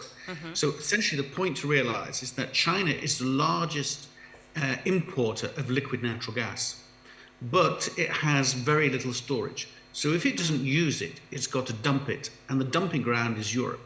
So this is helping us as well. And if you look at the projections, the state of the Chinese economy, they are not good. So we may be able to get through this winter in part through a lot of liquid natural gas entering European markets. A lot of it originally was supposed to be used in China. Mr. Riley, how important is the Greece-Bulgaria interconnector? Recently it was put into function. Yeah, well, this will help because the other element of this is there's the Greek LNG terminal which has come on stream. There is, which already exists, and there is a second LNG terminal coming on stream the end of this year, early next year. So there is more capacity to bring LNG on board and into Southeastern Europe. There's also the expansion of the LNG terminal in Kirk, which is planned. So there is, because the point to realize, and this is the other point which is, I think, really important, is that we are in a relatively positive situation in Europe as a whole, despite all the panicky headlines, because of the scale of storage. It is surprising to hear this. We are in a positive situation because all we hear are panic, panic, panic. The winter is coming. We will all freeze. And no, we're not going to freeze. The position is that we're about 85 to 90% full. Storage is full. That means that Europe could probably survive with no gas for around 2 months. Okay, that's on average, but you see the point. Now, the point is now on top of that, there is higher prices of bringing more gas into Europe generally, and the Chinese situation means that that will provide more gas into Europe. So we are probably okay for this winter, more or less. We'll have high prices, that's true, but we will have enough gas. Are you stressing for this winter because after the winter we are not okay anymore?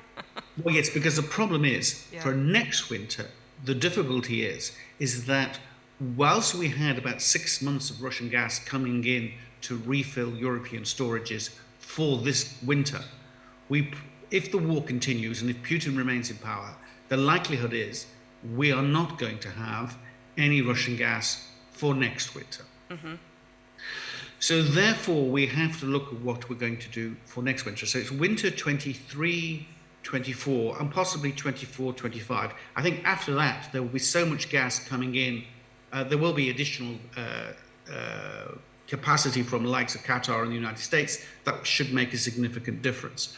So the question is what do we do between now and the winter 25, 26? Mr. O'Donnell, how do you see this situation? What should the world, the Europe do?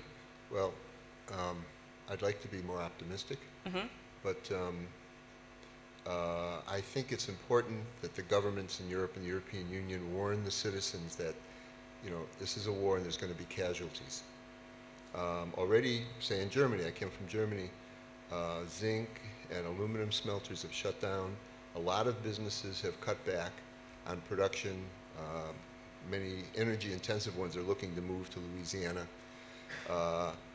We can expect our gas bills, if you paid about $1,500 on average, you'll probably pay $4,500 a house this winter. And demand reduction is absolutely necessary. The storage can last 2.5 months. That's against a complete shutoff of Russian gas. And then it's a severe problem. The problem in Norway, I've been talking a lot to people who work there, Norway has a drought.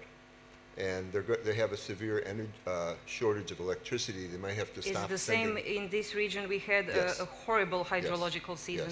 Yes. And I don't want to go into all the details, but because of some renewable ideas, they gave in and decided they're going to use renewables to pump the gas. So they might have a problem with a lot of things. In our preparation to this panel, you said that this crisis began well before the war in Ukraine, resulting from unrealistic renewable ambitions of the EU. Yes, I think, I mean, to put it bluntly, I think a kind of renewables populism had captured Brussels.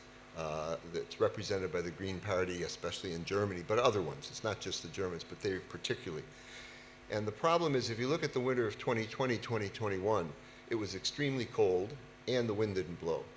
We have overdependence on wind, and the Greens, but others who've all gotten on board now, this idea. Everybody has always said for 30 years, if you have renewables such as wind and solar, you need grid scale storage. There simply is no grid scale storage. When the wind stops, it's a matter of hours, right? So what is grid scale storage? De facto, it's natural gas, putting in small-scale natural gas generation to make up for it, and that's precisely where we have our problem. So if the wind doesn't blow, in that year, 2020, 2021, storage went down almost to nothing, and that's when Putin started playing this game for the next year of not supplying storage.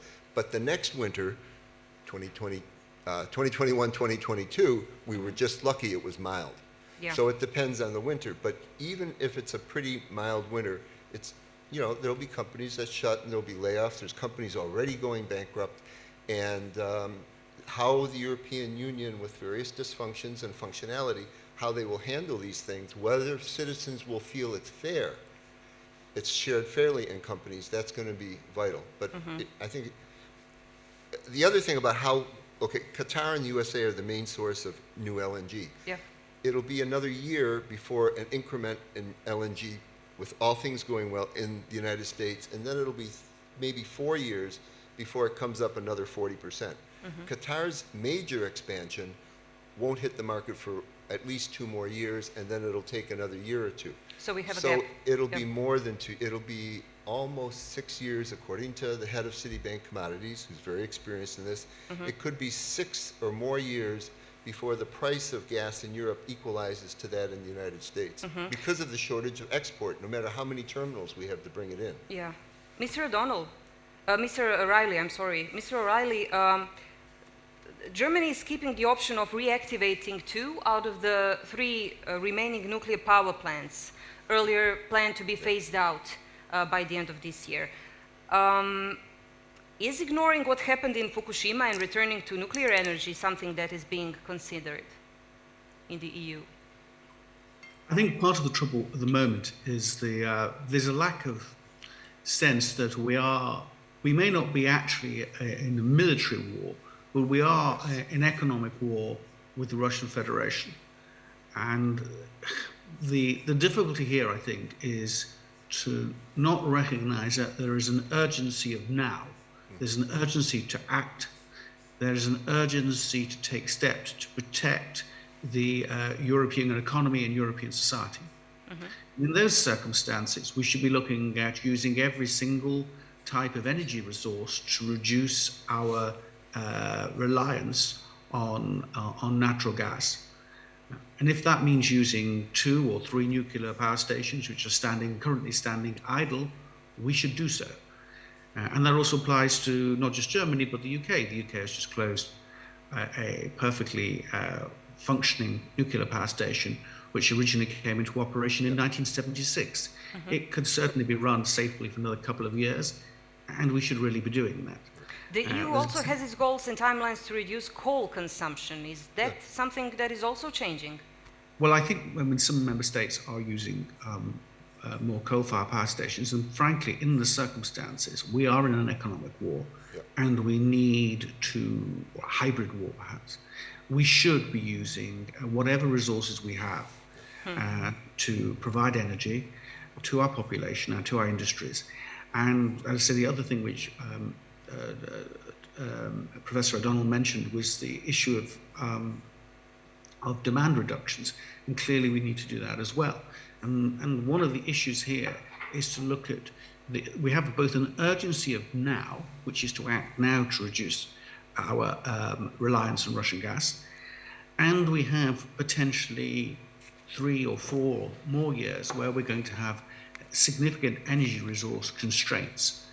And in those circumstances, we should also be looking at a much, much greater energy efficiency, energy reduction, insulation strategy, because that will work to also significantly reduce usage. Mr. O'Reilly, where does climate come into this equation? Does it come into equation at all, the climate, at this moment in time? Because we are talking about the climate energy security nexus, and the NATO has its climate change and security impact assessment, which stated that the climate change is an overreaching challenge of our time that will measurably increase the risks to security and worsen as the world warms further. So it's stating the obvious, but are the measures to be taken also obvious in this complicated moment in time? I come back on this, because the point about that is this, that, well, obviously I was talking about using a lot of, there's an urgency of now. Yeah. But within that strategy, you can see what you can potentially do. Is that if we roll out over the next 3 or 4 years a very significant demand reduction strategy, which involves a lot of energy efficiency measures, and really take this seriously, we can have an impact in the medium term, which is valuable because the problem is going to last for several years. And the effect of that in the long run is to reduce our use of energy, period, which has a positive climate change impact. So in fact, we could end up, to take a positive in this, if we really commit to doing this and execute so that we roll out very strong demand reduction measures, we could end up in a situation that despite using some more coal and gas from other sources, we could end up in a situation where overall we actually created a better trend for CO2 reduction going forward. So that's one of the ways that we can actually make this work. Mr. O'Donnell, how do you see the situation? I'd like to, I completely support what Alan is saying, Dr. Riley. I think it's important, Germany in particular, but Europe has an ideological problem. This idea that 100% renewables and no fossil fuels and no nuclear can possibly work is simply wrong. It's it was a big mistake, and I won't go into all the details, but you need to revolutionize, quote unquote, the entire transmission and distribution grid. The people who advocate this policy say that, and they say, oh, but it's positive, because with this will come the fourth industrial revolution, and so forth. You need to have grid-scale storage. We've been talking about that for how long? 94% of the grid-scale storage in the world is pumped hydro. And from Paris to Moscow is what the military people call the Great Northern Plain. It's just not going to happen. Maybe in Macedonia they can do some things like that. And it's extremely expensive. Germany has has more money and technology, good engineers, and dedication to this program than probably any other country, and they haven't met their targets. They've destroyed so far 14 nuclear power plants that could have run for decades more, and the minister, who's from the Green Party of Energy and Environment, who we rely on now, is very important in Brussels in this crisis, said in July, this is not an electricity crisis, it's a natural gas crisis, which is, of course, the high price of electricity is due to the coupling with the price of gas when it's burned. And it's completely wrong, and he used that as an excuse to turn off the rest of the nuclear power plants. It's not just 3. The 3 that were turned off last year could be brought online, and it's particularly rich, I would say, when Chancellor Scholz goes to Norway, stands next to the Norwegian Prime Minister, who said, I'm sorry, we have a drought, we might not be able to send electricity to you this year, and if you want to develop, we can significantly increase our natural gas. We need a 20-year investment. We have to build pipelines and drill. Yeah. And I'm sorry, that's against the German plans, and in 10 years everything is going to be not carbonized. And so they won't make, so there's this hang-up right now in Germany to make contracts with the Qataris and others, long-term contracts, for more than 10 years. Oh, don't worry. Make a contract and promise you're going to turn it into hydrogen. And these people are just not going to wink, wink and say, yes, it's not going to work. So we need realization for base load in Europe, we need nuclear power. And the Mesmer plan in the 1980s in France, for security reasons mainly, built 56 nuclear power plants in about 15 years. So I keep chiding on Twitter Kadri Simpson, our commissioner. Yeah. Why don't we have the Simpson plan? We need 300 nuclear power plants in the next 20 years. Generation 3+ has been proven now. One Fukushima happens and then... No. Let's be realistic here. Look at Fukushima and what happened. And now the German cabinet decided within 48 hours to kill all those nuclear power plants. You know what the people in Poland are going through to try and build 6, and they killed so many? 48 hours, they didn't have any idea what happened in Fukushima. And what happened in Fukushima had nothing to do with the nuclear technology. It was the biggest tsunami in history that overflowed the plant. Yep. And it was a minor matter that caused the shut off of the electricity to the cooling. I happen to be a nuclear physicist, so I could go on about this, okay? Anyway, that's not the problem. It was not the correct argument. No, it was no to nuclear. No, it was opportunist energy. because Merkel wanted to win a campaign where the Greens were challenging her in one now again, state, politics is and she said, no, we're going to do this, and they lost it anyways. The Greens have had it since then. Yeah, Mr. Riley, the continued increase in sanctions on Russian energy also comes into the equation. Now, with Putin planning some more moves or trying to escalate the war even more with this mobilization and annexation of new territories and so on, the EU is constantly, and the US, thinking about new sanctions. President Zelensky is also calling for stronger sanctions to Russia. How could this affect this whole energy situation in Europe in the months and years to come? Well, I think you've got to look at oil and gas slightly differently. I mean, it would be relatively easy to create a sanctions regime for Russian gas. And one of the reasons for that, of course, is that almost all of the gas which arrives in Europe from Russia comes in via pipelines. Only a very small amount comes through LNG, and they can't really expand it. And none of the pipelines, the gas fields of Western Siberia, which feed Europe, have a connection to China. So it would be relatively easy to impose a control regime. You know, you could have impose a fixed price, have a single European buyer, and you could potentially auction that gas into the European market. You could even provide that the gas would have to be delivered via the Ukrainian transit system if you wanted to. I mean, you can do that. They've got no other way of bringing the gas, selling their gas. In addition to which, at the moment, the Russians are actually providing very little gas to Europe. I mean, Yamal is empty, the pipeline running from Belarus through Poland. Nord Stream 1 is flooded with water. Nord Stream 2 is partially flooded with water and in other way, otherwise not operational. The Ukrainian transit is receiving about 42 million cubic meters a day of gas. And to give you some idea of how small that is, Moldova, both left and right bank Moldova, in total uses just 20 million cubic meters a day in winter. So basically, it's a day's supply of Moldova plus 2. That's all that's going through the Ukrainian transit system. And the other pipeline, which is running at anything like full capacity, is Turkish Stream 2, providing gas into Serbia and then onto Hungary.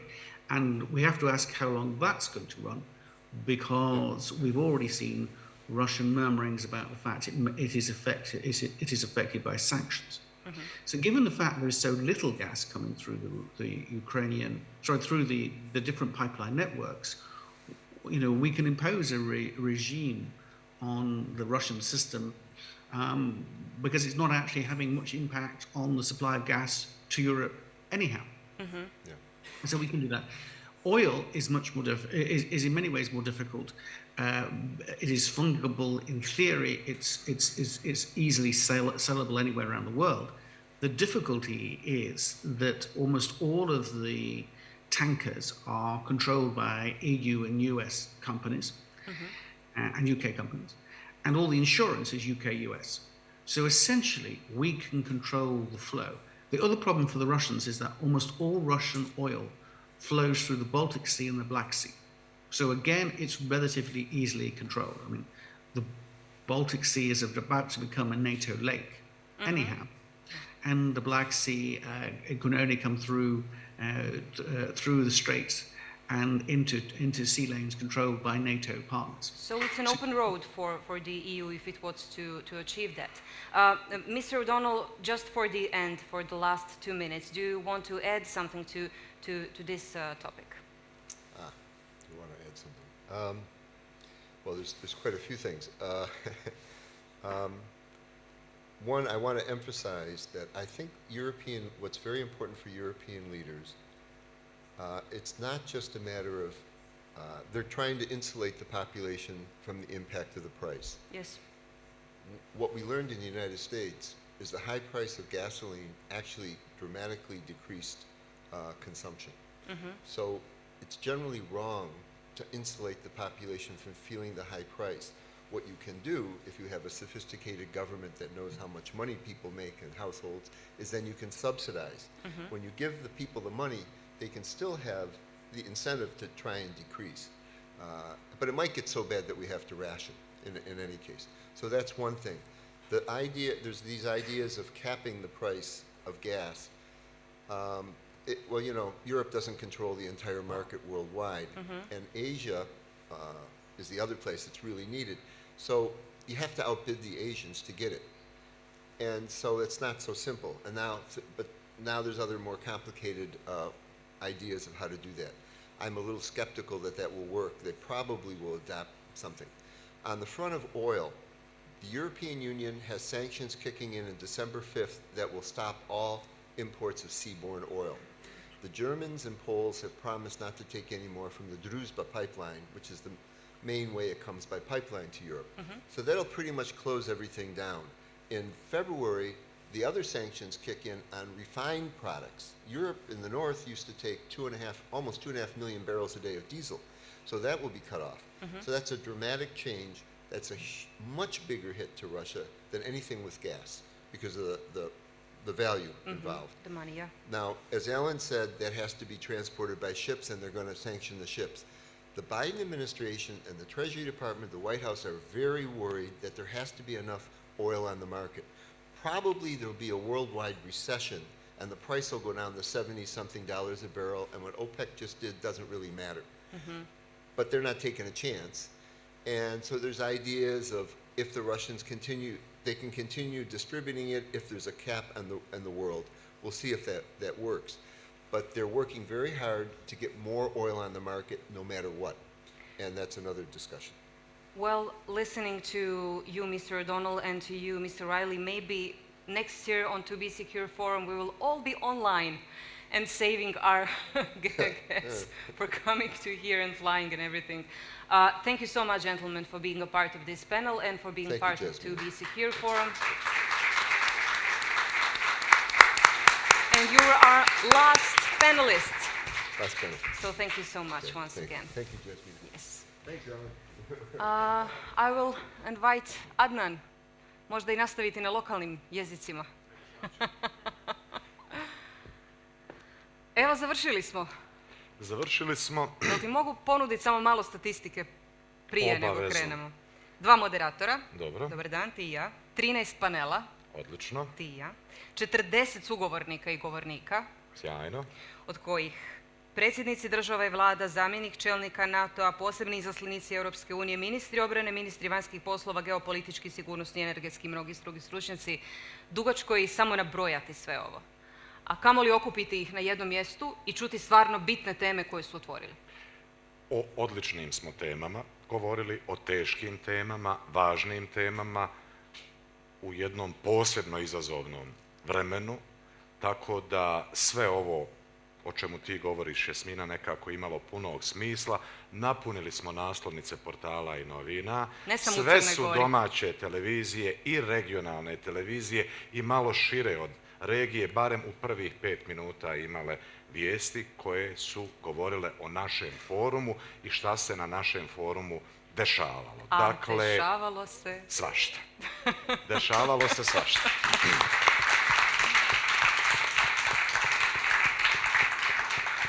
Bilo je važno da okupimo zapravo cijelu ovu ekipu. Bilo je važno da razgovaramo o temama o kojima smo razgovarali. Bilo je važno da se sretnemo. Bilo je važno da uspostavimo nove odnose, obnovimo stare i to je sasvim sigurno jedan od ključnih benefita ovakvih događaja. Energija je bila odlična, sjajno je bilo zapravo. Ja nikada nisam bila na zanimljivijim panelima i na zanimljivijoj konferenciji, a jako mi je drago što sam to nebrojeno puta u ova 2 dana čula i od sudionika same konferencije.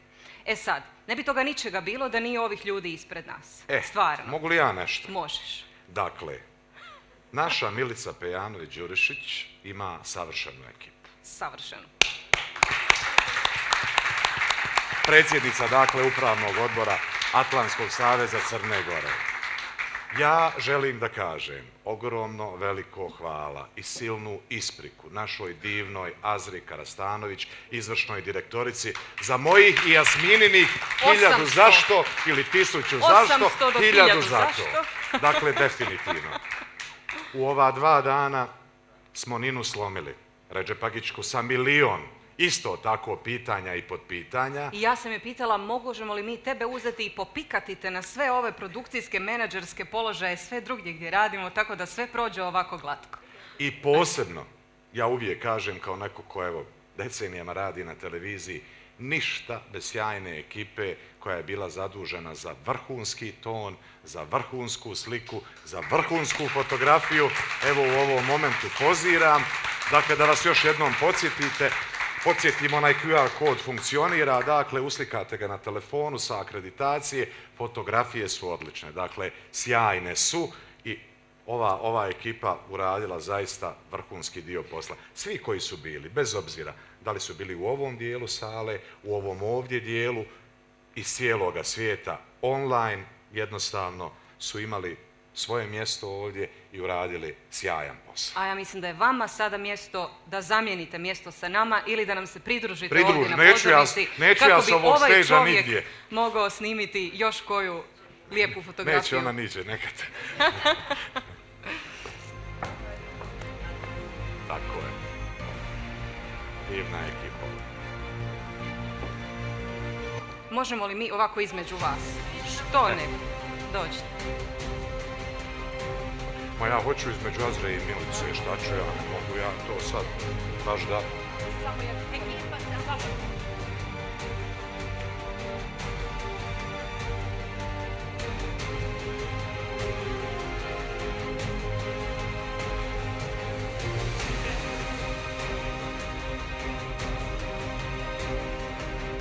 Čekajte, može jedna bez nas dvoje da imate.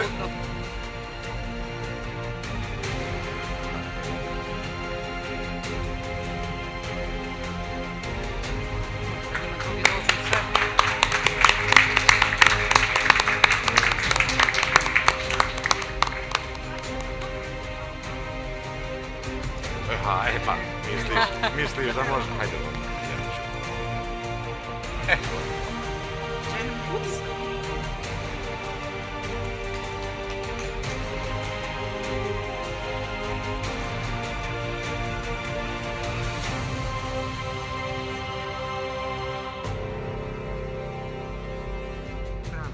Bravo.